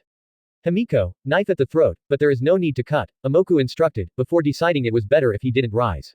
His vision was watery, and it would completely ruin the image if he was to collapse now. Toga was quick to comply, pressing her knife into Overhaul's throat. He recognized the threat too late. What have you done? He screamed. I think you know, Imoku replied, lowering the gun, and shifting slightly as he retrieved the casing. He held it up. It was amusing to see two sets of eyes recognize it. No, Overhaul screamed, before Toga pressed her knife deeper. She knew they couldn't really afford the commotion. I think it's rather ironic, Imoku said conversationally. Himiko snickered. Izuku. She purred his real name. It really didn't seem right coming from the form of the older woman. Do not call me that, in that form, Imoku said immediately. Toga seemed to understand. Give me his phone, he instructed her, and watched as Toga went through Overhaul's pockets. She was careful to never let the pressure of her knife abate, and eventually she held up the phone. Unlock it, Imoku ordered. Himiko giggled but complied, holding the screen in front of Overhaul's face for a moment before she tossed the phone to him. How? Overhaul growled. Imoku considered the question. He really needed to eat, but he couldn't give off any sign of weakness. The Yakuza had to know he wasn't going to get out of this predicament, so why was he seeking the information? And it would reveal information to Toga, who wouldn't tell anyone, he'd seen to that already. Imoku dialed a number from memory but didn't press send as he looked at Overhaul. My quirk is useless for combat, he explained. Instead it relies on the mind, on trust, on suggestion. A moment is all I need, just one where you think favorably of me. That was all he said before touching send. The phone rang. Imoku saw Overhaul thinking about the implications of his words, trying to work out his quirk, but he'd been vague enough that there would still be doubts. The phone continued ringing. Imoku resisted the urge to glare, but eventually it was picked up. There was silence on the other end. Kurogiri, Imoku said firmly. Overhaul recognized the name. So did Toga. I have a gift for Tamura, Imoku said quickly, knowing that the bartender would recognize his voice. Could you warp it from here? There was a few moments of silence before a warp gate opened, and Kurogiri's eyes formed in the mist. He took in the situation before shifting the gate. And can you deliver me a shake? Imoku asked impishly, gesturing towards the coffee table. Even as mist, Kurogiri looked disapproving. No one makes them like you do. Imoku begged, using the words to hide the fact that he was going to have trouble moving. The older villain seemed to understand as he closed in around Overhaul. You won't win. The Yakuza barked. Despite the tiredness Imoku felt, and the way his vision was becoming dangerously narrow, Imoku smiled. I already have. AFOP. Chapter 10. I think I can forgive Imoku asking for a shake in exchange for what he gave us. I made it extra sugary. Tamura was torn between wanting to go to demand answers from Izuku and gloating over Overhaul. Still, it wasn't that long before Toga came back. Apparently they'd cut the usual dinner short. I made sure Toga had seen Imoku eat a lot. She rolled her eyes, and reminded me that she had been feeding her baby Izuku for the last 2 years. The name she used did not go unnoticed, but at least she had the sense to refer to Izuku only when she was alone with us. Finding out how she knows that name is something Overhaul can tell us. Himiko relayed some details, and she even looked ashamed that she had been, at least partially, to blame for Imoku being found by Overhaul. She said something about owing him a favor. She positively glowed at the thought. I knew she liked older men, but I wonder what she'd think if she knew Izuku was her own age. Tamura waved her explanation off. He was too pleased with having Overhaul. I'm not sure if he realizes that Izuku used one of the quirk-destroying bullets we had given him. Maybe Tamura has noticed it and believes the payoff is worth the price. That would be like him. He's used to using rare items in games for an appropriate reward. Quirkless Overhaul is a very good reward. I had thought that Izuku was going to copy the bullets. I am not sure what I feel about him having one stashed at his supposed mother's apartment. It makes me wonder where the other bullet is. I cannot argue the fact that it was used for a good purpose. Tamura is currently wondering what to do with Overhaul. Personally, I believe that making him into a Nomu would be interesting, though that would be far easier with Sensei. Forcing extra quirks into a person with one drives them insane, though to be fair, at least some of the men used as the base for each Nomu have had a loose grip on sanity to begin with. The number of quirks required to drive a person insane depends on their mental strength and how closely related their quirk is to the one being forced into them. Someone with a strength augmentation quirk is likely to be able to withstand a shock absorption quirk but will not be able to handle any emitter-type quirks. Izuku is proof that a quirkless person can accept at least 2 quirks. Sensei was very clear that Izuku has 2 quirks, though I am still not sure what the second one is. I will have to ask Himiko if she knows. I suspect she doesn't. Toga is not stupid, so she will be aware that Izuku has 2 quirks but she will not know the details of the second. Tamura doesn't care. But what I wonder is how someone who has had their quirk removed would handle the process of becoming a Nomu. Would they count as quirkless? Or would their body, like their mind, still remember their previous quirk? I probably won't find out. It is a passing interest. Of more interest than the mess Tomura will make of Overhaul is what is happening in the hero world. The HPSB finally issued their psychological assessment to the heroes of Japan. The fallout has been glorious. So many failures. Villains have always known the truth so many of the public ignore. Heroes are in the gig for money, fame and glory. There are very few who enter the industry with the desire to truly help people. I am not so naive as to believe that the HPBS assessment focused on that. For the younger ones, those in training, there will be some assessment of their desire. For the elder heroes, those with a proven record, then the test will have been geared to their mental stability. It is laughable. I almost feel pity for the HPBS, but it is a fact that all heroes have their quirks, their own oddities. It is passed off as what is needed to be successful. Villains have them as well. Even the League. Twice as full of them. Toga as well with her desire to cut up any boy her age. It is a ritual for many, but villains do not have to prove their mental stability. Our only qualifications are results. The first heroes to fail and were sensible about it, retired. The public still thinks rather highly of them. For the others, the HPBS was forced to announce their results, and things went downhill for them. None of them suffered as badly as Endeavor, but it was another blow to an industry already reeling. The public has almost had enough of heroes. They are tired of the scandal. They want something more, something better. They are not going to get it, of course, but the public always desires the unobtainable. And it suits us. In an effort to strengthen belief in the current order, the HPBS had All Might take the assessment. It came as a surprise to none that he passed it. The results were well publicized, but the public has not forgotten All Might's forced retirement. It still saddens me to know that Sensei is incarcerated, but I must remind myself that it was our victory. A leader for a leader, and Sensei was far more prepared for his defeat than All Might was. I will grant that revealing All Might's assessment results calmed some of the public, but those were the people who would have calmed anyway. In any society there are those who do not care, so long as their creature comforts are not disturbed. As much as I hate heroes, those people are worse. I can respect someone with an opinion, and the conviction to fight for it, even if that conviction is the desire for fame. But those who will sell themselves out, I do not like them. But they are not the problem. With Overhaul in good hands, hey, I'm sure the focus will now turn to Hawks. The hero passed his assessment. I'm sure the HPBS breathed a collective sigh of relief about that, but they know the situation is still very fragile. But that's okay, the league has a sledgehammer. AFOP. Hawks, Dabi greeted the number 1 hero as he moved from the shadows. It was surprisingly easy to keep the pleased smile on his face. Hawks moved further into the abandoned building. Dabi was pleased to see that the number 1 pro hero wasn't suspicious, but then they had been meeting for quite some time. And since they couldn't exactly go to a cafe for a cup of coffee, their meeting points had been a series of abandoned buildings and warehouses. Hawks would have liked some isolated area, but Dabi had pointed out early in their relationship that isolated areas were visible to security cameras, and it didn't matter how poor the area was, there was always one around. A building or a warehouse had a roof to help hide them from prying eyes. The warehouse today was solid. Concrete pillars held everything up, and Dabi knew, because he'd had to scout it out, that there was at least 5 floors above them. Hawks was strong but did not possess a strength enhancement quirk. He might be able to cut through them, but the league had thought of that. Tamura was more than aware of how important this battle was. They could not afford to have Hawks escape. What is that? The hero demanded, looking behind Dabi. That's my Nomu, Dabi replied nonchalantly. Your Nomu? Dabi huffed. You know we retrieved them. You were quite upset about it, he added, reminding the hero how annoyed he had been. At the time, Dabi had thought it was because Hawks wanted to join in, but now he knew it was because Hawks wanted to stop it. I can't exactly leave it with the others, because it only obeys me. He watched as Hawks moved forward slightly to get a better look at it.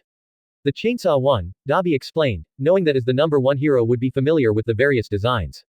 They had the original Nomu, 2 of the Nomu used in Hosu, the chainsaw Nomu and high-end. All the others under development were considered too unfinished to use. It was a disappointment, since Hawks would have some understanding of their abilities. But understanding abilities wasn't countering them, and given that the original Nomu had been designed to take out All Might, the league was confident. The flying Nomu would have problems moving around in this setting, but it was still remarkably quick. It was stationed on the roof of the building and would act if Hawks made to escape.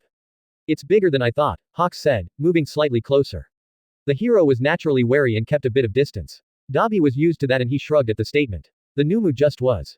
I think you are going to be happy today, Dabi told the number 1 hero.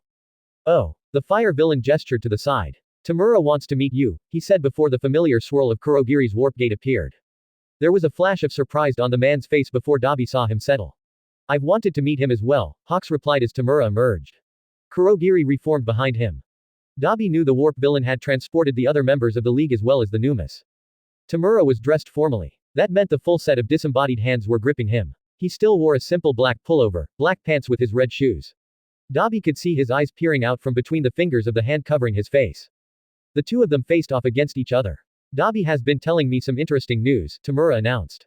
Hawks nodded. Dabi could see that the hero was slightly surprised. He hadn't expected this confrontation today, despite his requests. Tamura lifted one hand, scratching at his neck. Of course, the question everyone wants to know is why. I didn't go through UA, so I didn't get indoctrinated like the rest of the good little heroes, Hawks said. I've seen the damage heroes are doing. All Might was too powerful. He was too much of a symbol and now that he's gone, everything collapses. Endeavor, Hawks snorted, I used to admire him but the less said the better. Dabi watched the speech. Now that he knew the hero was planning on betraying them, the man's words took on a different meaning. He could hear the slight note of uncertainty, the surprise. Ah, but this one is still a hero, Tamura replied, in that whiny tone of voice he thankfully didn't use so often now. It made him seem like a spoiled toddler. Dabi could appreciate that it was for affect and was once again surprised at how controlled the league's leader could be, when he wanted. The tone affected Hawks. Dabi could see the way the hero cringed. It was subtle but Tamura could get under anyone's skin. Yes, Tamura Shigaraki, he is, Kurogiri replied. The warp villain had almost infinite patience when dealing with Tamura but Dabi supposed the mist villain had been doing it for longer than any of them, except Imoku. And he plans on remaining a hero, Tamura continued. No, I don't. Hawks objected. It even sounded truthful. The Hero Public Safety Bureau plans indicate that he will, Kurogiri replied. Hawks reacted instantly. He ripped 2 long feathers from his wings and charged towards Tamura almost too fast to be seen. Except, it wasn't the league taken by surprise. The original Nomu dropped through a portal, and behind Hawks, at the door, High-End moved to cover the entrance. Tamura didn't even move when Hawks slashed at the Nomu. It reacted. Hawks was fast but the Nomu had been created to take out a hero who was far strong and faster than Hawks. During All Might's reign, the winged hero had been worthy of the title number 3 hero, but All Might embodied the huge gap between the number 1 hero and the rest. Not all heroes were equal. Even so Hawks managed to avoid the Numu's punch. He flared his wings, sending a spray of features into the ground. Others flew around. Dabi was waiting for that. He sent a gout of fire to the ground, burning them. Hawks glanced at him for a moment. The hero saw everything he needed in that single look. Dabi's expression was hard and unforgiving. The friendship they might have formed was dead. The hero backed away as the Nomu advanced. He was sensible enough to realize he was in a very bad situation. His assessment didn't get any better when he glanced behind to see the other Nomu blocking the door. And Kurogiri opened another warp gate, bringing in the last one. This was one that had been arrested in Hosu. Its 4 eyes glared balefully at the hero. High-End, Tamura called the name. It was enough of an order. High-End wanted to fight. For a Nomu he actually had feelings. The others didn't and the bird-like Nomu, the original Nomu moved back to stand with Tamura, guarding him. Master, the Nomu acknowledged and charged. Hawks tried to fly out of the way, but space was limited. The building was large but the ceiling was not high and the Nomu too fast. This one had been designed differently. It was still ridiculously strong, and fast. Dabi had wondered once which might win in a battle between them. Tamura had confidently asserted that High-End would take out all the other Nomu except for the original. Even the league's leader wasn't sure which would win then. Not that the Numus would ever get a chance to fight each other. There were enough heroes to go around. Hawks slashed at High-End with the 2 feathers he had originally pulled from his wings. They were long feathers, almost like swords. His wings were looking shabby but Dabi knew that they were still functional. The Nomu didn't even bother to dodge the cuts. Blood slashed onto the concrete floor but the wounds healed and High-End took a swing at Hawks. The hero jumped back quickly but hadn't anticipated the speed of the attack. High-End jumped forward and Dabi saw something on its shoulders that pushed it faster. Jets, he realized, and equally realized that being this close was not a good position to be in. He was thankful his Nomu would cover him.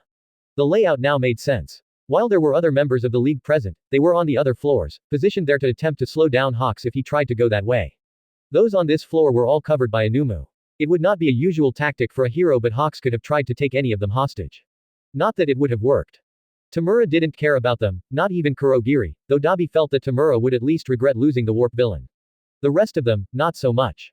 But it didn't appear as if any of them would be lost today. Hawks was backing away from High-End. He still had both feather swords gripped tight, but there was a dark mark forming on the side of his face, and Dabi could see that he was favoring his left side. Weak, High-End droned before leaping for the hero. Hawks tried to slow the Nomu down with a barrage of feathers. They simply lodged in the Numu's flesh, not hindering it in the slightest. The hit it delivered impacted the hero as High-End didn't worry about getting cut from the blades. Hawks flew into one of the walls, leaving an impressive crater. Most would be finished from that, but Hawks knew he had to get away. His wings were almost down to the bone, and Dabi could see the way that he was struggling. Blood dripped from Hawk's mouth, but he managed to pull the last few feathers out and fling them. Dabi didn't understand the motion until his Nomu moved. As did Tamura's. From his angle, Dabi could see the way the original Nomu was crouched in front of Tamura, a feather stuck into its chest. It was not the move he expected from Hawks, but it made brutal, logical sense. It was too late though. High-End slammed into the hero and Dabi watched as the smaller body shook with the force of the hits. Hawks was going to die, which wasn't really an issue but seemed too merciful from Tamura.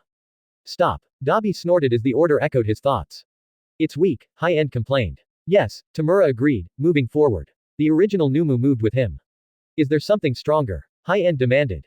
There will be, Tamura told the Nomu. Dabi wondered who but realized it didn't matter.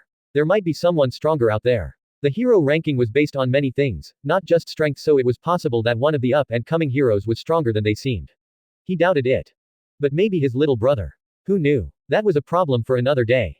Tamura looked down at the now unconscious and broken hero. Somehow, Hawks had managed to keep his two sword feathers. Tamura touched one, disintegrating it almost instantly, but then he carefully picked up the other. His little finger ostentatiously raised. A trophy. Kurogiri, Tamura ordered, though Dabi could tell he was pleased. The warp villain nodded and opened warp gates. Dabi looked upwards, knowing that Kurogiri would be opening gates for the others who hadn't had to fight. Tamura calmly walked through the gate, followed by the original Nomu, and then High-End who was dragging Hawks by one crushed leg. It was a good thing the hero was unconscious or the pain would be indescribable. Dabi looked around. There wasn't that much damage, just a few feathers here and there, a bit of blood, and the impact point Hawks had made. Oh well, it's not like he would have told his sidekicks where he was. If the other heroes found this place, there wasn't much they could do. It was time to go home. Dabi paused at the thought before he smiled. It was correct. It was time to go home. He stepped through the gate. AFOP. It has always surprised me, in an industry that is meant to be for public safety, how little safety there is for the heroes. Hawk's disappearance was noticed, and while I am aware that his sidekicks looked for me, there was very little effort made to search for him. I know this, because Imoku confirmed it. Of course, even if there had been a large public search, then it would have found nothing. Oh, they might have found the building, but they wouldn't have found Hawks. Not without finding us. And given the hero's condition, finding him was not the same as saving him. High-End had not held back. The scientists involved in creating the other Numu's double as doctors, but even they were hard-pressed to keep the hero alive. They did, but he would never recover properly. That suits the League. We do not need an attempted traitor.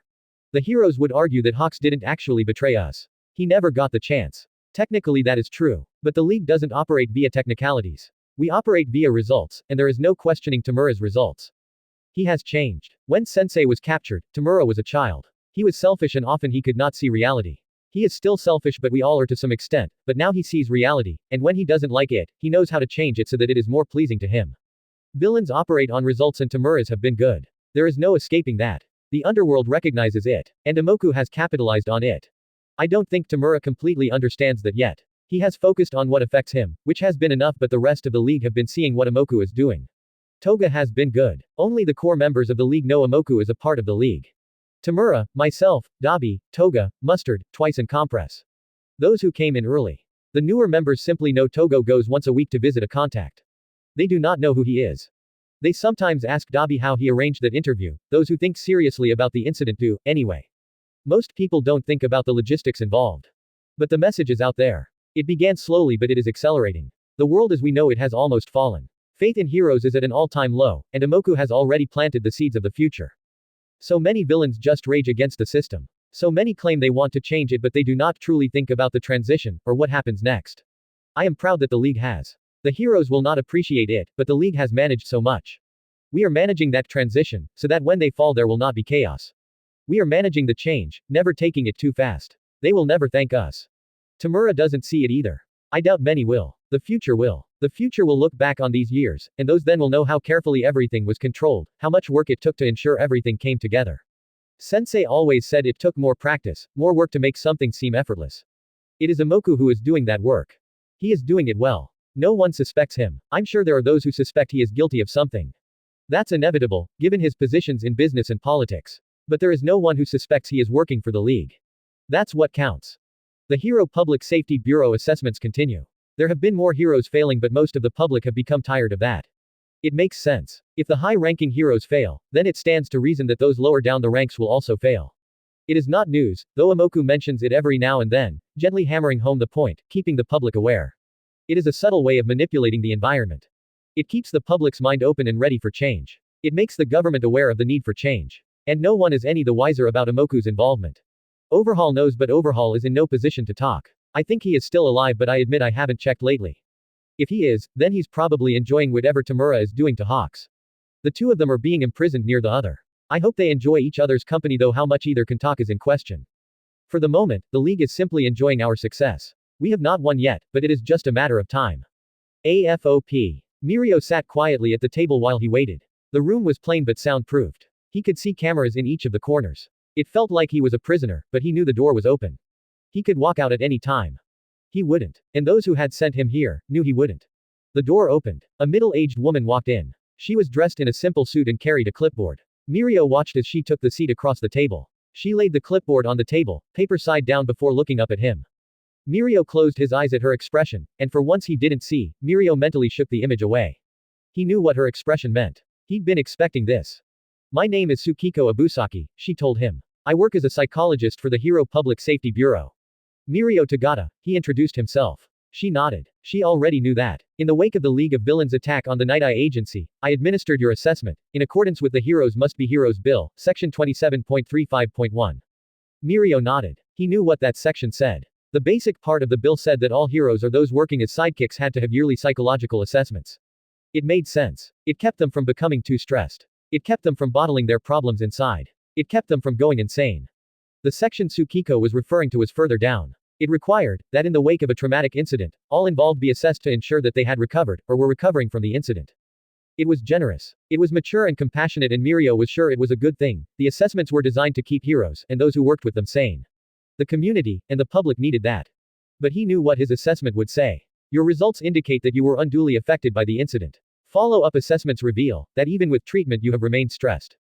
Mirio was hard-pressed not to slam his hands on the table. Of course he remained stressed. How could he not? It was his fault that Sir Nighteye had lost his quirk, had lost the ability to view the future. Sir told him it was a blessing, insisted even. Sir said it was better this way, that he accepted it, but Mirio could see the way he was tired and stressed, and in pain. And it was all his fault. As you are an active sidekick, due to subsection 27.35.3, you are required to take a leave of absence from hero work while you attend to your mental health. Mirio nodded. He knew this was coming.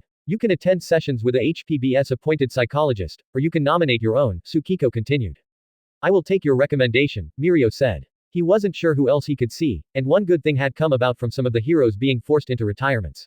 Some of them were training, or already had training to be psychologists. Not everyone did the hero course. They understood the needs of a hero. They would understand when he spoke to them, and most of the former heroes, turned psychologists worked for the HPSB because it was all so new.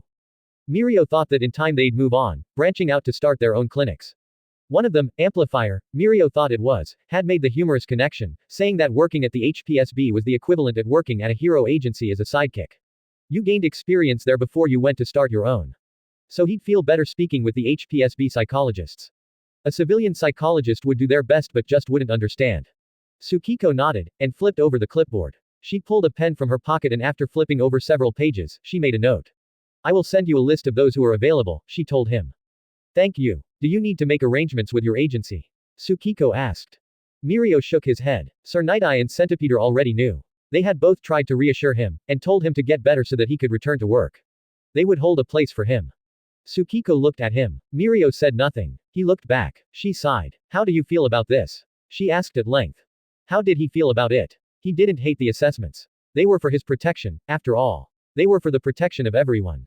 He hated the League. And he hated that he hated himself for that. As a hero he wasn't meant to hate.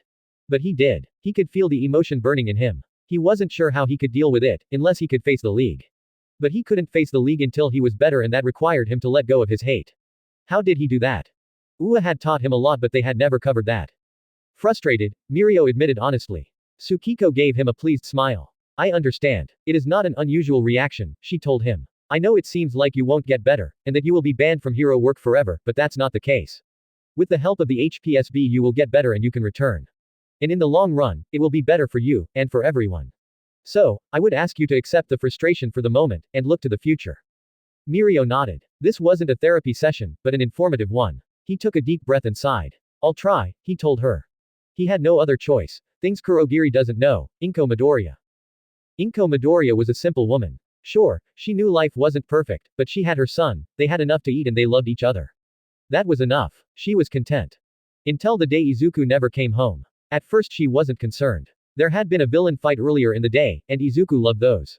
He was probably trying to get more information. And then there came news of another villain attack, one that All Might stopped. Knowing Izuku, he'd be on the fringes of that fight, watching intently. So she wasn't concerned and continued fixing dinner for them both.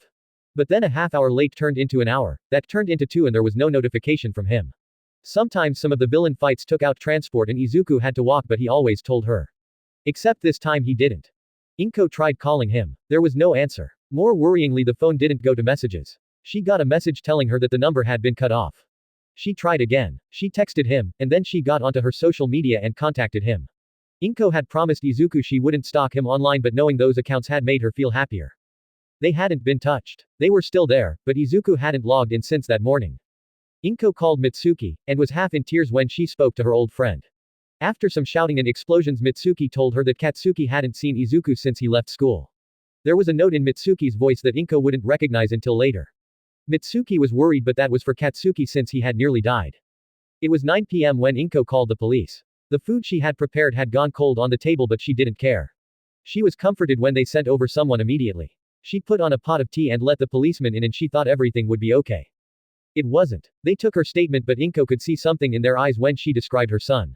The moment they asked about his quirk and she was first to admit that he didn't have one, there was something there. The policeman remained professional. He took down everything she said, but Inko felt sick. She cleaned up that night and went to bed but didn't sleep. It didn't get any better the next day. After choking down a bit of toast, Inko walked to the station. She introduced herself at the front desk and was told to wait. The station moved around her, active despite the early time. She tried not to listen. She tried not to cry. She tried not to worry, but she could hear snippets of conversation around here. Worse than a gun. Better than yesterday. Multiple counts. It was not comforting. Eventually a detective came to see her. He introduced himself as Detective Tainma. He showed her to his desk, sat her down, gave her tea and then started asking questions. Except they were the same questions she'd been asked last night. Inko forced herself to be calm. Crying here wasn't going to find Izuku. She pointed out that the questions were the same. Tainma looked at her. I'm sorry, ma'am, I know that. It is just routine protocol to confirm everything, he reassured her. It's not finding Izuku. Inko couldn't help but point out. It helped us establish due cause, and the facts of the situation, he countered. It took Inko a moment to realize what he was saying. He thought Izuku had run away because of her. Rage briefly drowned the worry she was feeling. My son has not just run away. Inko said quietly. Her words were reinforced when everything on his desk rattled. Ma'am, please calm down. Tainma said quickly. No one believes your son has run away, he added. It was not convincing. You do, Inko said pointedly. The detective sighed. Statistically, ma'am, when a child. That's not what happened. Inko could no longer stay calm. She wailed, thick tears forming in her eyes and rolling down her face. Tainma seemed uncomfortable. He didn't run away. Inko cried. He wouldn't. She didn't see when another detective put their hand on Tainma's shoulder and took his place. Ma'am. Inko didn't recognize the change in voice. Ma'am, the new detective said more urgently. There was something in his voice that caused her to look. Inko blinked through her tears, recognizing that a new man was sitting there. Tainma stood uncertainly behind him. My name is Detective Naomasa, ma'am, the newcomer introduced himself. Inko nodded but didn't say anything. We will fill out the rest of those questions later, he said. For now, could you tell me if your son could have been involved with any of the incidents yesterday? Inko blinked. What type of question was that? And then she recalled the 2 incidents that had been reported yesterday. He would have watched, Inko said slowly. Izuku loves villain fights. He loves seeing the heroes. The new detective nodded, and noted something down. And Izuku goes to Aldera Junior High. Inko nodded. Could you tell me if this is your son? Detective Naomasa asked, tapping on a tablet before handing it over to her. Inko peered at it. The footage was grainy and bad, but it showed Izuku. Her heart lightened just seeing it. He was walking into an underpass. He was okay though. He was in his uniform and something dropped onto him. She couldn't tell from the footage, but it looked gooey, almost like mochi, and she could see Izuku struggling with it. Her heart clenched. Had Izuku been involved in one of the attacks yesterday? She always worried that one day he'd get too close, that one day. Something blocked the camera. No, that was someone, but then they moved and she saw Izuku again. He was fine, though coughing. It took her a moment to recognize the other person in shot. Was that All Might? Inko felt her heart clench. What had happened? The pro-hero was smiling, and Izuku was following him before he leapt away. And Izuku vanished. What? Inko couldn't help the question. Detective Naomasa looked at her. Your son was involved in one of the incidents yesterday, specifically what is being referred to as the sludge villain, the man told her. He disappears there because he latched onto All Might, he added, nodding at the now frozen tablet image. 100 thoughts bombarded Inko. Where was Izuku? If he was with All Might, then why wasn't he fine? But then more words seeped into her consciousness. He'd latched onto All Might. Was he okay? Had he fallen? Had there been damage from the sludge villain? Was he in hospital right now? She didn't know. He was transported to a rooftop, where All Might let him off, Naomasa said with a small smile. Inko breathed a sigh of relief. It didn't remain. The next words would haunt her forever. And then, the trail goes cold. No. No. No. No. This wasn't happening. It couldn't be happening. Not to Izuku. There is unfortunately no footage from the roof, but there are sensors on the doorway. They detect when someone opens the door to the stairway to get down, Naomasa explained. Or to get up to the roof. Inko nodded. Her building had them as well. All buildings had them. They didn't record who went onto the roof, just that someone did. It was some sort of safety feature and the data had a lot of other uses. All data had uses. She didn't quite understand it, but there was a lot of things she didn't understand. It wasn't tripped, the detective said. It took her a moment to understand. What do you mean it wasn't tripped? Inko asked, attempting to remain polite. The sensor on the rooftop door was not tripped, he elaborated. And an examination of the CCTV cameras in that building and in the streets outside, from the time of the incident with the sludge villain to now does not display your son. She stared at the detective, trying to work out what he said. So where is he? Inko asked. That is what we are trying to determine, ma'am, Naomasa told her. What did All Might say? The two detectives just stared at her. Inko knew what she looked like. She was short. She was dumpy and she cried too much. She came off as a weakling, and while all that might be true, when it came to Izuku she had a core of iron. She would not break. Naomasa seemed too surprised for words. You must have spoken to him, Inko said, telling the sense of panic she felt to come back later.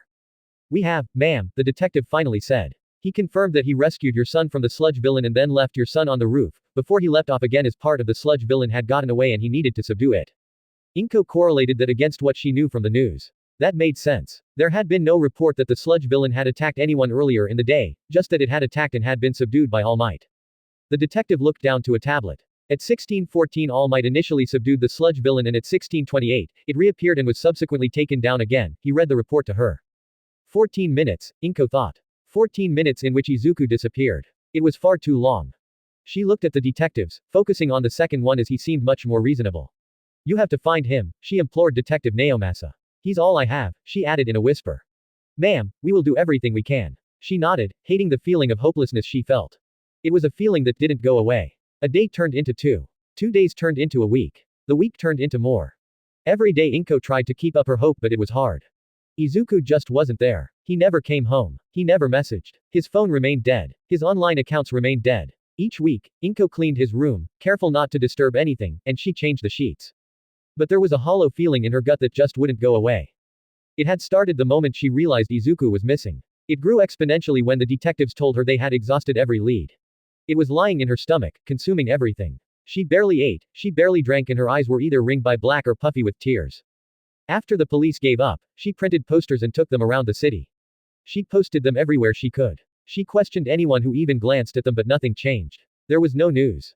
It was, as the detective said, as if Izuku had just disappeared from the world. But that wasn't possible. He had to be somewhere. On her good days, Inko hoped he was well, that he had just forgotten her, and that he was happy. On her bad days, she cried, because that's all she could do when she imagined Izuku dead, when she imagined him being experimented on, because she knew that to some, his quirkless status would make him valuable. She barely noticed the world changing around her. What did it matter, with Izuku gone? What did it matter that Katsuki had gotten into UA, when it wasn't with Izuku?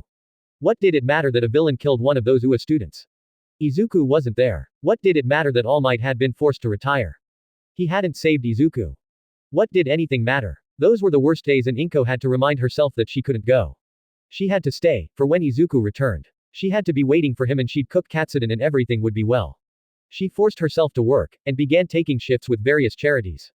Many of those charities worked with those who were quirkless, those who society deemed worthless.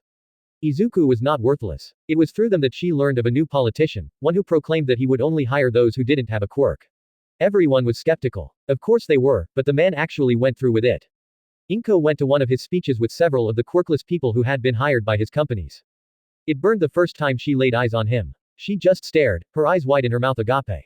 It felt like someone had plunged a knife into her heart, but for a moment the aching emptiness was forgotten. He had green hair and green eyes. They were the exact shade of Izuku's. When she finally remembered to breath, it was in short, sharp gasps. Inko. The voice eventually got through to her. Inko, are you alright? Do we need to get you some air? She looked into the concerned face of Naoki. He was a quirkless gentleman about her own age. She had worked with him when he'd been homeless, not by choice but because he simply couldn't find anyone willing to employ him until this politician. He cleaned up well. No. Inko replied immediately. You've said so much about him, I don't want to take you away. Naoki smiled at her. If you are sure, he said in such a way that she knew he wouldn't consider it a bad thing if she had to leave. It was just what happened. I'm sure. Okay, he replied. You know, I haven't actually met him, he said. But, Naoki chuckled. He's the director. He sets the policy for the company. I'm just a programmer. Inko nodded, feeling slightly silly. She knew how that worked. But it was good that this politician was ensuring that he could employ quirkless people and the jobs weren't just those for menials. She took a deep breath and looked back at the politician who was still speaking. His hair and eyes were the exact same shade as Izuku's, but he was older, much older than her boy. He might even be older than her. He spoke well. Inko couldn't help but be taken in by his words. They were attractive, but more than that, they were realistic. There was a passion in them that engulfed those listening. He was a consummate orator, but all without making anyone feel stupid. He explained his points. Inko felt herself smile at his words. He believed them. It was a silly thought. It was one of those things she'd have never thought in the past, but this politician was exactly how she had hoped Izuku would work out. He was confident and proud without being arrogant. He had a sense of presence that reassured everyone, that said everything would be okay because he was there. Well, it wasn't. For Inko it would only ever be okay once Izuku was home. She knew she stood out on that, but it was a surprise when he turned to her. His green eyes were kind, but somehow Inko knew he could see her pain. It came as no surprise to her that when he finished his speech he came towards their group. Naoki was gasping. Inko managed to calm him down, just as the man came up to them. You have questions? He asked. It was a challenging question, but asked such that Inko could hear his curiosity. If they did have questions, then he wanted to explain, he wanted them to understand. It was not a challenge, it was caring. No, sir, Naoki stuttered through the broken words. He smiled at the man. Relax, sir, relax. It was said in a gentle tone, as if he was laughing, but not at Naoki, with him. How have others taken your policies? Inko was surprised at her question. A very good question, ma'am. Please, call me Inko. For a split second, the politician seemed surprised. She was astounded at her boldness. Then he smiled at her. Your question is good, he repeated. I think anyone who has a problem with my policies really needs to take a good look at themselves. Discrimination against those who are quirkless is reflection on them, and their inability to see a human as human. The law, and basic decency awards every human dignity. Every human, not every quirk. Inko nodded at the words. It was a well-spoken argument. But I sense you have a story, something more personal since you already know that, She managed not to jerk back, but it was a close thing. How did he know? Inko nodded. Then why don't you come with me and tell me, and I will see what I can do to help. That is how Inko found herself sitting next to Naoki across the table from the politician at a restaurant that cost more than she could possibly afford. The politician simply waved it away, telling her it was his treat. And that's how she ended up telling the man, who looked so much like she wanted to believe Izuku would be when he got to be that age, everything she knew. He nodded and asked questions at the right points. They were good questions too. He was paying attention to her, and at the end of the meal, which was lovely but like everything else, colored by the loss of Izuku and her having to remember, the politician leaned back. While no missing persons case is ever truly closed until, he stopped, grimacing. Inko appreciated the tact. I'll see what I can do to get another investigation, he continued. It's been a while, so there may be new information. Inko didn't bother to suppress the flash of gratitude that went through her at the words, even if the dark, aching part of her screamed that there would be nothing found. It was crushing when that part of her was right. There was no new information. The politician sympathized with her. He sat with her the day when he brought that information. Inko had been surprised. She thought he would just do it for a stunt, but he genuinely cared. He made time for her. He shared her sadness, and while it hurt and made her cry more, Inko was comforted that he hadn't simply dismissed Izuku as just another runaway, or someone who was dia. No, he saw more than that. He saw hope for her, and Inko was greatly lacking in hope. She grasped it whenever she could. The whispered words were a balm to her soul. I'm sure your son, Izuku, is out there. Somewhere. And given what a wonderful boy you have described him as, I know he will do great things one day. There was absolutely no doubt in his tone. She held onto that. And slowly, while the ache never went away, Inko felt herself get involved again. The world no longer passed her by. It mattered when All Might's sidekick was attacked and lost his quirk. It mattered when Katsuki failed the mandated assessment and was enrolled in the general course at UA, though Inko privately thought it would be for the best. It would force him to calm down. It mattered when the so-called League of Villains attacked a facility holding some sort of human experiment. All those things mattered. Not as much as Izuku, but they mattered. It wasn't until a bit later, when Inko had become a fixture at the politicians' speeches and he'd asked permission to use Izuku as an example of the differences between those who had quirks and those who didn't, that Inko realized that slowly she had regained some balance. Slowly she had regained some life. She didn't know what to feel about that, but she couldn't stop. There was something comforting about his words. Something that reminded her of Izuku. It was more than the green hair and eyes, it was the way he felt, and the way he was kind. So many people said that this or that celebrity was kind, was a great person, but Inko knew this. That's why she was happily handing out pamphlets when it happened. She looked up and saw Izuku's eyes, Izuku's hair, Izuku's smile. She saw her son. Izuku. The name slipped out. And then Inko blinked. It wasn't Izuku, it was the politician, who was a good man but wasn't her son. He looked shocked. He was staring at her with wide eyes. Inko burst into tears. They were never far from the surface, but they overflowed now. Then she was engulfed in a hug. The politician's strong arms were around her and she was surprised by how warm he felt. He was taller than her, so her head was held against his chest. He leaned his head down, and Inko could feel his breath ruffling her hair. It's all right, Mum. Inko froze. She hadn't heard that. She couldn't have heard that. Then he drew back, and gave her a soft smile. I am honored, ma'am, that you would call me your son, he said. But my name is Imoku Kakurit. She flushed, and wiped her eyes, before nodding and giving him a watery smile. Imoku bowed his head briefly before he walked away. But Inko knew what she'd heard. And her heart ached.